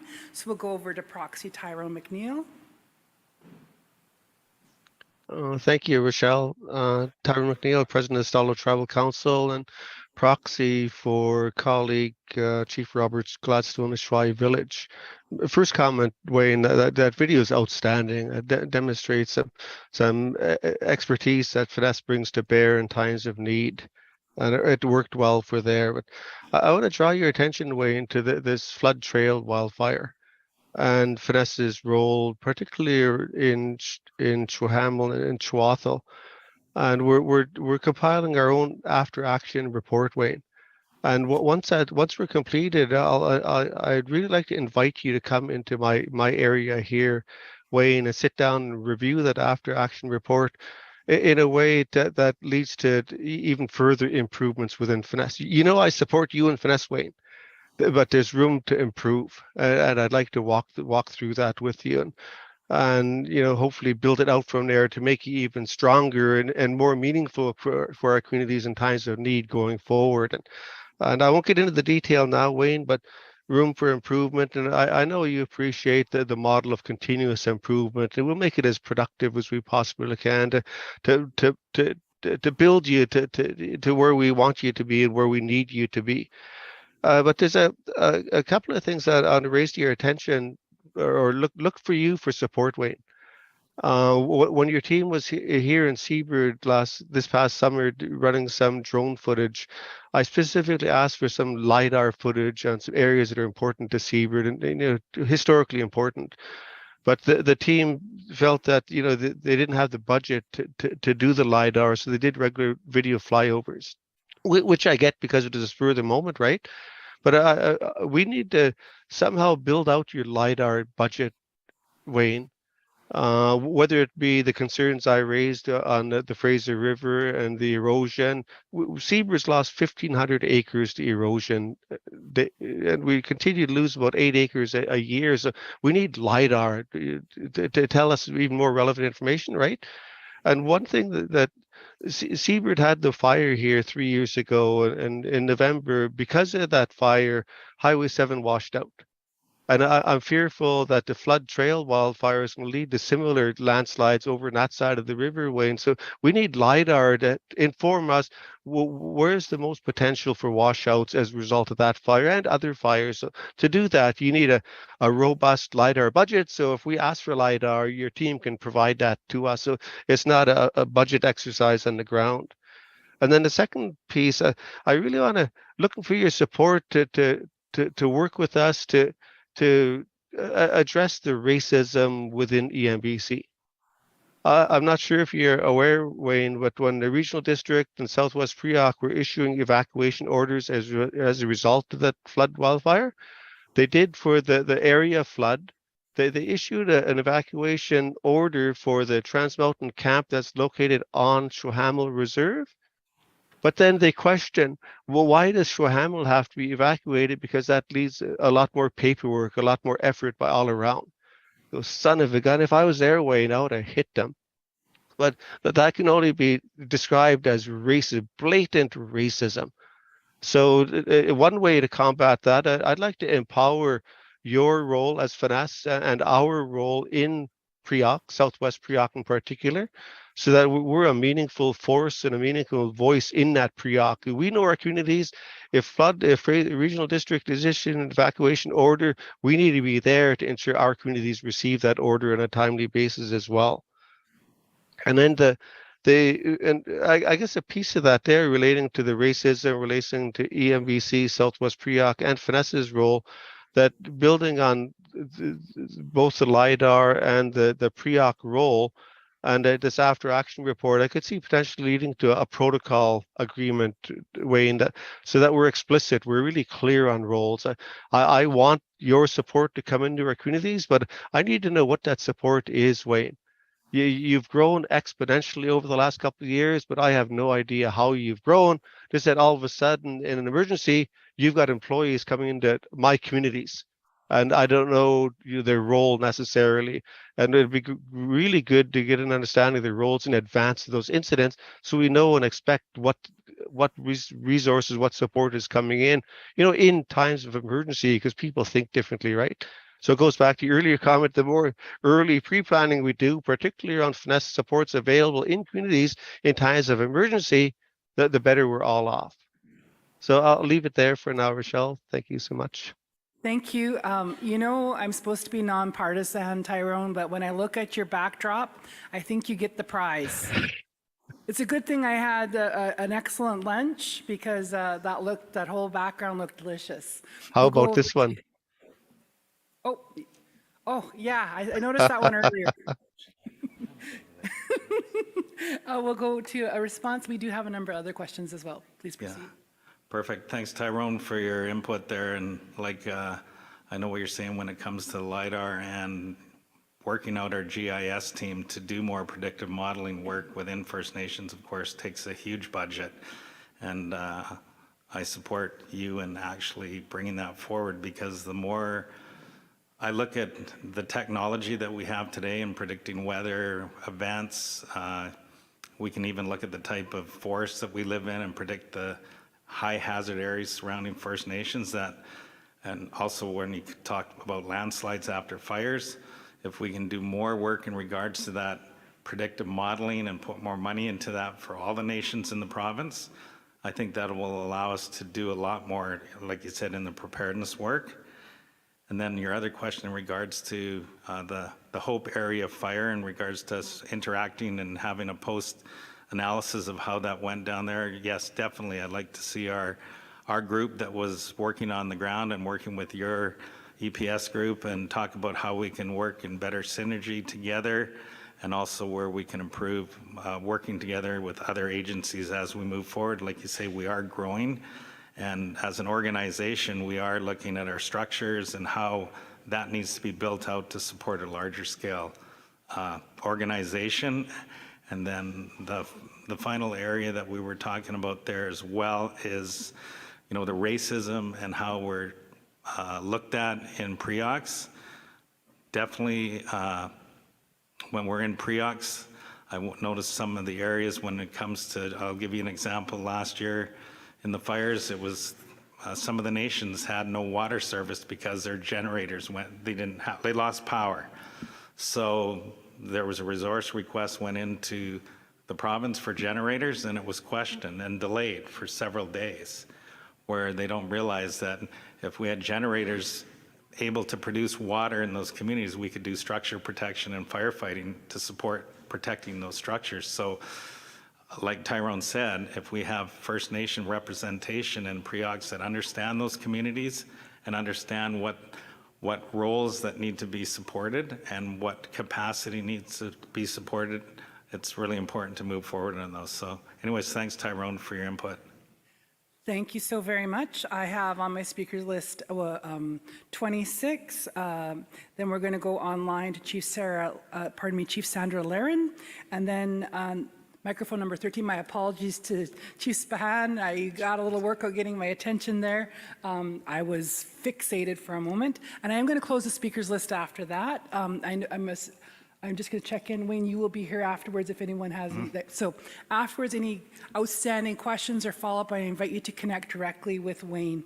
So we'll go first over to microphone number 26, then we're going to go online, and then we're going to go over to microphone 13 and wrap up on this topic. So microphone 26, please. Yes, Cookbeak Doug Thomas, thanks for your presentation, Wayne. I guess it's not just a question for you, but for our circle, because You know, last summer when we had the fires and a few days of 40-degree weather, I was thinking about what would we do if we overload the grid? You know, because this summer, in preparation for that kind of heat, we distributed air conditioners to the elders, but what if the grid goes down? And, you know, thinking about the comment I made earlier to Mark Miller about Indigenous ways of knowing, I think this is a perfect example of where we can do that, where I don't know how to build a pit house, but if we share our knowledge and go back to our traditions of building a pit house, and we can encourage our people to go back to pit houses in case of, you know, the worst case scenario where the grid goes down, because sooner or later we're going to have long stretches of 40-degree weather, and the grid won't be able to support it because we're trying to cut greenhouse gases by using electric cars. So the demand on the grid is going to keep going up. So it's going to put so much stress on the dams and, you know, filtering down to the grid, and in the end, you know, to our communities, which, you know, you can't avoid it. You know, as Dr. Suzuki said, you know, over a decade ago, if we were on a clock, we're well past 11 p.m., you know, to do something about climate change. And here we are, you know, years later, and we're still relying so much on electricity and gas, you know, fueled vehicles. So it almost seems like we got to go backwards and live with less, meaning our pit houses, Indigenous ways of knowing, with water and food security that doesn't rely on dams and hydroelectric, you know. Maybe we got to share that in our circles, in our communities, how to get by with our old Indigenous ways of knowing. Thanks. I appreciate those comments, because it's really, you know, I seen a picture, I think it was 3 weeks ago, where I seen in California their grid was compromised to the point where people were charging their Teslas with generators. And so what does that tell you when you're using gas-powered generators to power your electric car? And that was the thought, you know, that just shows what could happen to the grid in the future. And you're right, we need to look at ways to look at, and that's one of the areas when we talk about preparedness, it's really looking at every community and saying, what would we do if we didn't have this? Or what would they done 100 years ago when they didn't have that? And I think that's when we talk about traditional burning too, how we used to, you know, control our berry crops, our hunting grounds, you know, control the canopy, control, you know, trees growing in areas where they shouldn't, that were traditionally not there, now are fully canopied forests with have no breaks that can cause. So I think, you know, when you put, it's almost time to bring climate change and emergency management into the same realm, because they're both happening at the same time, because climate change is reflecting what's happening in the emergency management world. So I think to bring that discussion together is a really, I think as leaders, I think that's something that we should all be striving for, because it all comes together and actually fits together and what the future might look like. So thanks. So we're going to go now online to Chief Sandra Laren. Thank you so much. Hopefully you can hear me just fine today. Thank you for your presentation, and I really appreciate the video that you showed. I'm the elected chief for the Gitxsan West First Nation of Gitwangat in northern BC along the Skeena River. So our concern, knockwood, thankfully or unthankfully, has been flooding over the last few years at unprecedented levels. And I emailed you during our emergency this past spring and didn't hear back. I just want to echo a little bit of what Tyrone had said around the responsibility of trying to coordinate between EMBC and Finesse on our end without a playbook in hand, in understanding how to navigate the best outcome for our community is really stressful in times when you're trying to keep people safe and homes from falling into the river, and keeping your water supply whole. And, you know, in my case, at least this year, and it's always a factor of, I think, who you're working with, we had Finesse come on territory, no idea that they were here, no idea what they were looking at, no communication with us who were part of the emergency management team. And it just feels like lateral violence. And so I know we're talking about racism within EMBC, but the lateral violence can be equally as damaging and lose credibility at a really critical time for us to be working together.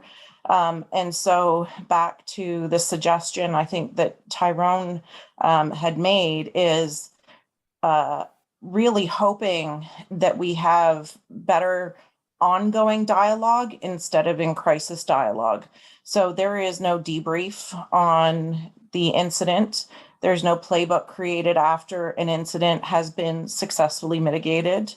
And I think that would go a long way, especially if you get turnover or new people on your management committees, to be able to successfully and quickly navigate this without the stress of reinventing the wheel over and over.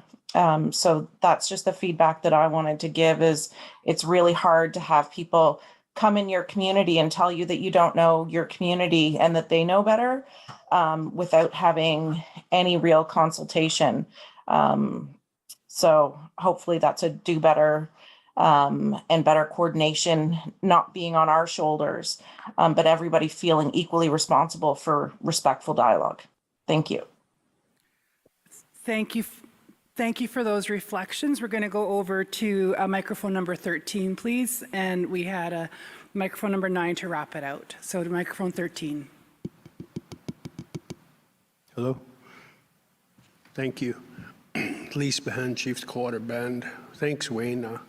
Sorry, I was outside looking at finance papers. I missed the video, but it sounds like it was a great one. Just some questions about training. I know after the wildfires last year, I raised a question on our call about training, and the answer I got back from Finesse was looking at more funding for training for our band members.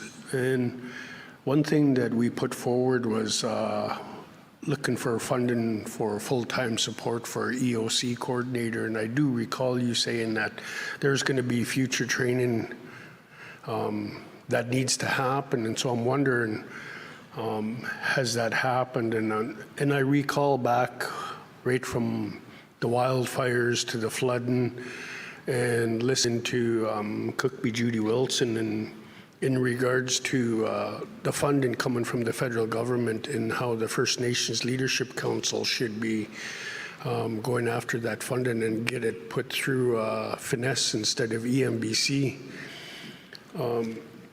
Just going back to the chief prior to me on the call there, and I totally agree, because it was frustrating to wait for answers from EMBC on funding and what we needed in that. And we also needed generators on our second reserve, and we had to scramble around to get some. And it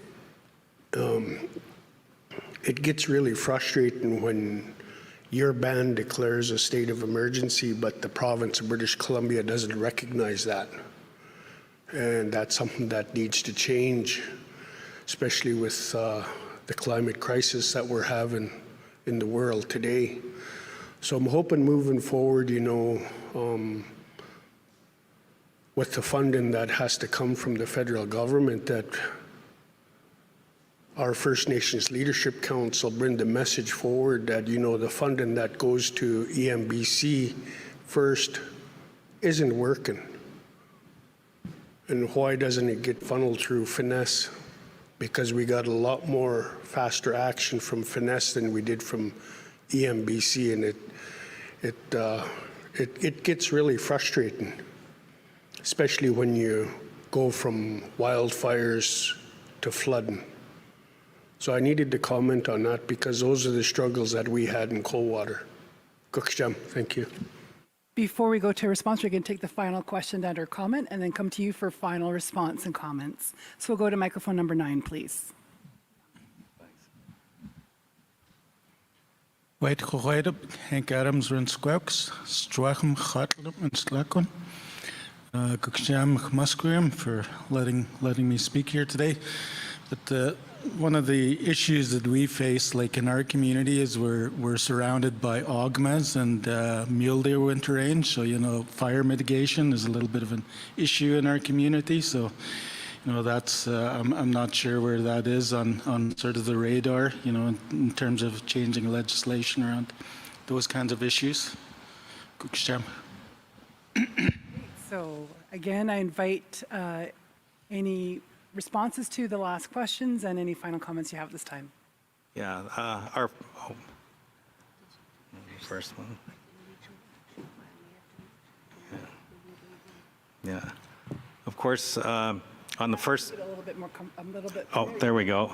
It moves. Okay, on the first comments in regards to us coming into community, and I'm going to do some outreach to that community to find out what happened in regards to our group. As I think our group, as we can speak, and we talked about new employees and new things happening, we went from, in April 1st, we went from 22 employees to 50. So it's been a real challenge for us with growth and getting people to come into the organization. And of course, working in an emergency situation every year since we've started has been challenging, and definitely Finesse needs to look at our structure. We need to look at kind of a regional action plan moving forward on where emergency management should go in the province. And I think we've got a motion from Leadership Council to move forward on that action plan, which I think is going to be tentatively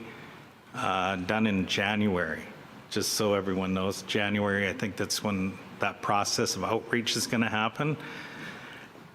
And then in regards to Chief Spahan, in regards to training, yes, now we actually have a training manager, so we're going to be able to look at more targeted training for every community now that we have someone in place to look after that, which is going to be really helpful. We've started doing online training. It's once a week, and we've been getting 30 to 40 communities on that online training. So it just allows people to get onto the training without, for us to reach every nation in BC and trying to get into the training, we find that the online training has been very helpful. And then in regards to the last question, there definitely has to be a lot of work done on the integrated fuel management work in the province. Like you talked about, we got deer range, we got different ways that forestry has been done in the past, and we have to look at different models moving forward that are going to effectively do your fuel management work, but also look after the environment, wildlife, and have that more integrated approach, which our group is working with First Nations Forestry Council, and we're talking with government on trying to push some of these changes, because it definitely needs to happen. I think if you look at the past in regards to forestry and all the cut blocks in the province, if you ask them if they had a strategy behind those cut blocks, I bet you they couldn't answer your question. So I think there definitely is a need to move forward with a better strategy and a better practices in regards to forestry. Thank you so very much, Wayne, for coming to make your presentation and taking these questions off the floor. With that, we're going to wrap up there. We appreciate that. You're also here for any additional questions or comments you may have with Wayne and the First Nations Emergency Services Society, and I believe there's some other staff with you today as well that would be happy to help. We're going to go to the next item on the agenda, which is the First Nations Gaming Update. We're going to hear from Co-Chair of the Gaming Commission, Judith Sayers. And then we're also Maya Duvag, I don't know, sorry about that, I'm not sure. I'm sure you will correct me on that. And Jay Johnson. So I believe Maya and Jay are here with us. I invite you to go to microphone 1, 2, or 3. Take your pick there. And Judith will be joining us via Zoom. So you could please have, there you are. We're just going to do a quick tech check with you, Judith, to make sure we can hear you well. Okay, hello everybody. Can you hear me? Perfect.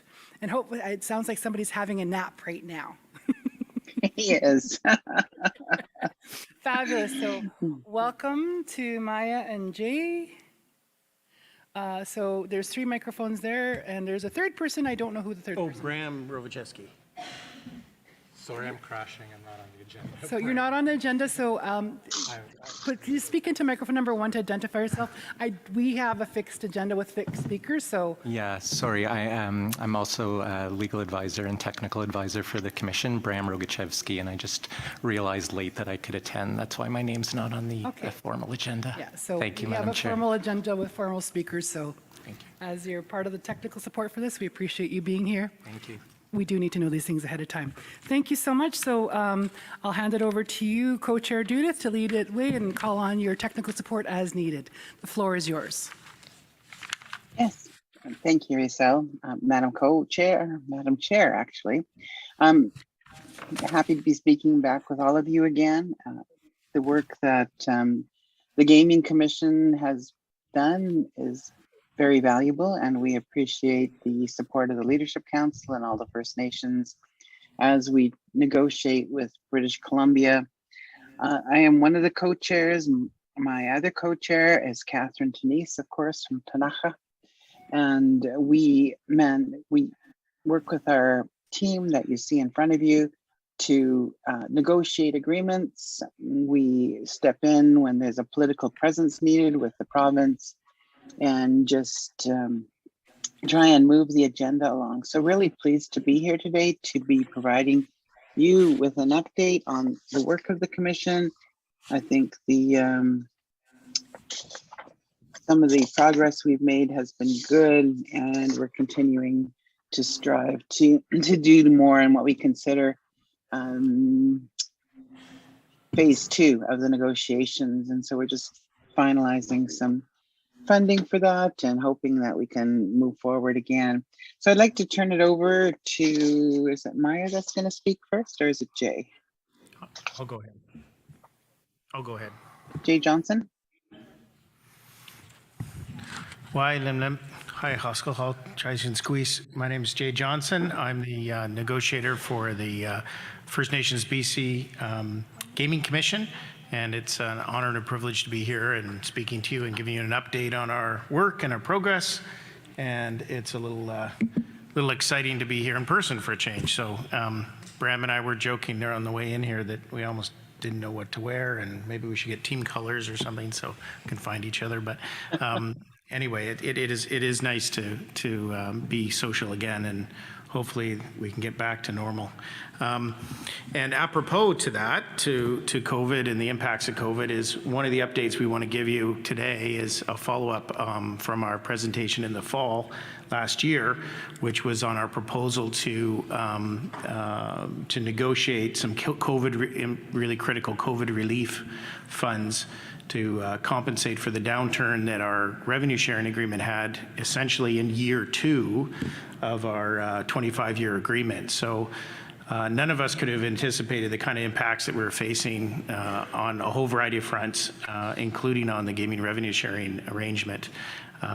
So we were fortunate enough to negotiate 2 years ahead of time as our initial payment. And so we received $200 million as essentially $100 million each year up front when we first started this process. And so we had year 2 in the bank, which happened to be the exact year that the casinos closed. So we already had the money as if the casinos were going to be open, but they weren't. And so the way the agreement worked was if in the second year there's an assessment of the actuals of revenue and the adjustments come in the following year. And so we were actually quite aware that your communities, you all were going to be facing a pretty significant downturn in revenue clawback from the third year of which was last year of revenues. And that was totally unacceptable. And so in order to preserve the integrity of the agreement that we negotiated, we fought hard on your behalf with government to try to rectify that and address that shortfall. The good news is we were successful in doing that. We ended up achieving the largest Treasury Board submission last year, and that's the $74 million top-up that recognizes the massive impact that the closed casinos had for a year and a half. And those funds have now been dispensed out I think as of May this year, to your communities. And so Lim for all your support and work, and to our commission and their hard work and support of us. And we're happy that some of those resources are finding their way into your community, and you're able to carry on with your plans. And it's just very unfortunate that it happened so early and it happened at all. And a big thank you to the Government Treasury Board for doing the right thing and seeing their way through this after a lot of discussion. So the other things we want to update you on is that we now have a BC Lottery Corporation representative on the board. Part of the initial agreement that we negotiated was that we would have a dedicated First Nations appointed leadership representation on the Lottery Corporation, and they would be the eyes and ears of your communities and eyes and ears of the agreement, and would help shape and influence some of the decisions in a way that would be in the interests of all of us as we move forward in gaming and as our role and participation grows over the year in the industry. And so that representative is Leah George Wilson. She's been in place now since the spring, as appointed officially by the Leadership Council and the 3 organizations of the Leadership Council. So Lim to Leah and her hard work there, and we look forward to connecting with her again soon and ensuring that communication and updates is there. One of the unique things with this appointment that is very new to British Columbia is that it's a representative appointment. And what that essentially means is that there's a duality of responsibility. They have, of course, the fiduciary responsibilities to the board they sit on, and to the interest and the outcome of the board, which is for maximizing profit from gaming. That fits with our agreement, because the more profit they have, the more we share, and that's a positive. But they also have a unique recognized responsibility to meet confidentially with Leadership Council and with leadership in general, and report back on areas that might be of concern, or discussions that might be a little bit out of sync with our interests and your community's interests, and those of the direction of the industry. So it's sort of like an early warning sign, and allows us to have discussions around those potential concerns and address them, and sort of head it off at the pass before it becomes a real issue. So it's a very exciting opportunity, and we're happy to have Leah, somebody so competent there, to move our work forward. So thank you, big thank you there. The other thing we were going to talk about a little bit is about the revenue sharing. I'll turn it over to Maya, and Maya's part of our technical and legal team, and she's worked really hard on everyone's behalf, and herding cats, and especially Bram and I, and so forth, to make sure that we're on time and get things done accordingly. So maybe you could say a few words, and I can wrap up. Lim. Sure, thanks, Jay. Hi, I'm Maya, and I'm one of the lawyers who has worked on the revenue sharing agreement. I was involved with putting together the BC First Nations Gaming Revenue Sharing Limited Partnership, your revenue sharing partnership that includes all of the First Nations in BC. The partnership is located in the Okanagan. Their offices are there, and they are the distribution entity that was created by the revenue sharing agreement as a flow-through administrative body to receive the funds from the BC government every year and distribute them according to the distribution formula that was voted on by the chiefs in assembly. I work closely with Greg Barry, the general manager of the partnership, to ensure that the revenue sharing agreement is being implemented in accordance with the intent and how it was negotiated. As I mentioned, all the First Nations in BC are owners of the partnership, and your interactions with the partnership will be to receive funds every year and send back a one-page report on use of funds. We tried to keep it as minimal as possible to keep out of your affairs. The partnership's AGM is coming up in November, I believe November 17th, and that's a hybrid meeting to be held in person here at Musqueam and virtually as well. If you have any questions about how the revenue sharing agreement operates, you can feel free to get in touch with Greg Barry at the partnership. or you can contact one of us and we'll be happy to explain what the requirements are under the agreement. By contrast, our BC First Nations Gaming Commission is a negotiating and advocacy arm. We were created and mandated by the Leadership Council to pursue matters of First Nations interest in gaming across the province, matters of interest that are important to all First Nations in BC. And we report back to each of the 3 provincial entities, including BCAFN. And our first phase 1, involved negotiating the revenue sharing agreement, and phase 2 is about to launch, and we'll talk about that shortly. Going forward, our Gaming Commission will continue to liaison with the partnership to hear community feedback in respect of the agreement, and to track any implementation issues that are raised so that we can address any issues in the periodic renewal of the agreement, which happens every 5 years. The first periodic renewal of the revenue sharing agreement will take place in 2024, so around the second half of next year, we'll begin engaging the province to talk about any issues. Okay, I'll turn it back to Jay.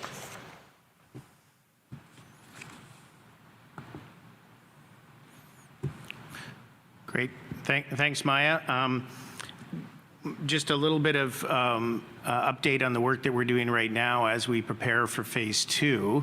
If you recall, our mandate was not only to talk about obtaining a percentage of all the revenue in British Columbia that's obtained through by BC from gaming, all forms of gaming, but it was also to look into how we would address the significant challenge and obstacles that your communities face in accessing community gaming grants, which are now up to $140 million a year that go out to NGOs and civil society groups and community municipalities to support social and recreational development and social development and infrastructure.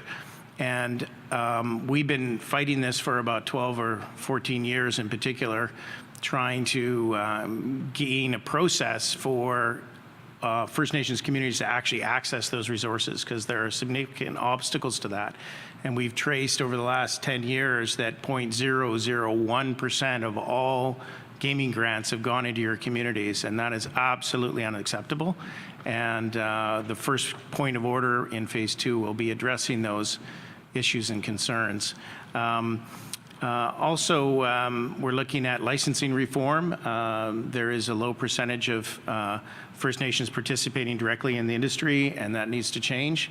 And we'll be working with your communities and with the 3 organizations, chiefs organizations, and also with the Leadership Council in designing the process necessary to engage in that kind of structural reform that would allow for the participation of communities in a whole tiered process. So not just looking at larger casinos, but also looking at community bingo opportunities and fundraising opportunities in your communities, and trying to remove some of the barriers there. So that's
Chief Judah Sayers is still with us, or President Judah Sayers, aka Co-Chair Judah Sayers, title Judah Sayers is still with us, but I believe we were with you, Jay, for the last, so we'll go over to Jay on microphone number 2, please.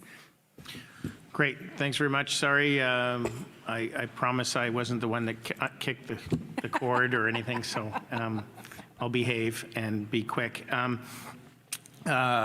Just to wrap up, the current activity that we're doing while we're prepared for the phase 2 work that we talked about is engaging with the government when there is any proposed changes or policy or legislation that may impact on the agreement we have or the First Nations interests around gaming and some of the work we're conducting. So to that effort, we've been involved with the government in discussions on some of the proposed legislative changes they're working through that are aimed at enhancing some of the regulatory regimes around money laundering and things like that that have been in the press so much lately. So we're working with them to preserve the space about those areas of interest around agreement and around policy and legislation.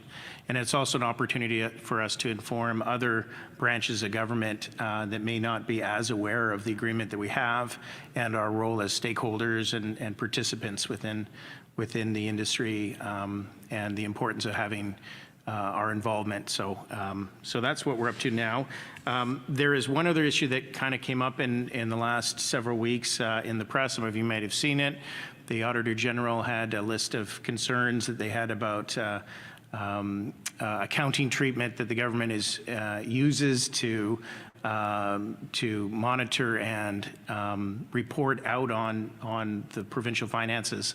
And one of the things they mentioned was some questions and concerns around our agreement. So we've of course been liaising at a very senior level with government on that, and it seems that the questions around the accounting treatment are ones that we've already faced and addressed with the government. So on our end, we're feeling pretty confident that those can be resolved quickly, and the government feels that they can address those directly with the Auditor General. But there'll be no doubt there's likely going to be some questions around that from the opposition, and we're prepared to talk about it as needed. So we remain pretty confident that that's not going to be an issue. So, and then finally, we had built into the agreement a 5-year review period every 5 years for the 25-year period, and that's to ensure that the agreement stays active and up to date with changes, both legislative changes, legal changes, and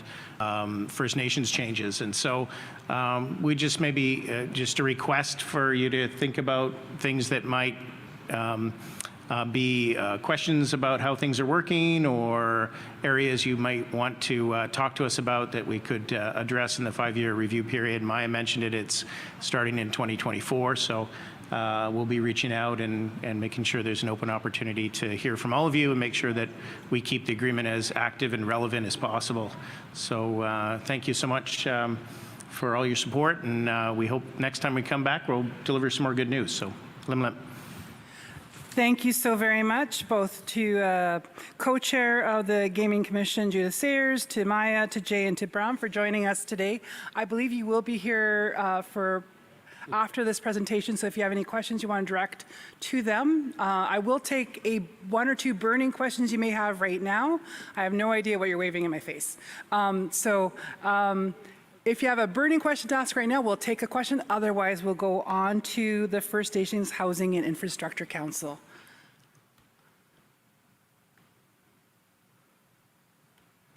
All right, microphone number 31, please. Thank you, Madam Chair. Cheryl Kasmer, proxy for UCM.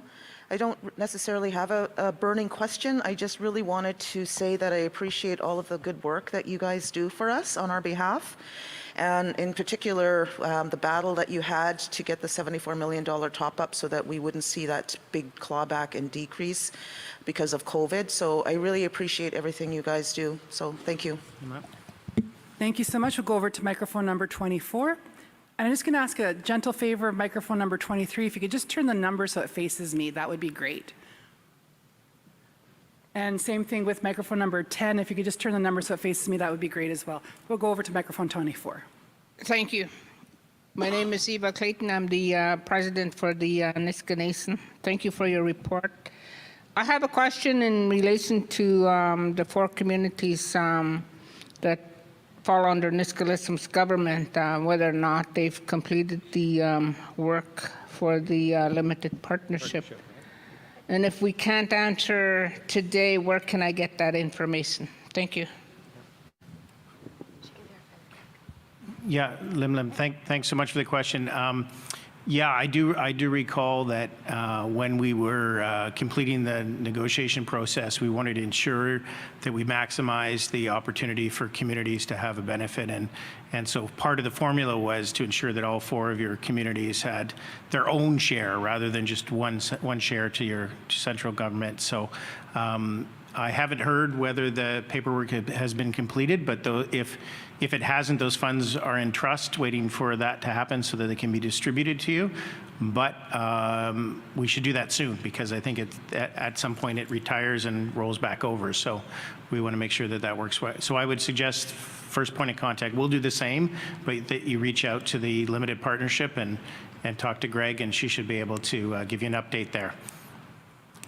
Thanks.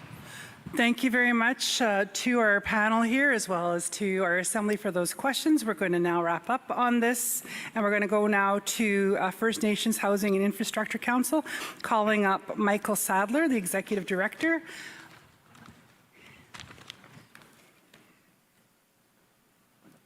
Are you in front of a computer or are you just speaking? Yeah, I can just speak. Okay. There you go. The floor is yours. Yeah, thank you very much. And thank you for allowing me to come and speak to you today. And first, I just want to acknowledge and thank the Musqueam First Nation for allowing me to come into their territory to speak. My name is Michael Sadler. I am Gitxsan from Kispiox First Nation. And my family name is Starr. My parents are Bill and Diane Starr. Bill, my dad, passed away about just over a year ago now. So that's who my family is. Yeah, and it's been a while since I've been able to come and speak to our chiefs at a meeting like this. A number of years, in fact, I went into the wrong building. I went over to the youth discussion over there, and I was like, wow, man, I'm getting old. And because everybody looked like they're about 25 years old. And then they said, no, you're over there. And so anyways, I don't have a ton of time, but I'm going to be speaking on the First Nations Housing and Infrastructure Council. And as many of you know, and it's in a document that was passed around by Sophia, that there was a resolution passed a number of years ago when we were given the opportunity to create a Made in BC approach to address housing in our communities. And so one of the things that was contained in the resolution was the fact that there was supposed to be regular updates from the First Nations Housing and Infrastructure Council as to the progress that we were making. And I've kind of recently found out that I don't know if there's been a lot of progress updates, and so I'm here to do that and make sure that we continue to do that now moving forward. There's been a lot of change there with executive directors in and out of the organization, so on and so forth, and so I've been working with BC Housing for the last 6 years, and so they offered me to come over on a secondment to First Nations Housing and Infrastructure Council to lead that organization. So I'm going to do that for a year with possibly a year for renewal. And so that brings me to the work that we've been doing. And so there's kind of 2 sides to that work. One is a service side, and the other is a framework for transfer. So I'm just going to talk about the service side first. And I'm not sure if we pass it out, but I think that you may have got a document which is our Phase 3 report. And in that report was a summary of the engagement sessions that we've been doing for the last 2 or 3 years with many of you and many of the community, our Indigenous communities across British Columbia. And so one of the things, well, there's kind of 4 areas that were very prominent in the Phase 3 report. And so those 4 areas are the areas that we're concentrating on with regards to the services that we want to provide and that the services that our First Nations communities are asking for. And the first one is that there was a desire to have a First Nations Housing Managers Association. And so we are currently developing that, and that association is going to be critical to a lot of the work that we're going to do in housing, because it's going to help housing managers with building their skill set and their professional development to be able to effectively deal with housing in our communities. And I know that's something that has been lacking. I know that ISK, for example, doesn't fund that position right now. We're working fairly closely with them, and it looks like they are going to be funding that position. I just don't know how it's going to roll out, but we should hear something from them within about a month or so about funds to go towards that. And just so that everybody's aware, we've also asked that not only is there funding to support that position, but there's also funding to support professional development and skill building with those folks. So, so we've got a small working group together of housing managers from a cross-section of across the province, and so we are in the process of developing the Housing Managers Association. The second thing that we need to do, and the second thing that was really pointed out in the Phase 3 report and the engagement sessions, was that in order for us to do new housing, we need to understand where we are with housing right now.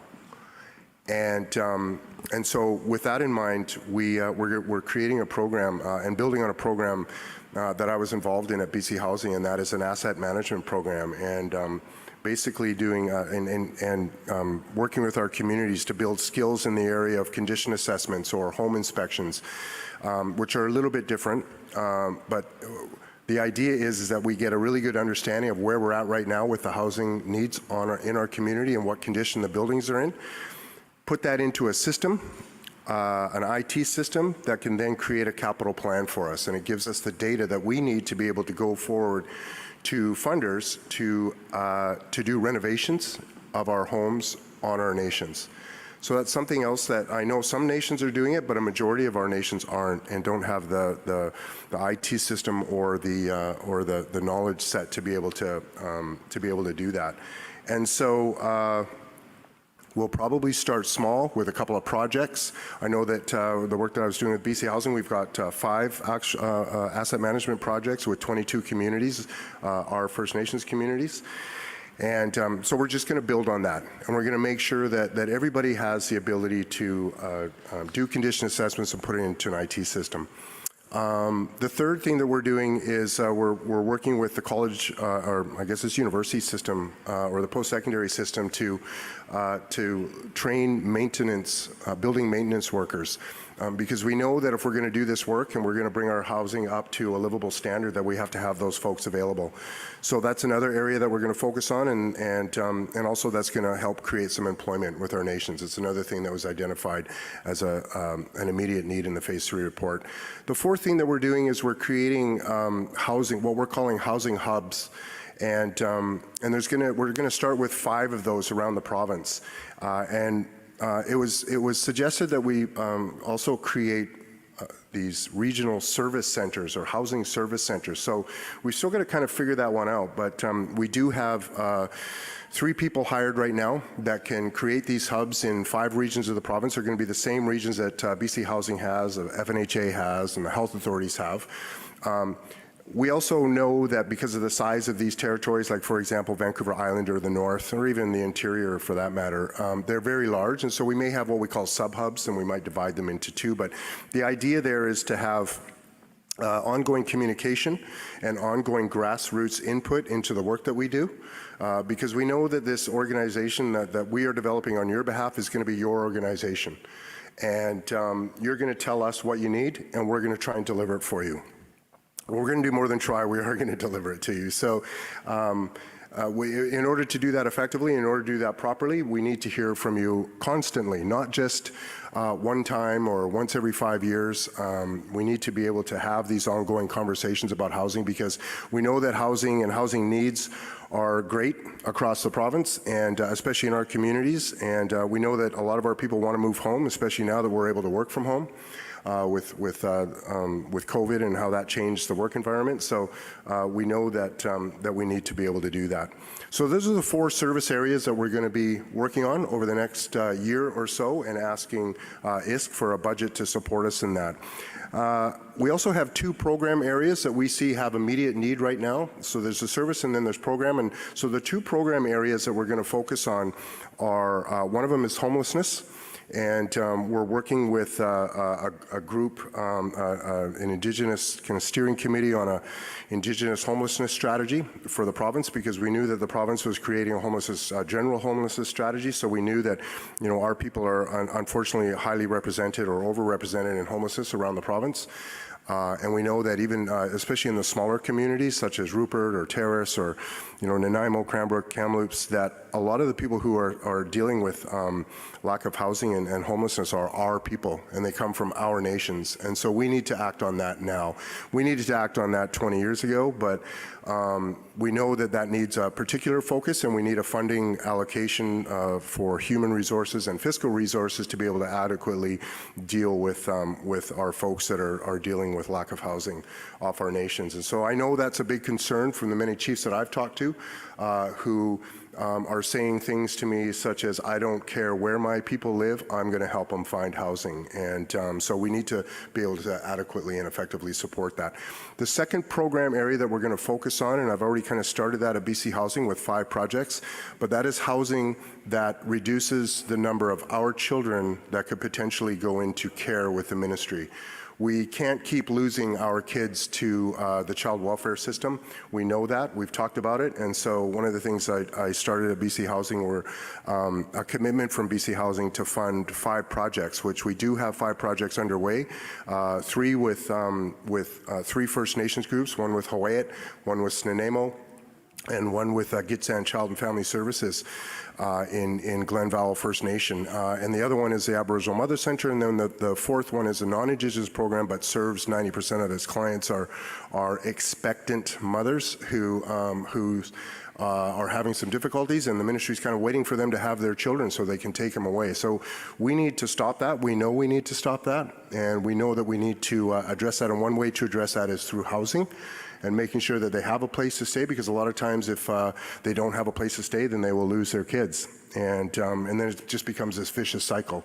So we want to focus on probably adding at least over the next year or 2, 5 more of those projects. Many nations that I've talked to see that as an immediate need in their community as well, and they're willing to give up either their own land or they're willing to purchase land in places like Nanaimo, Port Alberni, which are 2 of the places that those programs exist. So those are the 2 program areas that we're going to be working on over the next 2 years as well, 2 or 3 years. I'm sure that's going to continue. So those are the programs and the services that we're going to offer, and we are offering. And then the second part of what we're doing, and this relates to the original idea behind this whole First Nations Housing and Infrastructure Council, and that is the transfer of authorities or responsibilities to create a housing system that works for our First Nations. That's not going to happen overnight. We are at a point right now where ISC is kind of breathing down our neck. They're not really happy with the pace of progress with our organization. So there's a lot of reasons for that. I think just with COVID, so on and so forth, interrupted things, but also there was a bit of a revolving door with the executive directors, so on and so forth. But we've done the engagement part, and now we're ready to create these frameworks for transfer in both housing and infrastructure. Housing is probably going to be a little bit easier to deal with. Infrastructure, especially as it relates to housing, which could include big ticket items like water, for example, and waste management, and you know, once we start having discussions about it, the scope of infrastructure can get fairly large. So it's more than just, you know, water, sewer, and electrical and roads. It can expand into things like energy and sustainability, so on and so forth. So, but we also know that there are a lot of our nations that are already working on those things. And we're obviously in full support of that, and we don't want to be seen as, you know, competing with any of our nations at all. with regards to that for funding or for authorities or anything.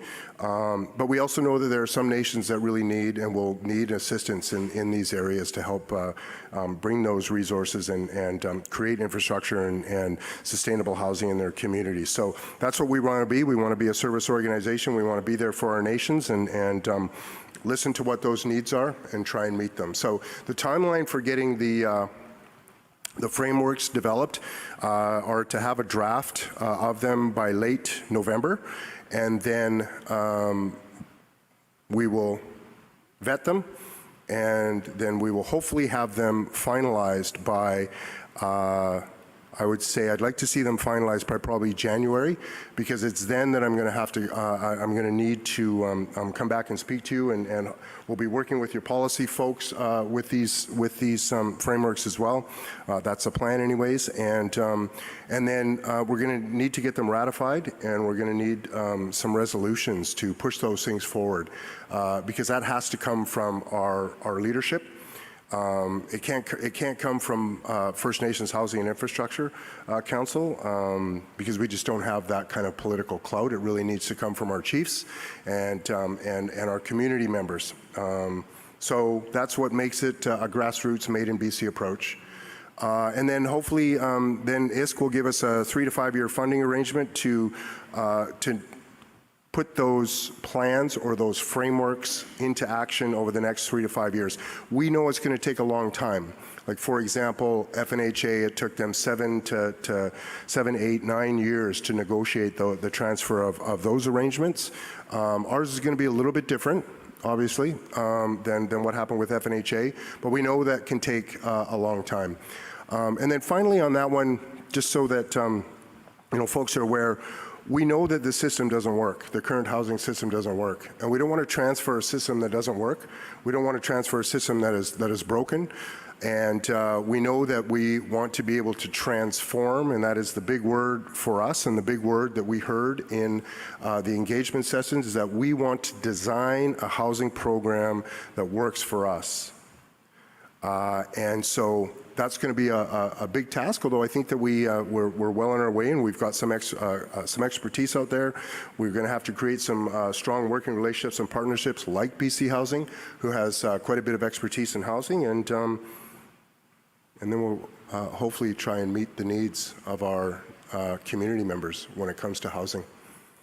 So that's basically my presentation. It was quick.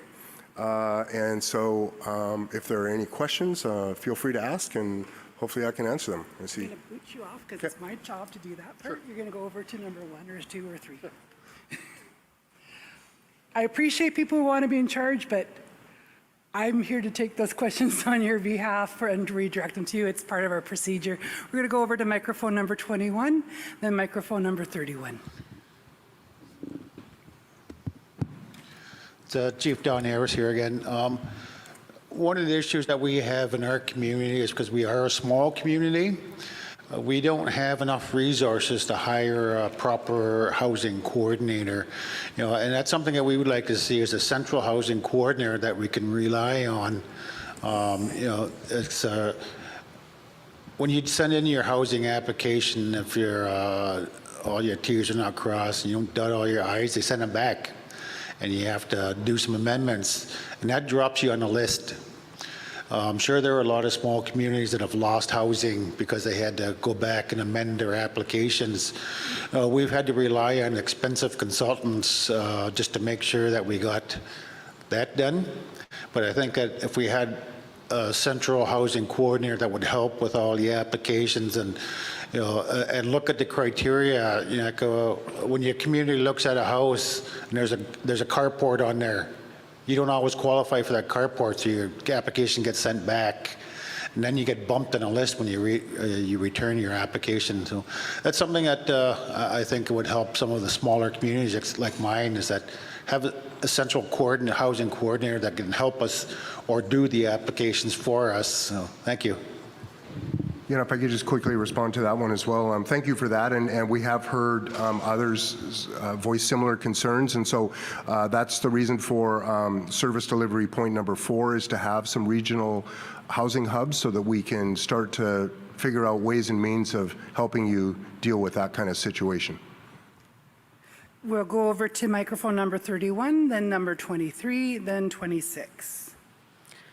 Thank you, Madam Chair. Cheryl Casmer, proxy for AGM. But on this specific issue, I'm going to be speaking as a member of the Leadership Council. It has been a while since we've received any updates from the Housing and Infrastructure Council, and the Leadership Council actually has a signed protocol or MOU with HIC, which requires regular communication and regular reporting. And I think that if we had been able to maintain that, we would have been able to discuss a couple of the things that you're speaking about under your programs category. So when you're talking about homelessness and that you're tasked with establishing a homelessness strategy, I'm just wondering who in collaboration are you doing that with? Because we, as a Leadership Council, are working with the provincial government in terms of making sure that their strategy is reflective of human rights issues related to the United Nations Declaration, also including issues that we've been hearing so many times around Chief Assembly tables such as this. And so I'm just wondering if you're working in collaboration with the province as well on that strategy. Further to that, I also sit on the BC Coalition that's responsible for the youth homelessness strategy, and I'm just wondering again if there's any connection between what you're proposing to do and the work that's already underway with that strategy, because I think we need to make sure that we work in cooperation and in collaboration with each other and that we're not duplicating. Second issue is related to the reducing Indigenous children in child welfare system, and I think that it's great that we can have as many advocates in terms of trying to address that issue, but yet again, the mandate for dealing with the child welfare issue is with the Leadership Council, which is given direction and feedback and input from chiefs in assembly such as this. And I'm just having a concern about this because I don't know if it's really part of your mandate. And I think that we need to have a meeting. We need to talk about this so that we can have some clarity around it and to make sure that we're providing the same messaging and advocating for the same things. Thank you.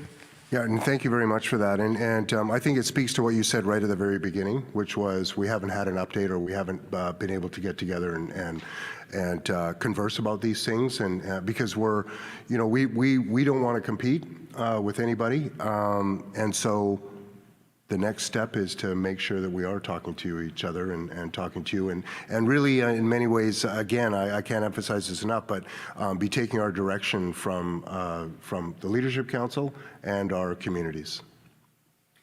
We'll go over to microphone number 23, please. Zanos, Ozi Joey Snarty, Glasgow, Sako. Good afternoon. My name is Joey Snarty. I am from Glasgow. That's our community of Tusi. You have mentioned that ISK does not fund housing managers. Just this year, we went into ISK, the chief and council, and we have spoke to ISK, and they are going to start funding housing managers. That was great news that I heard this year because I've been on housing for about 6 years now, and I stuck it out for 6 years, and just to hear that they are going to start funding is great.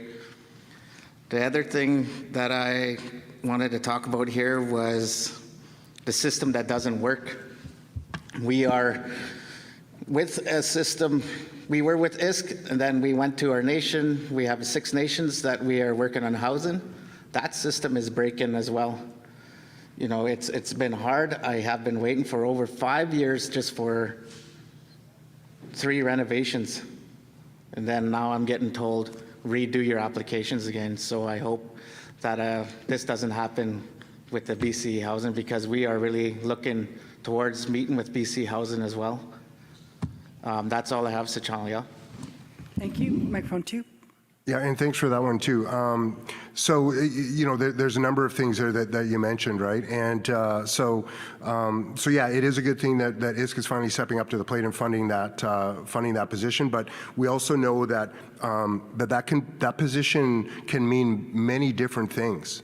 It can be, somebody that deals with tenant relations and the housing list. It can mean, running new developments. It can mean taking care of your assets. It can mean procurement, a whole bunch of different things. So the skill set range can be, quite large. So we want to make sure that there's also funding for training and professional development.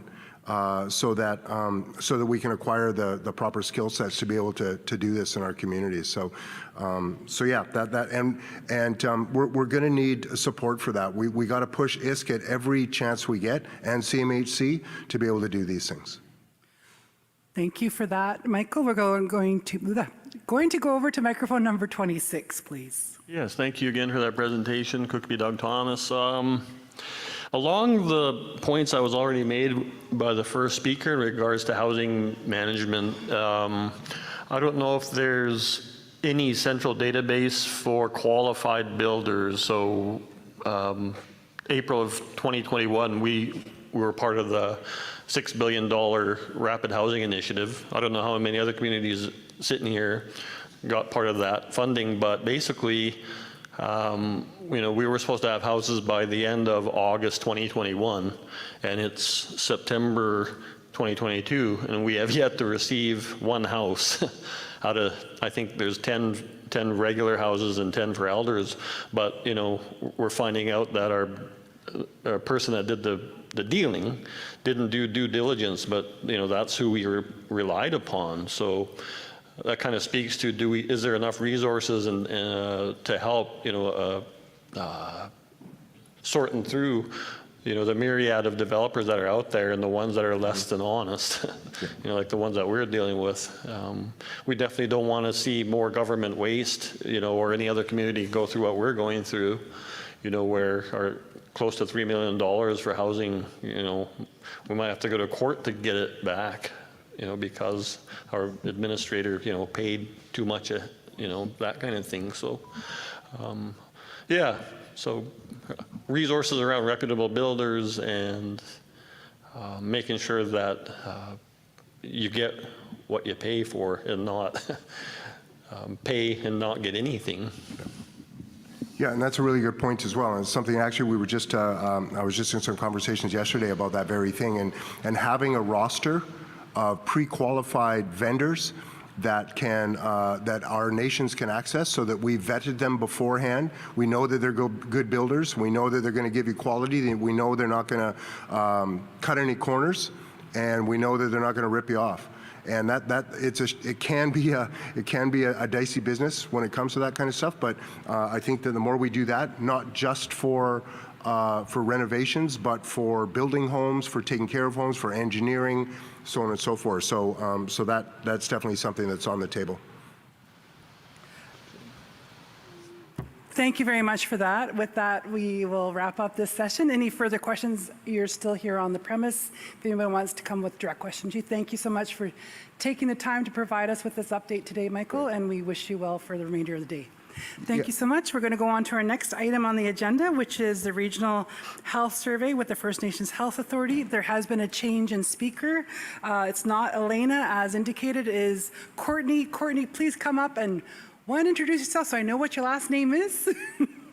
And we look forward to I understand it's a short presentation on the survey. We're going to go over to Huelminti Shuetmach, and then we're going to wrap up with words from our BCAFN male youth representatives and our 2 acclaimed board members. I'm going to ask you to go over there. One, 2, or 3. You're presenting with a video, or are you just a PowerPoint? Yeah, over there, please. Right there is the clicker. Oh, okay. Thank you. So we're going to take microphone number 2 for Courtney. And if you could let us know your name and your title, because it's not Elena. My name is Courtney DeFriend, and my title is Director of Research and Knowledge Exchange with First Nations Health Authority. Fantastic. And Courtney, I'm going to ask you to get right friendly with that microphone. Okie dokie. There we go. And Pat, the sound guy, is saying, yes, please. Okay. You sound great. It's the first time in my life I've been quiet. So I understand there's a PowerPoint presentation that's going to join me. Ait sgwel, tioctanat thanasnat, tanitsanal staminas, siatal ta masquium mastimok na hakwashas tantama katanakwel. I'm from Staminas First Nation on my mom's side on Vancouver Island, acknowledging the people of the territory for having me here today. Thank you very much. I will try and be as quick as I can, recognizing I'm one of the last on the agenda, but also trying to not speak too quickly. So thank you very much for having me. Next slide, please. Oh, it's me. Sorry, I'm talking to somebody else. So I'm here to speak with you today about our regional health survey. I'd like to explain a little bit about what that is, and then to the best of my ability, how that impacts our communities, and then would like to invite any questions or comments. We'd like to reach into communities with our team and talk further about what this might mean for individual communities in addition to the larger province. So the Regional Health Survey is an ongoing survey that was developed under the direction of the AFN based on gathering information that was more relevant to our communities. And so what we had as far as it went with data prior to the Regional Health Surveys was really census data. And it doesn't really depict who we are, and often a lot of our communities didn't even invite any of those, at the time, Indian agents into the communities to collect data. And so under the direction of our AFN, really it was about creating surveys that were relevant to our people and our health statistics in a way that was relevant to our larger systems. So it's administered every 5 years. First Nations Health Authority has been identified as the representative to collect the data for BC. And we are in our, I think, third round of the Regional Health Survey. So some communities that have participated in the past are starting to be able to tell stories over time, which has been very useful for us to start to look at trends in the data. A lot of the questions are relative to kind of the areas that our Indigenous people have been overrepresented in within our stats. And so looking at things like diabetes, tobacco cessation, addictions, trauma, access to home and community care, all of those things that are intersected into our community's health are really the emphasis that we try and uphold in the questions. The questions were, as an overarch, developed by Indigenous people, but there is also opportunity for us to look, I'm jumping ahead a little bit, but there is opportunity for us to look at more region-specific questions as well, so I'll speak to that in a moment. But the surveys themselves are, especially with the pandemic, we've recognized that the public health comfort level in all of our communities is different. And so there are many different ways that we're offering to conduct the survey in communities. This can be done with First Nations Health Authority staff as data collectors to come into community, or we can work in partnership and would actually prefer to work in partnership with community health liaisons. It could be community health nurses, it could be support workers, housing workers, whoever it is that is the safest person to collect this type of data. But we can also look at doing them online, on the phone, paper as well, depending on the level of comfort and the public health and safety considerations that we have currently. So more importantly, what does this mean for our communities and how has it been working for our communities? Like I had mentioned before, we are looking at having 15 questions per BC region, so we have 5. How do we ensure that in addition to the questions that are being compared to Canada at large, how do we ensure that there's uniqueness within the regions as well? Or it could be even sub-regions to identify some of the cultural differences, the language differences, or things that are trending in some communities that might not be prevalent in others. So for example, example, access to food. That might be really different for urban centers like Musqueam versus a northern BC nation or a rural and remote community that lives out on the ocean. So just things to consider around how it is that we can have input from our communities around asking specific questions. And essentially those questions will be generated into a report with all of the overarching data. So we can, what we're hoping to do is actually create regional reports. And so further into that, if we can meet with the communities early enough, we're asking for the communities to also identify who would you like to identify with? Are there neighbors or relatives, extended family members that could be incorporated into your report from other nations, for example?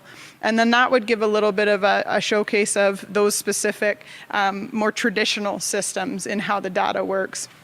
But what we've been doing to date is regional reports where each health region, based on a lot of the health funding that's administered and the First Nations Health Authority regions, we put together a general report to showcase all of that data in really nice, accessible reports. And really what that's meant for is communities to be able to leverage that with other funders, but also incorporate that into community health planning or looking at some trends that might be outliers that aren't considered or aren't funded currently within health programs.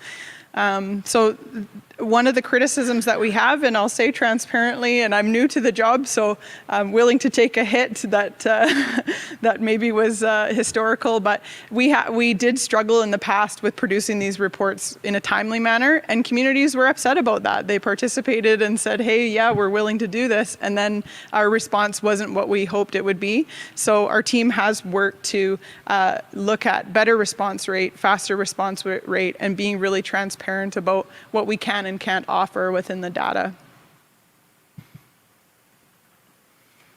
So this allows us to look at regional, meaning provincial reporting. So how is BC different than Canada at large? So when we look at things like women's health, for example, we have a huge representation of women that are struggling in the downtown east side. That's also a huge representation of our missing and murdered Indigenous women and girls. So that this data is qualitative, contextual stories that we can use to start telling the difference between ourselves and our relatives over on the other side of Canada. So it's really important that we do use some of those standardized questions for us to tell that type of story. But in addition to that, we understand that all of our regions are different, all of our nations are different, all of our families are different, and all of our people are different. And so by doing the regional health specific data within the 5 regions, we can then start to pull out some of that meat of how a Coast Salish family might be different than a Tlingit family or a Haida family, for example. So those are some of the aspects that FNHA has tried to approach by having more specific questions. And really, again, this is to inform some of those qualitative pieces around community planning. How do we ensure that we're telling our stories when we're leveraging for things like funding? And those are a lot of the stories that we hear in our meetings when it's not just about we need X or this is the data, but this is why, and this has been our experience, and this is how it relates to our last 7 generations and our next 7 generations. So these reports really are trying to uphold community-based voices, and so that's why we're asking to reach into communities to talk to community members. So for example, when I was talking about our Indigenous women and girls, Canadian census data identified some very stigmatizing points about Indigenous women's health. And what the response was from BC First Nations women was, we don't see ourselves in this report. This doesn't seem to depict why it is that our women are not healthy or safe. This report pulled a lot of that regional health survey data to talk about things like the linkages between access to medicine, access to land, things around like attachment and family wellness and maternal child wellness, and how that impacts women as matriarchs. So the regional health survey data was able to add those stories into the dry data that we often see from our federal government. Another really big one is that the In Plain Sight report used also some experiential stories from our regional health surveys. So many of you are aware or have witnessed some of the leverage that this has got us around looking at complaints processes and policy changes around anti-Indigenous racism. So we were using the regional health survey as a component of helping with the statistics that were put into the In Plain Sight report.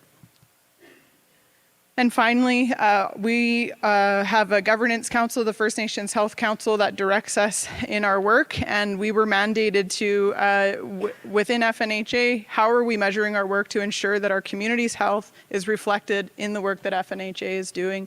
So we've been mandated to have a 10-year tracking of individuals' health. So the Regional Health Survey is one of many different ways that we are working to measure.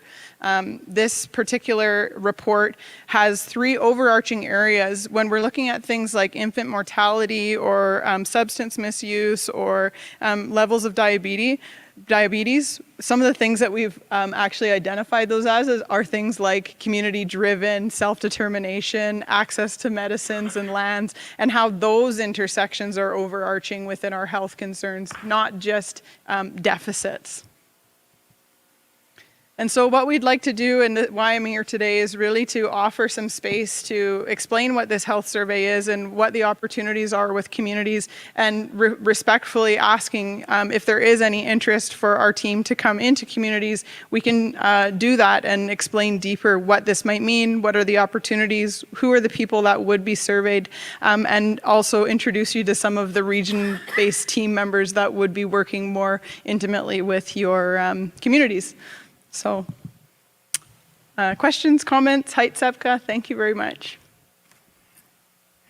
Thank you very much, Courtney. So you're asking for people to respond to you about the interest in coming into community. How do they get a hold of you? Yeah, that's a great question.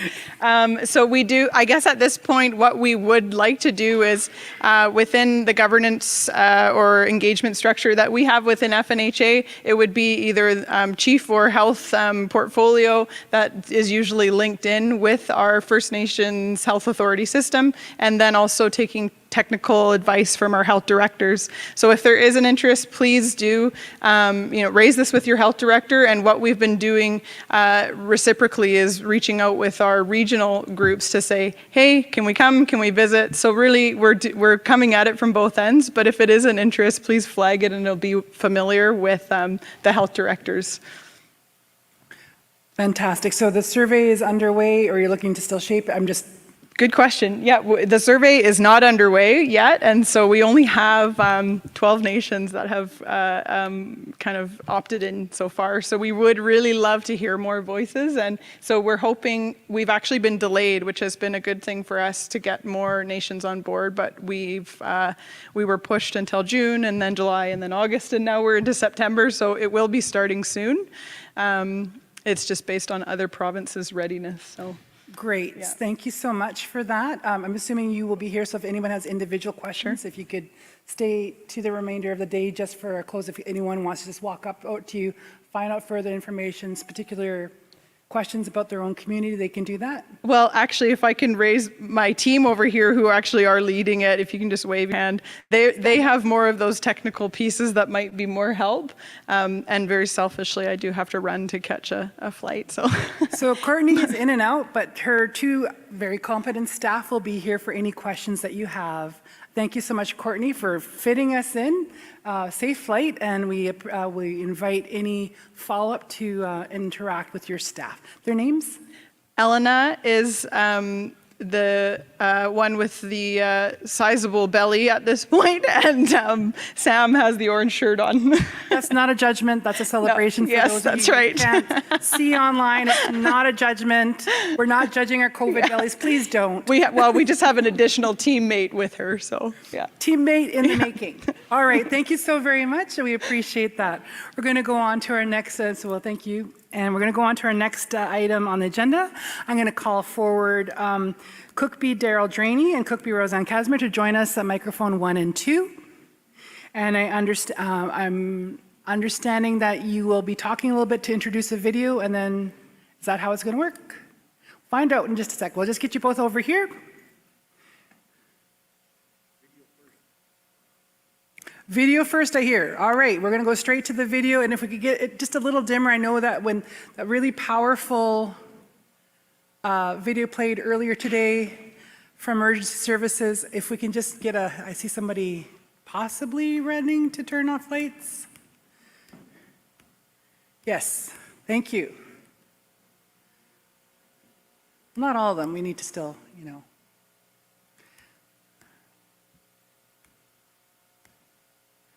All right, thank you.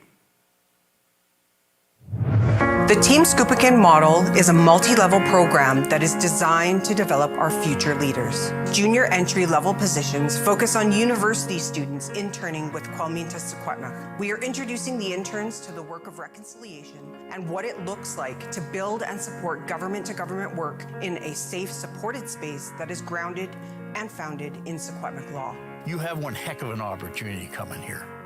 You have the opportunity to put your land back right. So much like BC with the regional districts, Kwalminta Secwepemc operates with campfires and divisions within Secwepemc-Uluk. Working with LSLB was such a privilege to be in community and see the application of policy in community. I loved the on-land learning experience, and being with elders and knowledge keepers was absolutely invaluable. When I look at the intern program, I see giving students the opportunity to not only learn about this concept of walking on two legs, but what it takes to do this work in the real world. Walking on two legs refers to the harmony of Western knowledge and science and Indigenous ways of knowing and being. And so walking on two legs is the concept of having those two pieces come together. The thing of walking on two legs, having that Western side of the knowing and being, having those different organizations within BC and being able to talk with them and understand what they do to help our Indigenous communities and just having their mentorship as well. We have a word called kukutusem, and it means walking in the footsteps of your ancestors. And I think that's what you young people have to do. You have to walk in the footsteps of your ancestors. Because your ancestors lived in harmony with the land, with the Temuk. They lived in harmony with all living beings. Working at LSLB really grounded me. I had the opportunity to work directly with the people on the land, and it taught me many different concepts. A lot of the work we do when it comes to the areas of the United Nations Declaration, the Declaration Act, and reconciliation specifically with Kwalminta Secwepemc and the BC government isn't written in a book anywhere. As a Secwepemc intern, it was important for me to apply for this program to be able to use and learn my language, Secwepemcin, while working on the land with the communities. The young Kalmook have to start taking up the torch and start following your elders in your elders' footsteps and heal your land again and become good stewards of the land. Everything that we do, we always try to make sure that the next one that's coming up is a little bit better than we are. They understand who we are and what our values are and what the land and the resources within our territory and our culture and our history, what all of that means to us. My biggest takeaway from this experience is witnessing government to government coming together and moving forward in a good way, especially during these challenging times. Being a humbled Indigenous guest within Secwepemc-Uluk, it's such an honor to be chosen for this Kwalminta Secwepemc internship.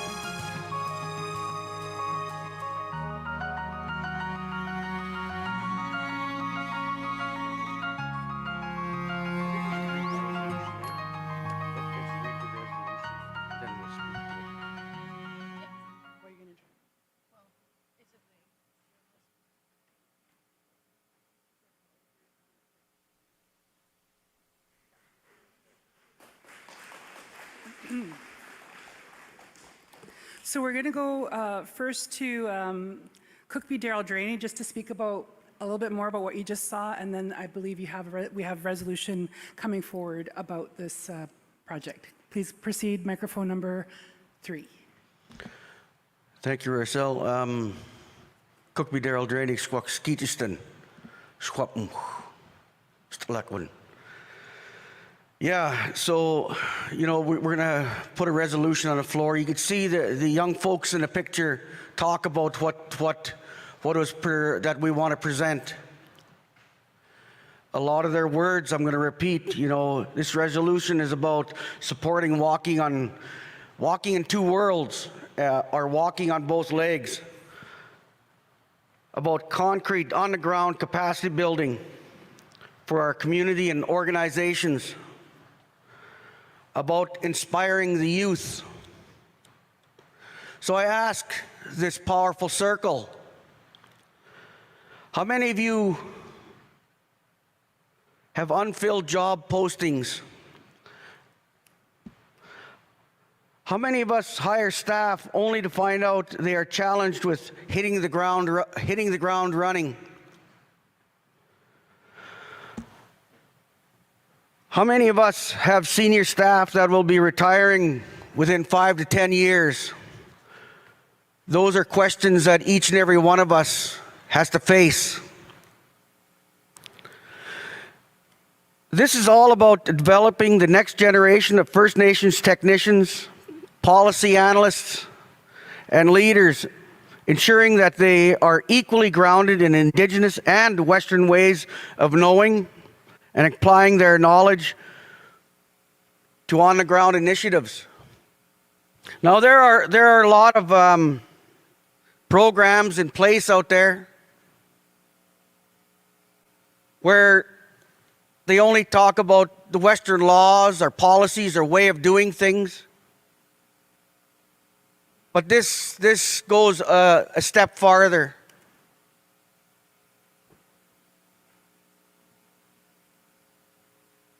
Kulmita de Squapum have developed and successfully implemented our Knowledge Builder program, what we often refer to as Team Scoopachin. For over 4 years, this program's been going. It's been growing and building stronger and bigger. It's built to meet capacity building needs in our communities and organizations. The model to support youth and the elementary school level to senior and director, our manager positions, both academic and technical. Kulmita Swepung has built this program over the last 4 years. This year, they accomplished 3 things.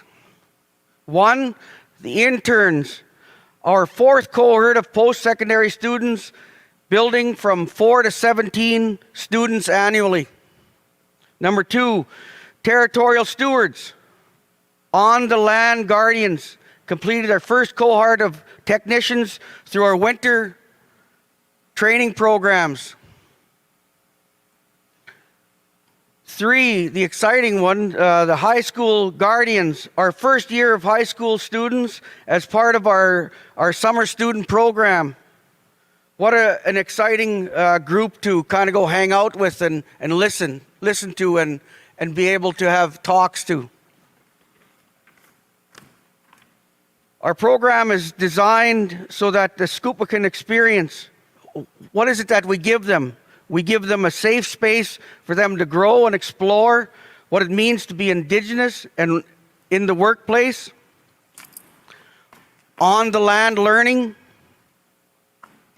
We give them a speaker series where they are engaged with the knowledge keepers of within our area, our traditional territory.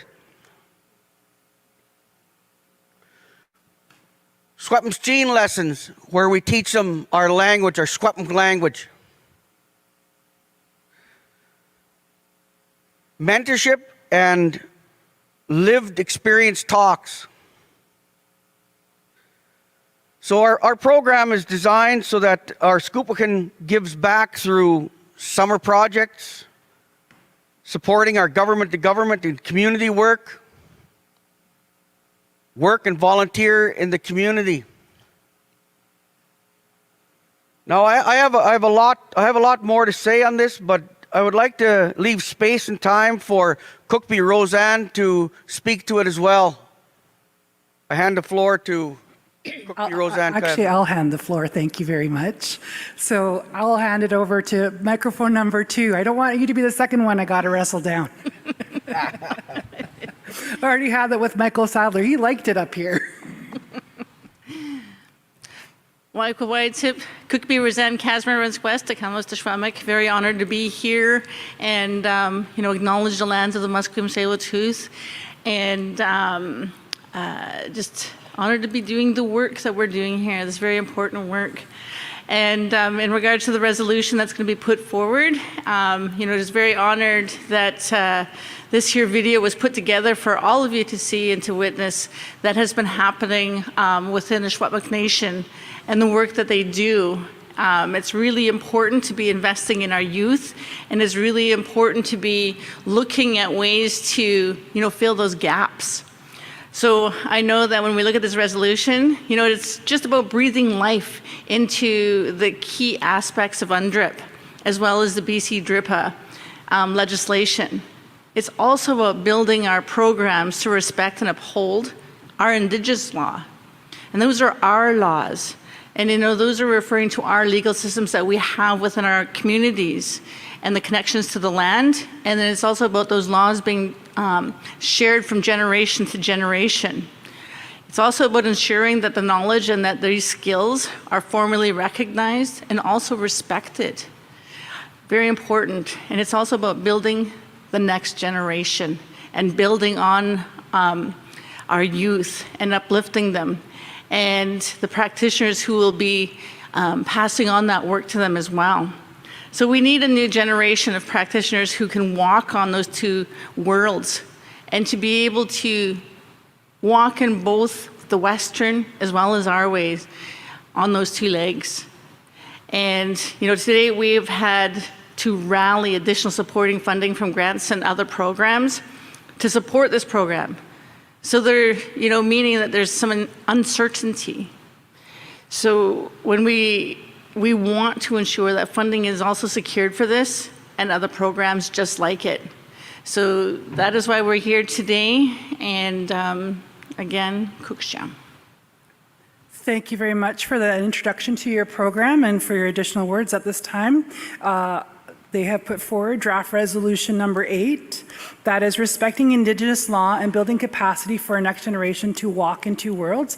This is moved by Cookbee Daryl Draney Skitchison, and seconded by Cookbee Roseanne Casimir Tecumloops to Secwépemc. And they're both part of Tecumloops into Secwépemc. So we're going to get straight down to therefore be it resolved. As a number of the items already were referred to in the whereas as to where it relates to the United Nations declarations and the rights of Indigenous people.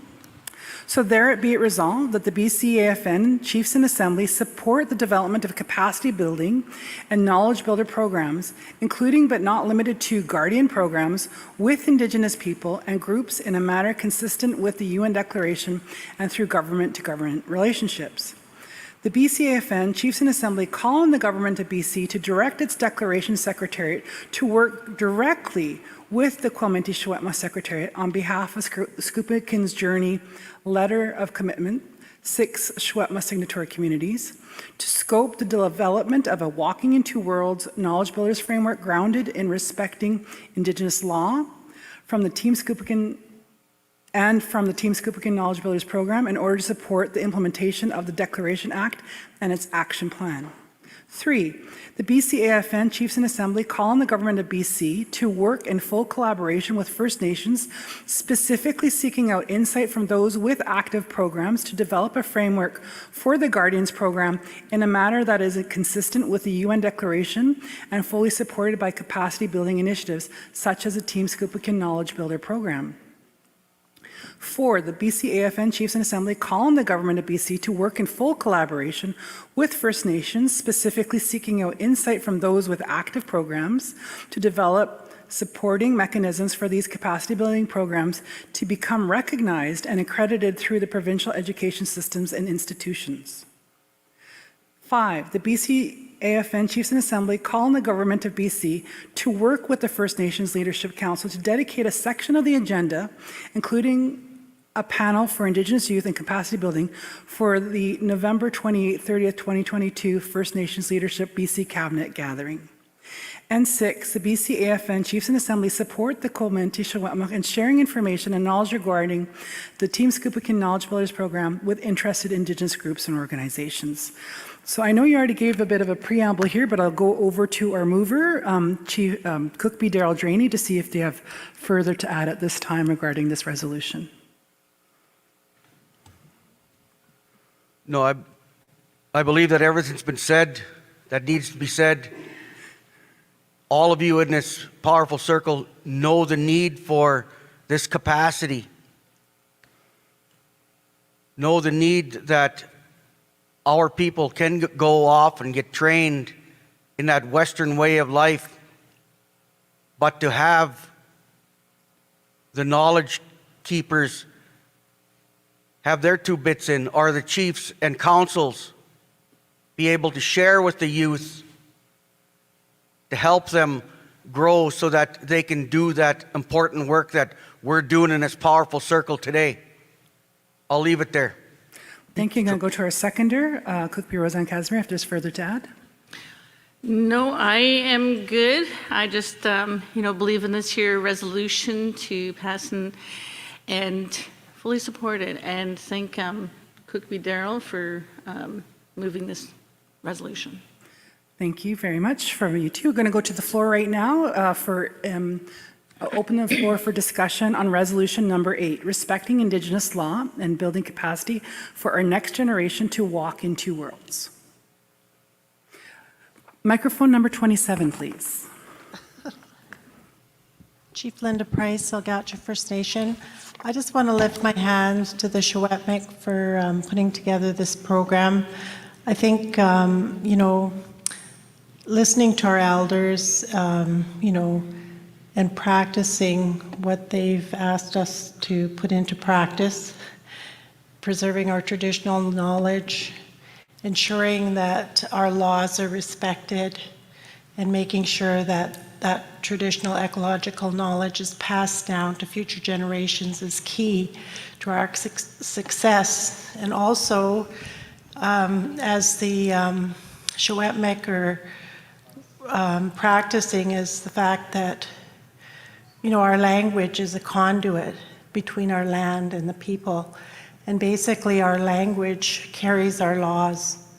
And the only way that we're going to be successful in our future is developing the capacity of our young people and teaching them the importance of the connection of our language and how our languages basically tell a story about our land and our culture.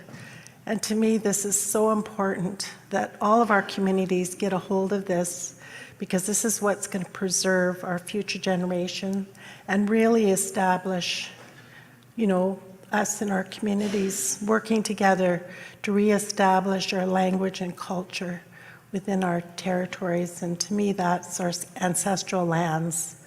And I'm sure your ancestors are so pleased, probably just cheering you on today.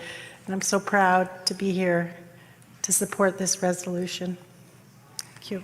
Thank you very much, Chief Linda Price. We're going to go over to microphone number 23, please. Thank you. My name is Herbert Morgan from the Niska. I chair the Council of Elders committee. I want to support this initiative. One of the things that we need to start doing is to be active and to take part in protecting the environment on our respective lands. One of the things that our ancestors do when they open our lands to others is to monitor their activities and to protect them. So our language allows us to understand that initiative or that process. To live it is something else. We talk, but we don't live sometimes. We allow others to determine how we live. And I believe this is the resolution that is going to take steps to where we become owners of our lives and owners of our decisions, and to keep our respective languages alive so that the wisdom and the knowledge of our ancestors will continue to guide us as we walk because they created these words in our respective languages to express and to share the deep-rootedness in their experiences. So I would encourage you all to support this and to begin to live it at home. That's the difficult part. To live it rather than to say it's someone else's problem. And I would like to thank the mover and the seconder for their willingness and their courage to take this on. Kabir, thank you. Thank you. Any need for further discussion on draft resolution number 8? Microphone 26, please. Yes, Cookbee Doug Thomas, and yes, hands up, just as the previous two speakers said. To my point earlier in the day about merging traditional ways of knowing with modern business practices and everything, this program speaks to all of that. And I didn't even think about that until you see you two sitting up there and watching the video, and it just clicked. If nothing else, it's keeping our young people in our communities and training them. And that really is walking in two worlds. When Daryl, you said that, you went to Hunter Lampro's dinner, and I think we need more of that, to really lift them up and show others, that it can be done. Because I wished I finished school in the time that these young people are doing it now. They're finishing 4-year degrees in their early 20s, and if I could have done that, but for the oppression that my parents and grandparents faced, it was hard enough just finishing high school and then college, at my age. But these young people, they have, I think, our leaders, some of the leaders at this table have turned that dial a bit so that these young people can graduate university earlier in high school. So it is very positive to hear you speaking of this program. So I just wanted to lift up the organization and pay kudos to everybody involved in lifting up our university and graduates, and because they're going to lift up. They have so much potential at their young age. They're young. They got their whole career ahead of them. Compared to me, I'm on the downside of my work history. But I hope I can dedicate the rest of my work history to helping these young people as much as I can too. So, Cook's Gem, thank you. Thank you. We'll go to microphone number 20, please. Thank you, Chief Daryl Bob from Chachlip. Cookbee's up there. I don't support it because one of the boys on there was my nephew, and he was phoning me in the middle of the night asking me a whole bunch of questions. I'm just kidding. I fully support it. My nephew's on one of my nephews is on the video, and I tell you, we spend hours on the phone. He asked me a lot of questions, especially about politics and about our tradition and our way of life. So it does work, and first-hand experience with my nephew, and I fully support it here, and raise my hands to that, and yeah, so good. Thank you. I didn't know where I was going to go for a second. I was braced. Is there need for further discussion at this time for draft resolution number 8? Seeing none, may we go to question? I see a nod for question. Is there any abstentions to draft resolution number 8? Seeing none, neither online, Sophia. Any opposition to draft resolution number 8? Thumbs up. So with your permission, I declare it passed by consensus. Thank you. Excellent.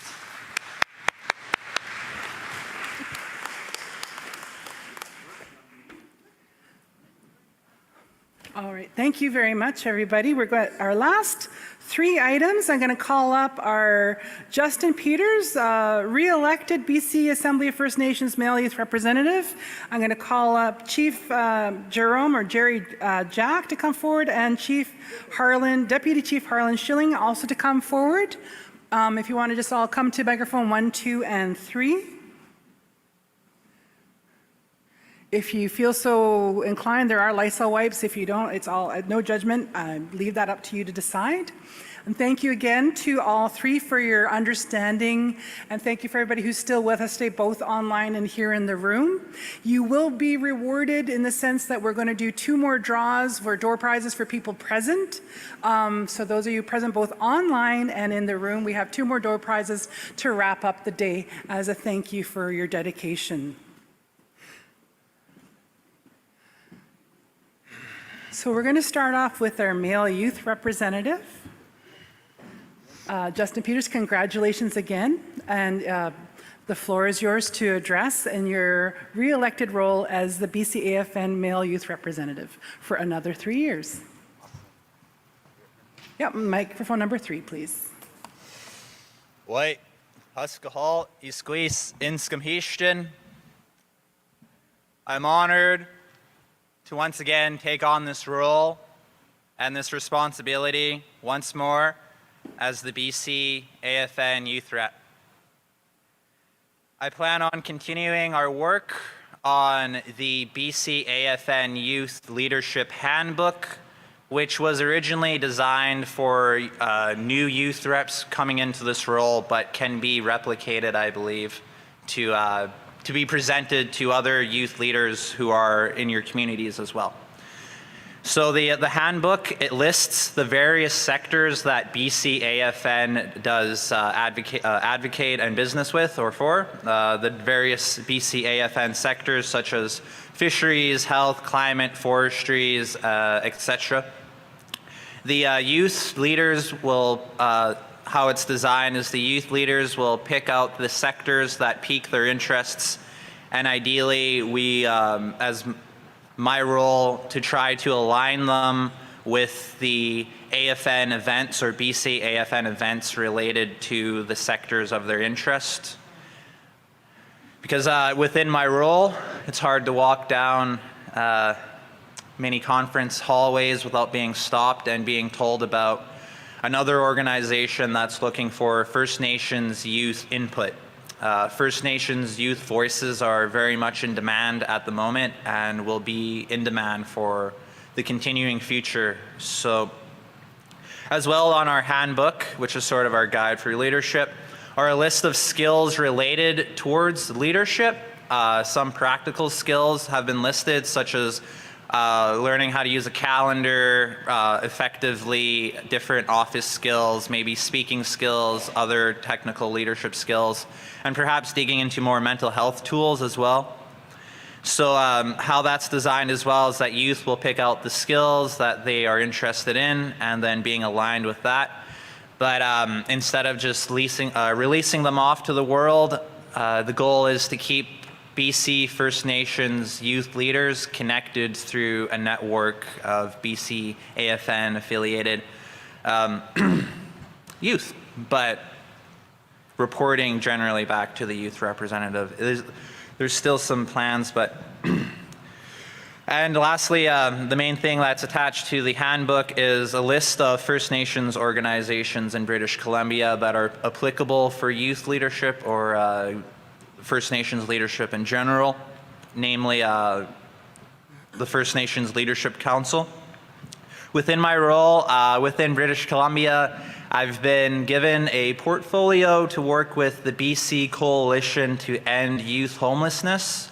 I'm working on a plan called A Village Within a Village, which was presented to the previous Vernon. It was presented by the previous trades dean from Okanagan College, which will, the plan is to train First Nations youth how to build homes and then have them build homes on reserve. So the BC Coalition, the End Youth Homelessness, really likes that idea. I have a few colleagues and friends who are capable of teaching. It's just a matter of going down the road. But there is a vision and set. Also, recently I've been put on to the BC Indigenous Agricultural Council or Advisory Council as a youth voice as well. And what seems to be the trend is creating community gardens as well as greenhouses so that there are systems of food sovereignty and independence, and once again, that capacity building for community strength. I was quite excited to hear the last presentation. It seems the ball is rolling in a way, and I will definitely pay you a visit. And maybe we'll have maybe one of what they're doing in the Secwepemc might be a pipeline to some new youth reps in the future. But I will also continue to meet with provincial, federal, regional government leaders to advocate for the youth needs. So over the past years, we've held annual youth gatherings online where we've asked the youth for their voice. And based on what the youth have told BCAFN youth representatives, Taylor and myself, we have them listed and on our website as our main areas of focus for when advocating for the youth and looking for further ways to serve. And there's no need for to wait for the annual youth gathering. Both Taylor and I are more than willing to visit your communities to speak or to help in ways as much as we're available. So I'll be reaching out. I've reached out to a few chiefs already, and I'm looking forward to it. And lastly, well, not lastly, through this process to continue to influence pro-Indigenous values in media and business, two areas that we're seeing massive attention being aimed at Indigenous youth with television shows such as Reservation Dogs and the momentum towards international trade we see with Indigenous nations. But lastly, I would like to thank my stemtima, my mother's mother, my maternal grandmother for keeping me in the community, for keeping me out of foster care, and just keeping me in the family, because if I hadn't been, raised by the little Salmon River and Round Lake, I probably wouldn't be here today. So she, like myself, she left the reserve and she came to the coast to get a new life. She did nursing. I guess I did government. And it's really interesting. I see, it's happened at least once. I see a glimpse of her face above a woman, an older woman, and I asked the older woman, "Did you know this woman named Marie?" And she's like, "Yeah, we went to nursing school together here on the coast. How did you know that?" And I'm honest, I say, "I saw her spirit behind you."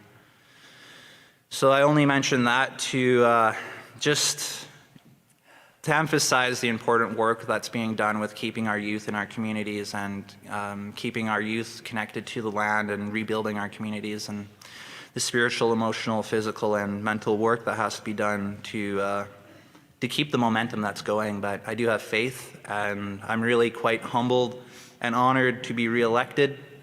I feel that there's immense responsibility on my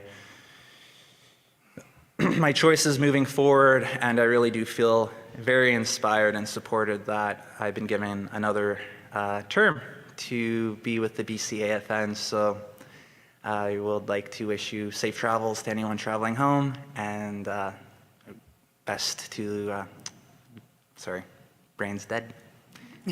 Have a good night. Thank you. Thank you.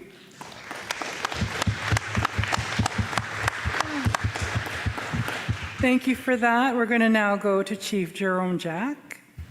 Microphone 2, please.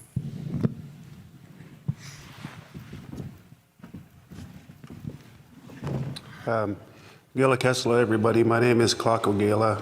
My English name is Jerry Jack. I'm from Moachit Muchlit First Nation on Vancouver Island.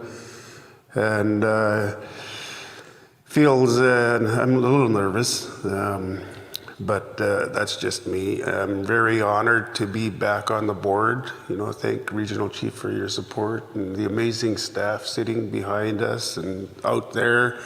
We couldn't ask for a better group of people, and Justin's back, and we got New Harlan here. I'm excited to do the work. My journey here started when I was 13 years old. I went to roadblocks.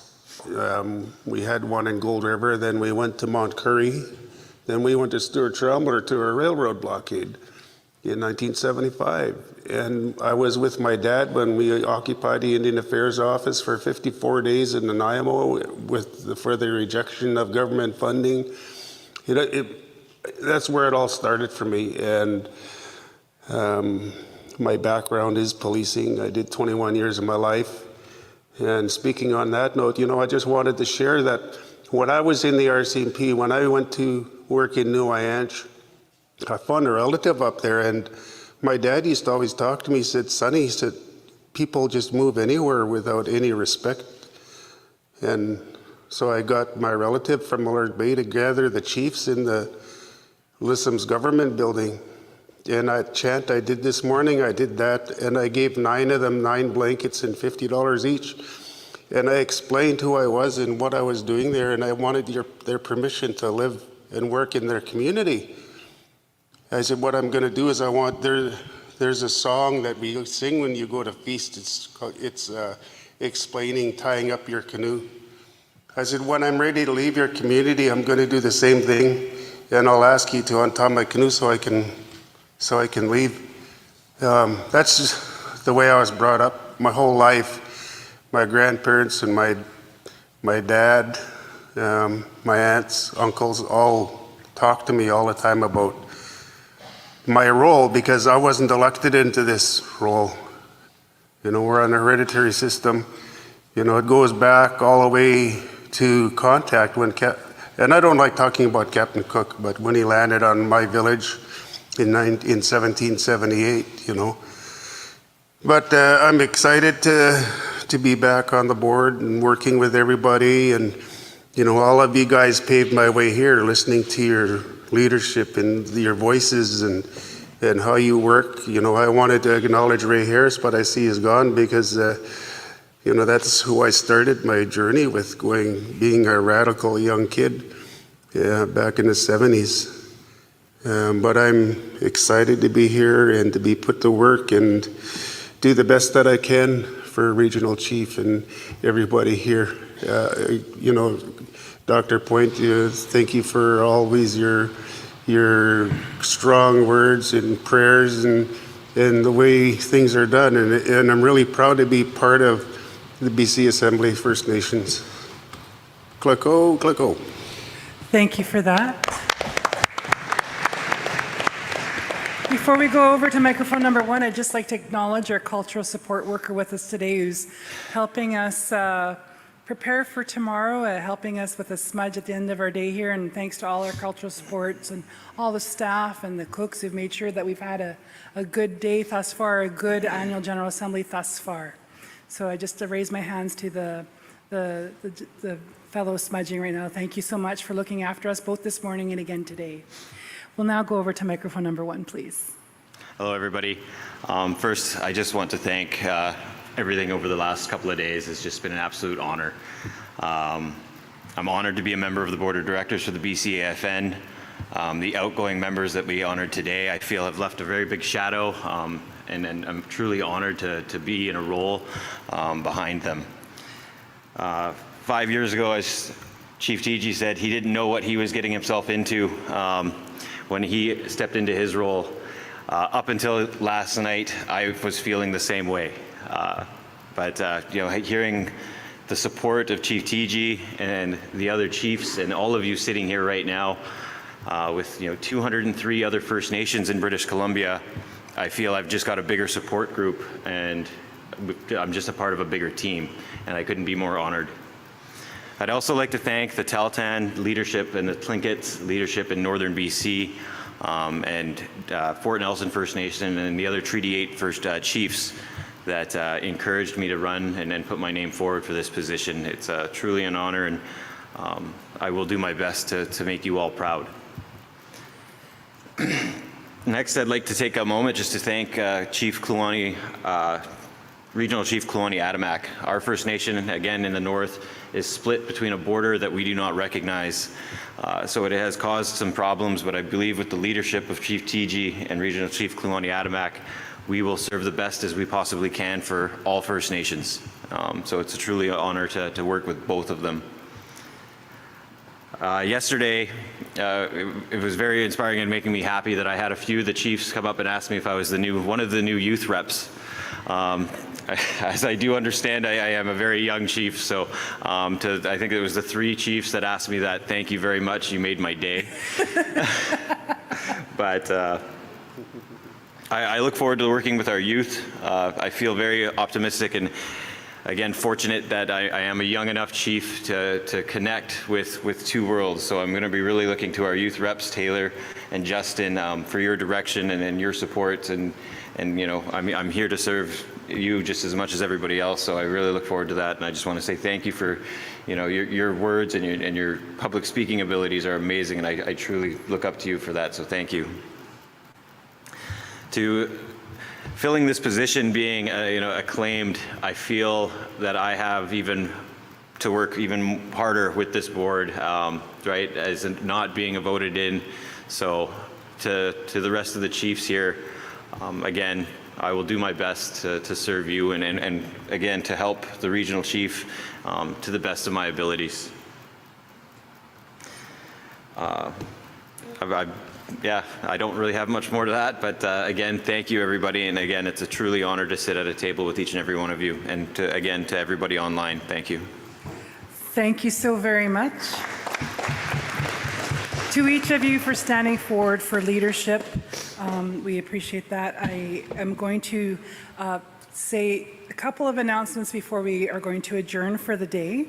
One is that we need to put up the wheel because we're going to do the last 2 door prizes for anybody remaining here, both online and in person. So if you could please pull it up and start spinning. We have a very full day tomorrow, because spin, and I'm going to talk over it. So we have a very full day tomorrow. So we will be starting off, and we're going to clear up the remainder of the 6 on-time resolutions. There's an additional 4 late resolutions that are for your perusal. They've already been emailed to you. That's about as fancy a word as I'm going to get out of mouth at this time of night. For your perusal in your email, there's 4 late resolutions. Robert Dennis, do we have Robert Dennis with us, either online or otherwise? Not online, and I don't see in the room, nobody's jumping up and down, so we're going to spin again, please. Also, the shuttle bus is here, so those of you wanting to take the shuttle bus back, it is here.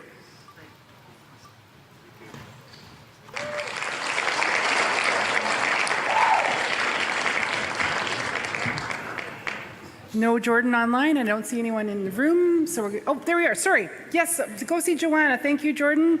Pardon me. I was getting ahead of myself. We have one more spin. Well, one more prize.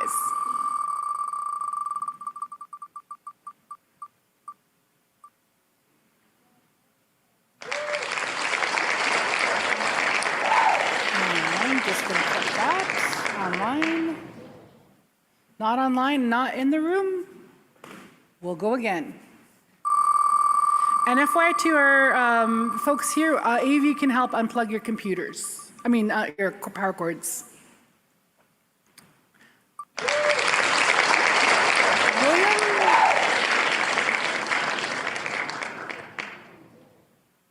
Nope. We'll spin again.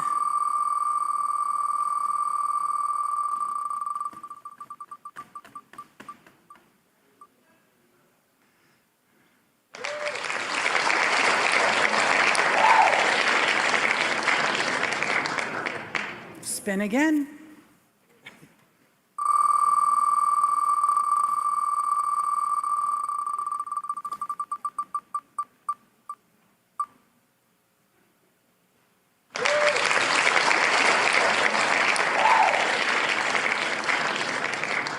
Spin again.